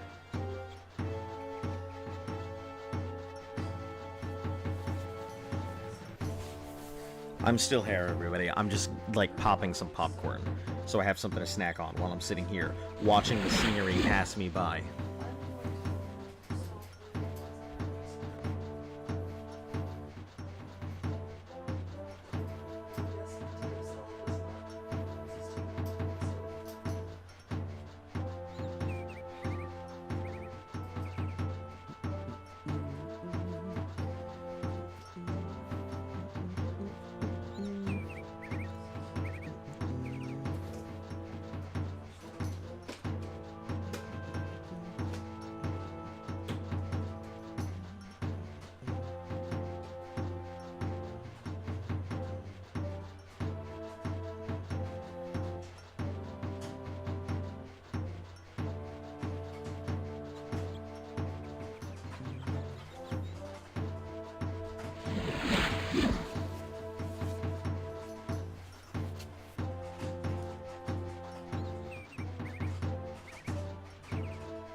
Does that mean you have to come up with an official outro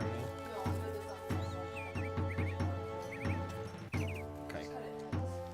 Just kind of... Listen, computer. Can you run? I step away from, like, half a beat, and it's like, nah, I don't want to run anymore.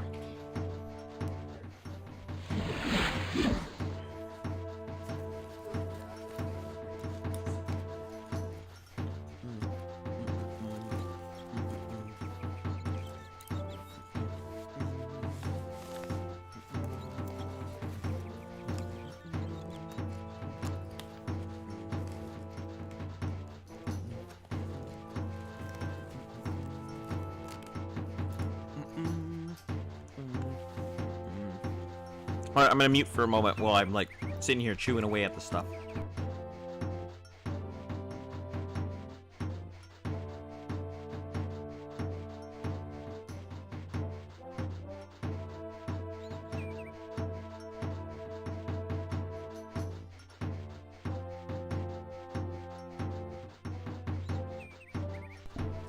Hello there, Mike Doyle. How you doing today? I'm doing pretty well myself, just... you know, continuing running off into the middle of nowhere. Making some pretty steady progress. But, yeah. Shedungent is still very far away. I got a letter from Sentinel saying, hey, come on back. I needed you to do something, and I'm kind of just like, I don't know if I really need or want to do this, so...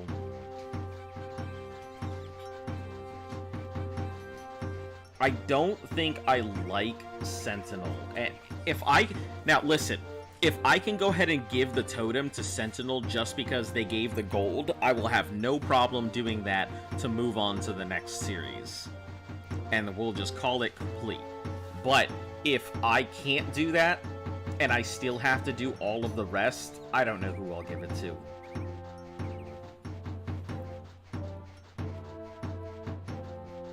I mean, they all seem like trash people.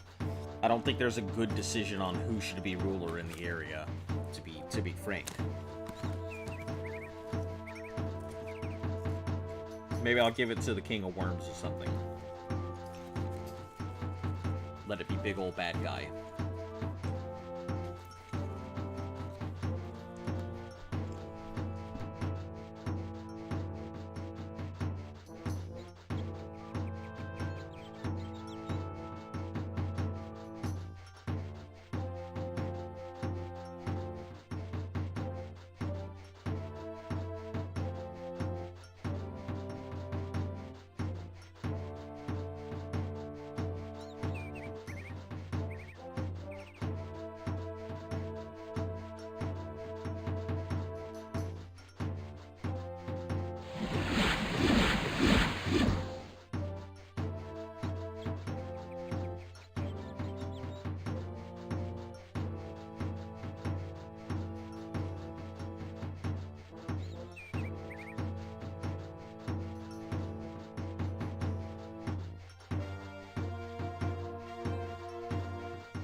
Oh, I also have to let you guys know, Thursdays I physically have to go into the office, so my stream schedule is a little wonky on Thursdays. I'll be broadcasting a bit later, so expect my stream to start somewhere more around 5 rather than 3, but also expect it to go, like, longer, up until, like, 10 or 11 or something like that. I will never broadcast past midnight, because it really fucks up the algorithm. So, you can always expect whatever my stream is, unless I'm doing like a 24-hour thing, you can expect it to like cut before midnight. But yeah.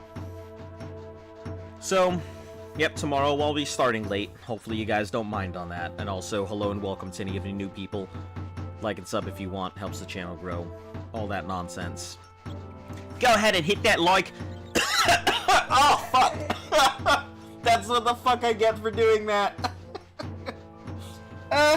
Popcorn. Oh my god. That's what I get for fucking around and trying to go ahead and be the fucking regular YouTuber fucking dying. Okay, let me never fucking try and chill again. Almost choked to death on fucking corn.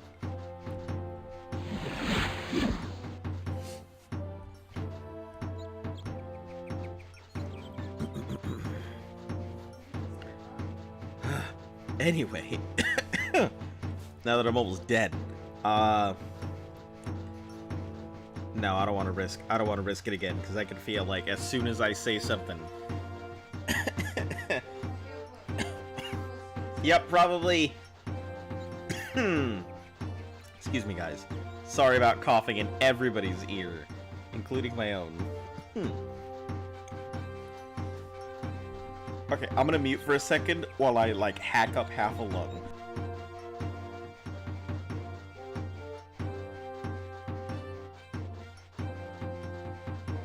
Okay, I think it's gone. Whatever the fuck was sitting at the edge of my throat. Okay. Yeah. Also, judging on how far we've gotten today, I will assume, more likely than not, I will still be just shy of getting to Shedungeon, the next dungeon that I need to go to, by tomorrow. I mean, I've made some pretty... Excuse me. 2 hiccups. I've made some pretty serious headway, but I don't think it's going to be enough. So, I'll show you the map here shortly. Let me show you what we're looking at. So, I'm over here, obviously. I started out today in this actual dungeon, so roughly about the center here. I have made my way to this point over here, right at the very edge of this. So from here to here has pretty much been the entire day. Shedungeon, I think, is somewhere around here, so maybe we might make it to the dungeon, and that might be about all we do, is make it to the dungeon.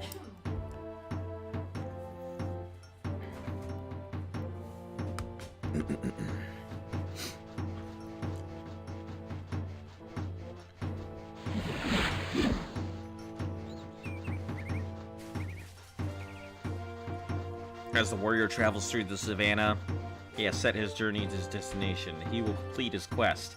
He will be the master warrior. As the warrior journeys through the savannah, he has set his journey to his destination. Will he complete his journey? Will he be the master warrior? I feel like that suits it so well. See you later. Alright, Biscuit Buzzer, thanks for popping in. Always appreciated, and we'll catch you again tomorrow, hopefully. And if not, we'll see you when we see you. Alright, get some rest. Have a good night.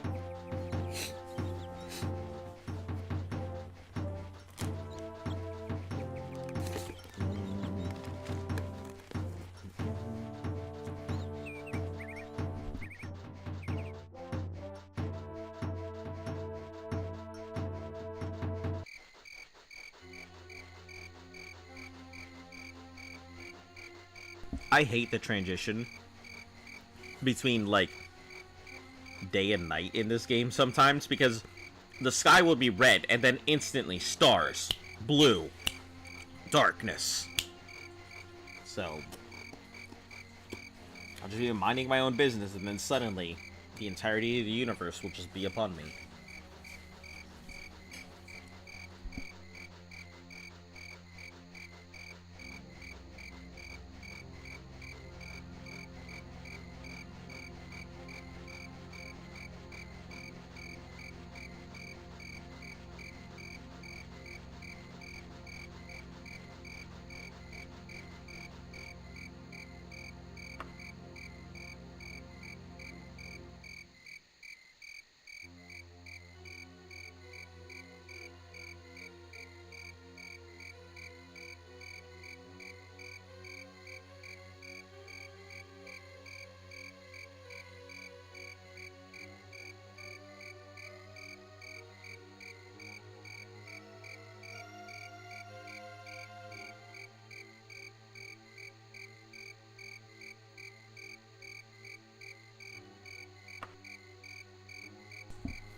All right, sorry about that. Just checking the channel real quick.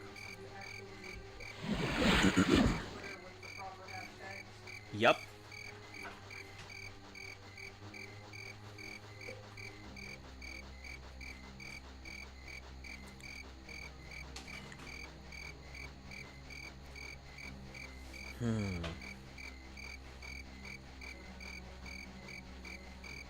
Frankly, I think it's just because the other games that have come out recently.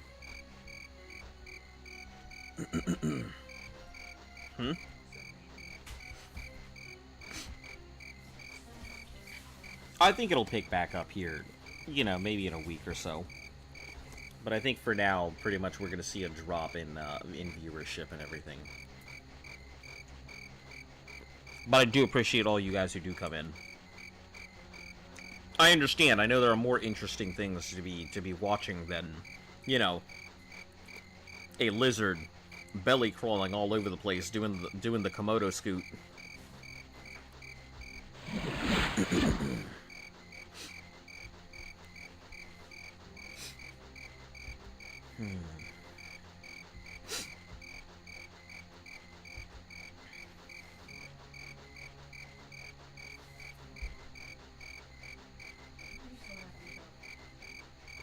Life? She's happy to be alive.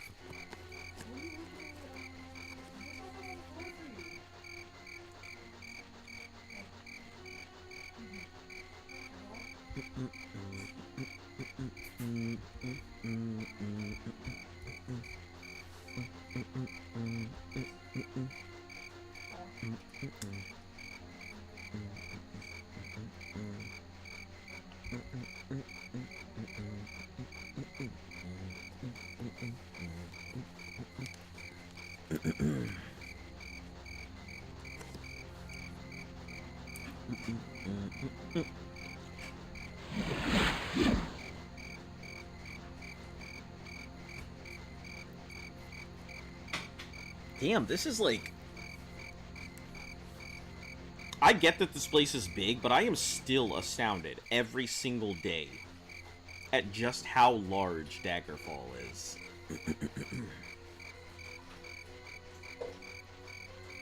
The fact that it's just how long it takes to get from one place to the other. Still mind-blowing. And the fact that this was designed in '96 also just blows my mind, too. Like, it's crazy. Having this much space in this much design in '96. I mean, I get that it's low poly and everything, but still pretty crazy.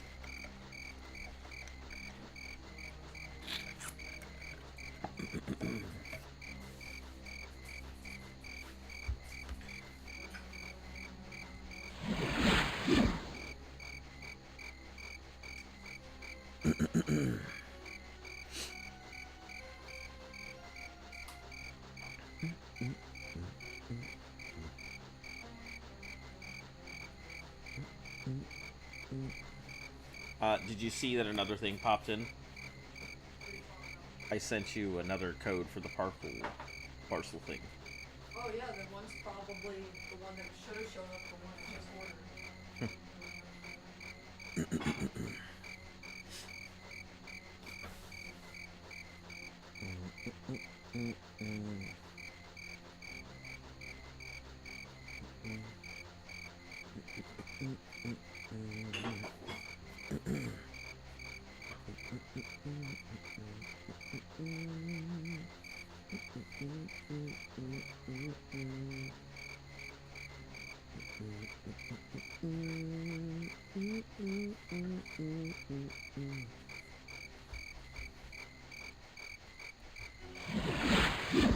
I think we've probably crossed the border at least twice by... Yes! Finally! Okay, where is this place? So here, this is where we're going. This is where I'm at. So yeah, I guess continuing to go northeast is going to be the best bet. We're gonna cross the border, like, I think 2 or 3 times here. So this will be our first crossing out. And then we'll head back into the other country, and then we'll head back out of the country. You know, just based on geography.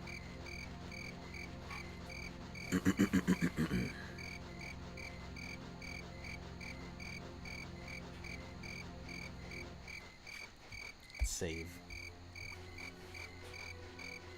Just in case something happens. You know, it's bound to happen. That's what I have learned. As you're closing in on your goal, that's when shit goes wrong. If Ark taught me anything...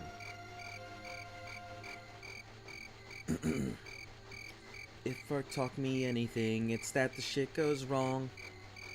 That is the reason that we have this safety song. So that you'll remember when this shit just goes astray, everything will be okay. What do you mean, what am I doing? I'm singing the Ark safety song. Is that what it is? Because Ark's not safe. Yeah, but that was the song of safety for Ark, to remind you that it'll be okay.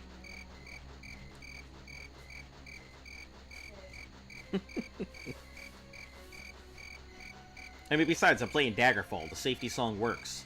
Because it's not Ark. Considering we never said how long we played Ark. Shh. Shh. Don't bring up inconsistencies in the plot hole.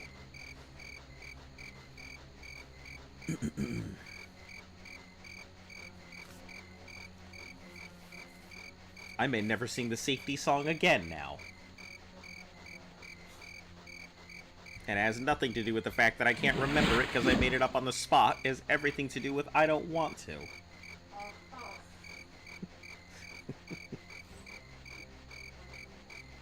Likely story.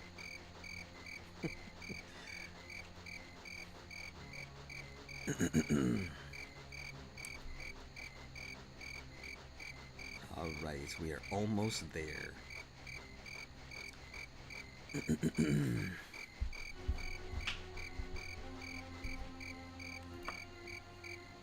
Okay, yeah, it looks like we wouldn't even have to cross the border. That's fantastic. It looks like we'll just stay in the mountains the entire time. It's good. Saves time. Yeah, in the direction that we're going, it seems like it'll still take us exactly where we want to go. So we should be fine. Just going straight there.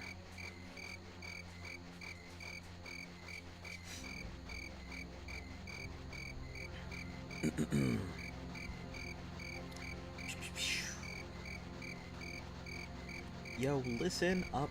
Here's the story about an Argonian in something in a small world, and all day and all night, all he does is run, and just him. I think you'll like Skyrim. I'm sure I'll like Skyrim. Like, everything that I've seen about it, I mean, if it's anything like Oblivion, I'm sure I'll enjoy it. I mean... The companions are there for a lot of comic relief. Like... Some of them are not. Some of them are helpful, but they're basically just comic relief. The one I had was helpful until she was forever stuck in a wall. It's funny. No, I'm sure that I'll enjoy it. I mean, it's not like... Sure, Skyrim may be a modern Elder Scrolls, but it's...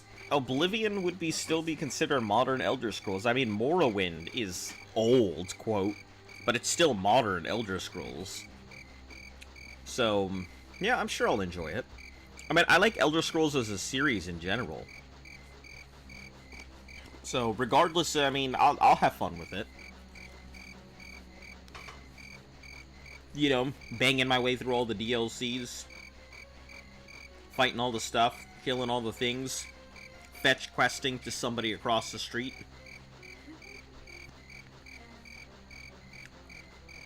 Yep. Looking forward to a lot of... Thank you, fine warrior. Most esteemed warrior of legend. Delivering this letter to my neighbor. Let me reward you with this long shirt of dragon catching. It has been in my family for centuries, and I am giving it to you, as your letter-delivering service was so pristine. Yeah, I'm looking forward to it. And I'm also looking forward to people trashing on my playstyle. I'm very much sneaky. I am big sneak. I've always been big sneak. I am not just to go smack that bullshit just so I can hit it. I'm very much let me shoot that thing from far away, or let me sneak up on it and backstab it for 1 billion damage. So, I'm sure people will be like, why don't you just run at it? And I'm going to be like, no. Also, because I won't know the game, I'm definitely going to have a very cautious approach. I don't intend to just go run up on whatever big thing walks my way.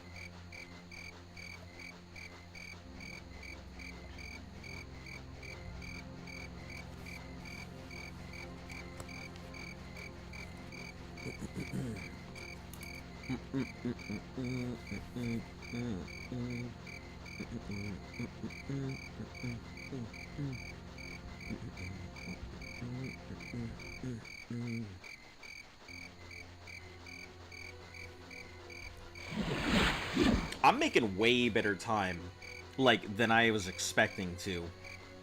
Even with having stopped in a dungeon and stopped in some stores and stuff on the way, I'm still making great time. I mean, if I would have stopped in those other 2 towns, I don't think I would have been anywhere near as far, but...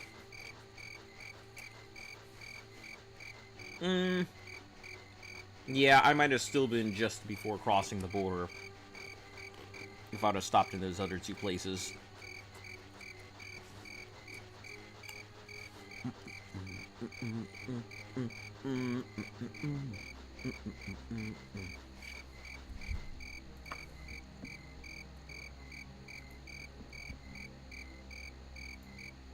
La la la la la. I am at... Yeah. We'll make good headway here. Great headway. I think it's funny because I know for a fact that I know where Lysandus' tomb is. And they're going to be like, oh, we'll tell you where Lysandus' tomb. And I was like, I've already been there. I know. It's covered in zombies.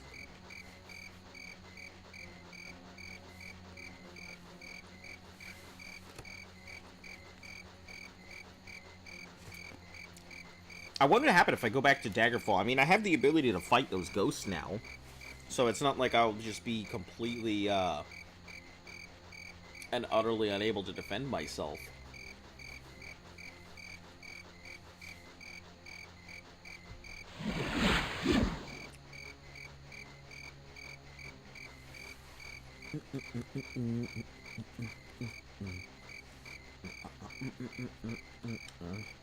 Since we're in the mountains, I am assuming there's going to be a lot of shit that I'm not going to like encountering when I have to rest.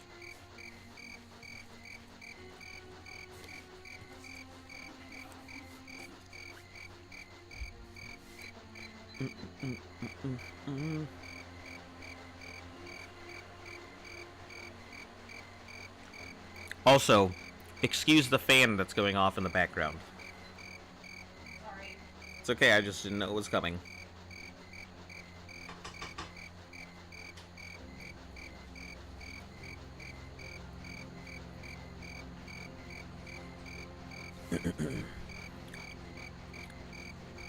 Oh, hold on. Northeast, there we go. Choose your protector when it needs it. Animal edition. Wolf, bear, lion, jaguar, cheetah, or snake. Choose your protector. I'm gonna go with bear. Bear's a pretty solid choice. You know, wolf is extremely strong, but will end up retreating if it takes too much, if it's too hurt. Lion is okay, but if it's male lion, it's gonna be lazy. And if it's, yeah, and, you know, they would be a lion if it was female. So, you know, lion, you know, it can do some stuff, but it's certainly not gonna fucking fight a bear. Jaguars are strong, but bear. Cheetah, not good enough. Snake could be good. If Snake gets the first strike, or if, like, you throw Snake at something and it bites it, I mean, Snake's probably gonna die, but Snake will definitely defend you. But I think Bear wins. I think Bear demolishes everything else on that list.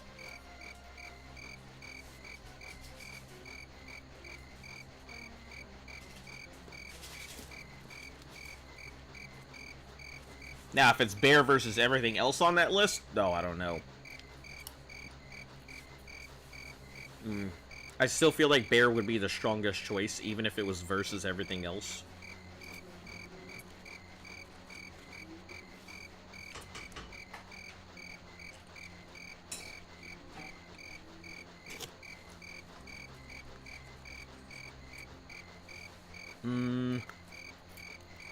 Now, if Badger was on there, or if, like, Wolverine was on there, like the animal, not the fucking adamantium clawed hero, I'd go with Badger or Wolverine. Badger or Wolverine would be my choice of protector animal.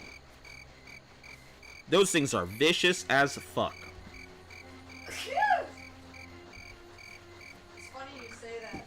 My first time I played D&D as a druid Yeah. was my first time playing, and my companion was a Wolverine That's- dragon scale armor. That's funny. Yeah, it's funny because, like, Badgers are considered 1/4 of a challenge rating, I believe.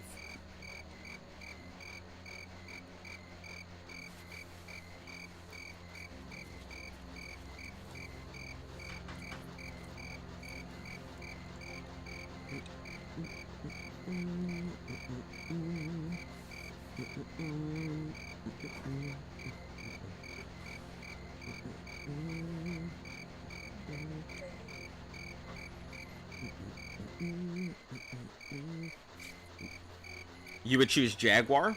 Why would you choose Jaguar?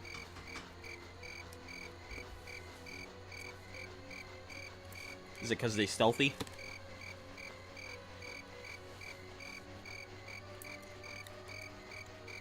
Big cat energy without big cat?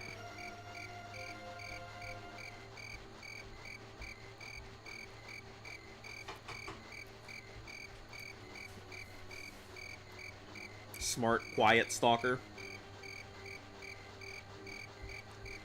The ability to pull its prey up into the trees.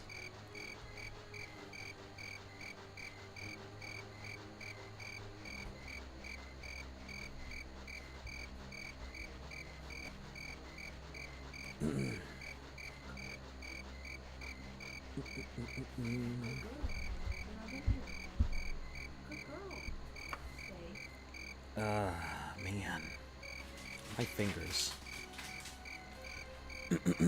My fingers day is hurting. Every day I have to do this, and I'm just pushing down the same buttons all the time.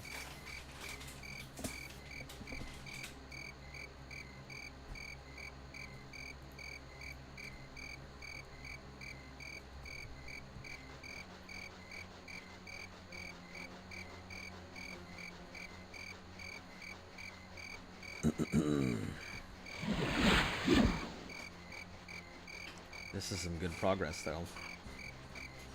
Think jaguars are big, strong, and could one-shot a crocodile or an alligator? I don't know about one-shot, but I mean, I'm sure they could take it. I think crocodiles and alligators are, Shot is not a thing in real life unless you're being literally shot between the eyes. yeah, they're on pretty even keel. I think alligators and crocodiles are on pretty even haul with quite a lot of animals. There's not a lot of animals that could just suddenly sneak up on an alligator or a crocodile, or would be at an advantage if the crocodile or alligator is in the water. Alligators specifically. Because crocodiles have that long snout. Which, yes, it's strong, but it's more suited for catching fish than it is, you know, locking prey into place. But yeah, alligator would be on pretty even keel with most things, honestly. And alligators are fucking fast. A lot of people, like, do not understand that alligators are fast. I think they run, like, what, 25 miles an hour on land or something crazy? Here, let me see how fast does an alligator run, because... Does... and...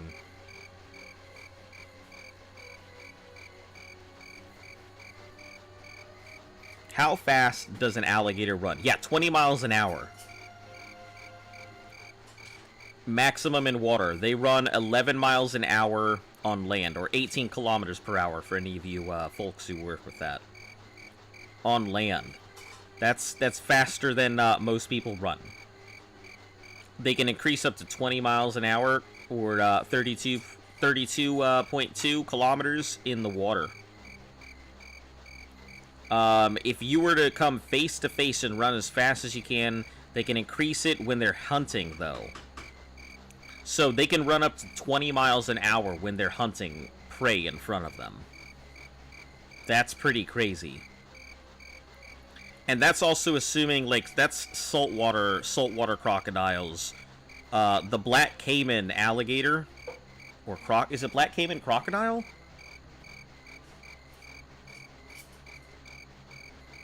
It's a crocodile, okay. Yeah, that thing, or crocodilia family, I don't know. Yeah, that thing's fast. That thing goes 30 miles an hour. You're done for if one of them things rolls up on you and you are not prepared. But look, if you added hippo to that list, there is no choice but to choose hippo. Hippo wins all of those fights. Because it does more crushing, so if it gets a hold of you, your bones are broken and you're not... Yeah, like, hippo, that's one hell of a protector animal. If you could choose hippo as your, like, as your protector animal, that's it. You're good. You're safe. You don't have to worry about shit. Hippo's super territorial. Hippo can literally bite a crocodile in half. I mean... It's more like crush it in half. Yeah, it can literally crush it in half. Yeah. Hippos are no joking. They may look cute as babies, but man, when they become adults, they'll turn you into a panini. You know, minus the heating and everything.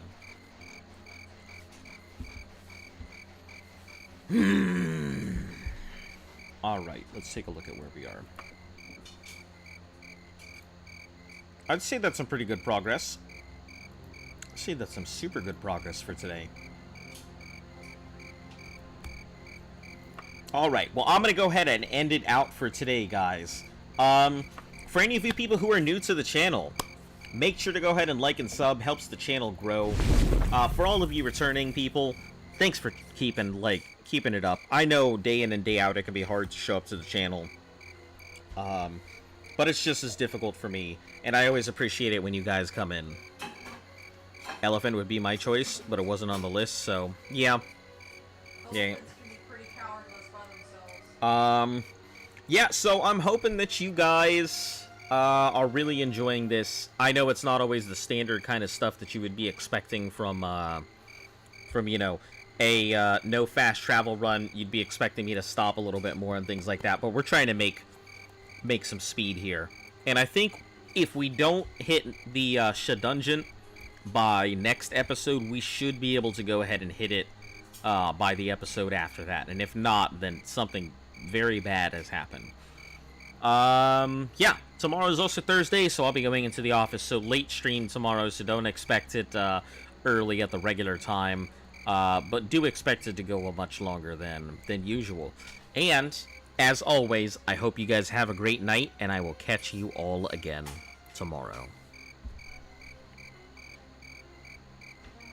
Bum bum bum bum bum bum bum bum bum bum.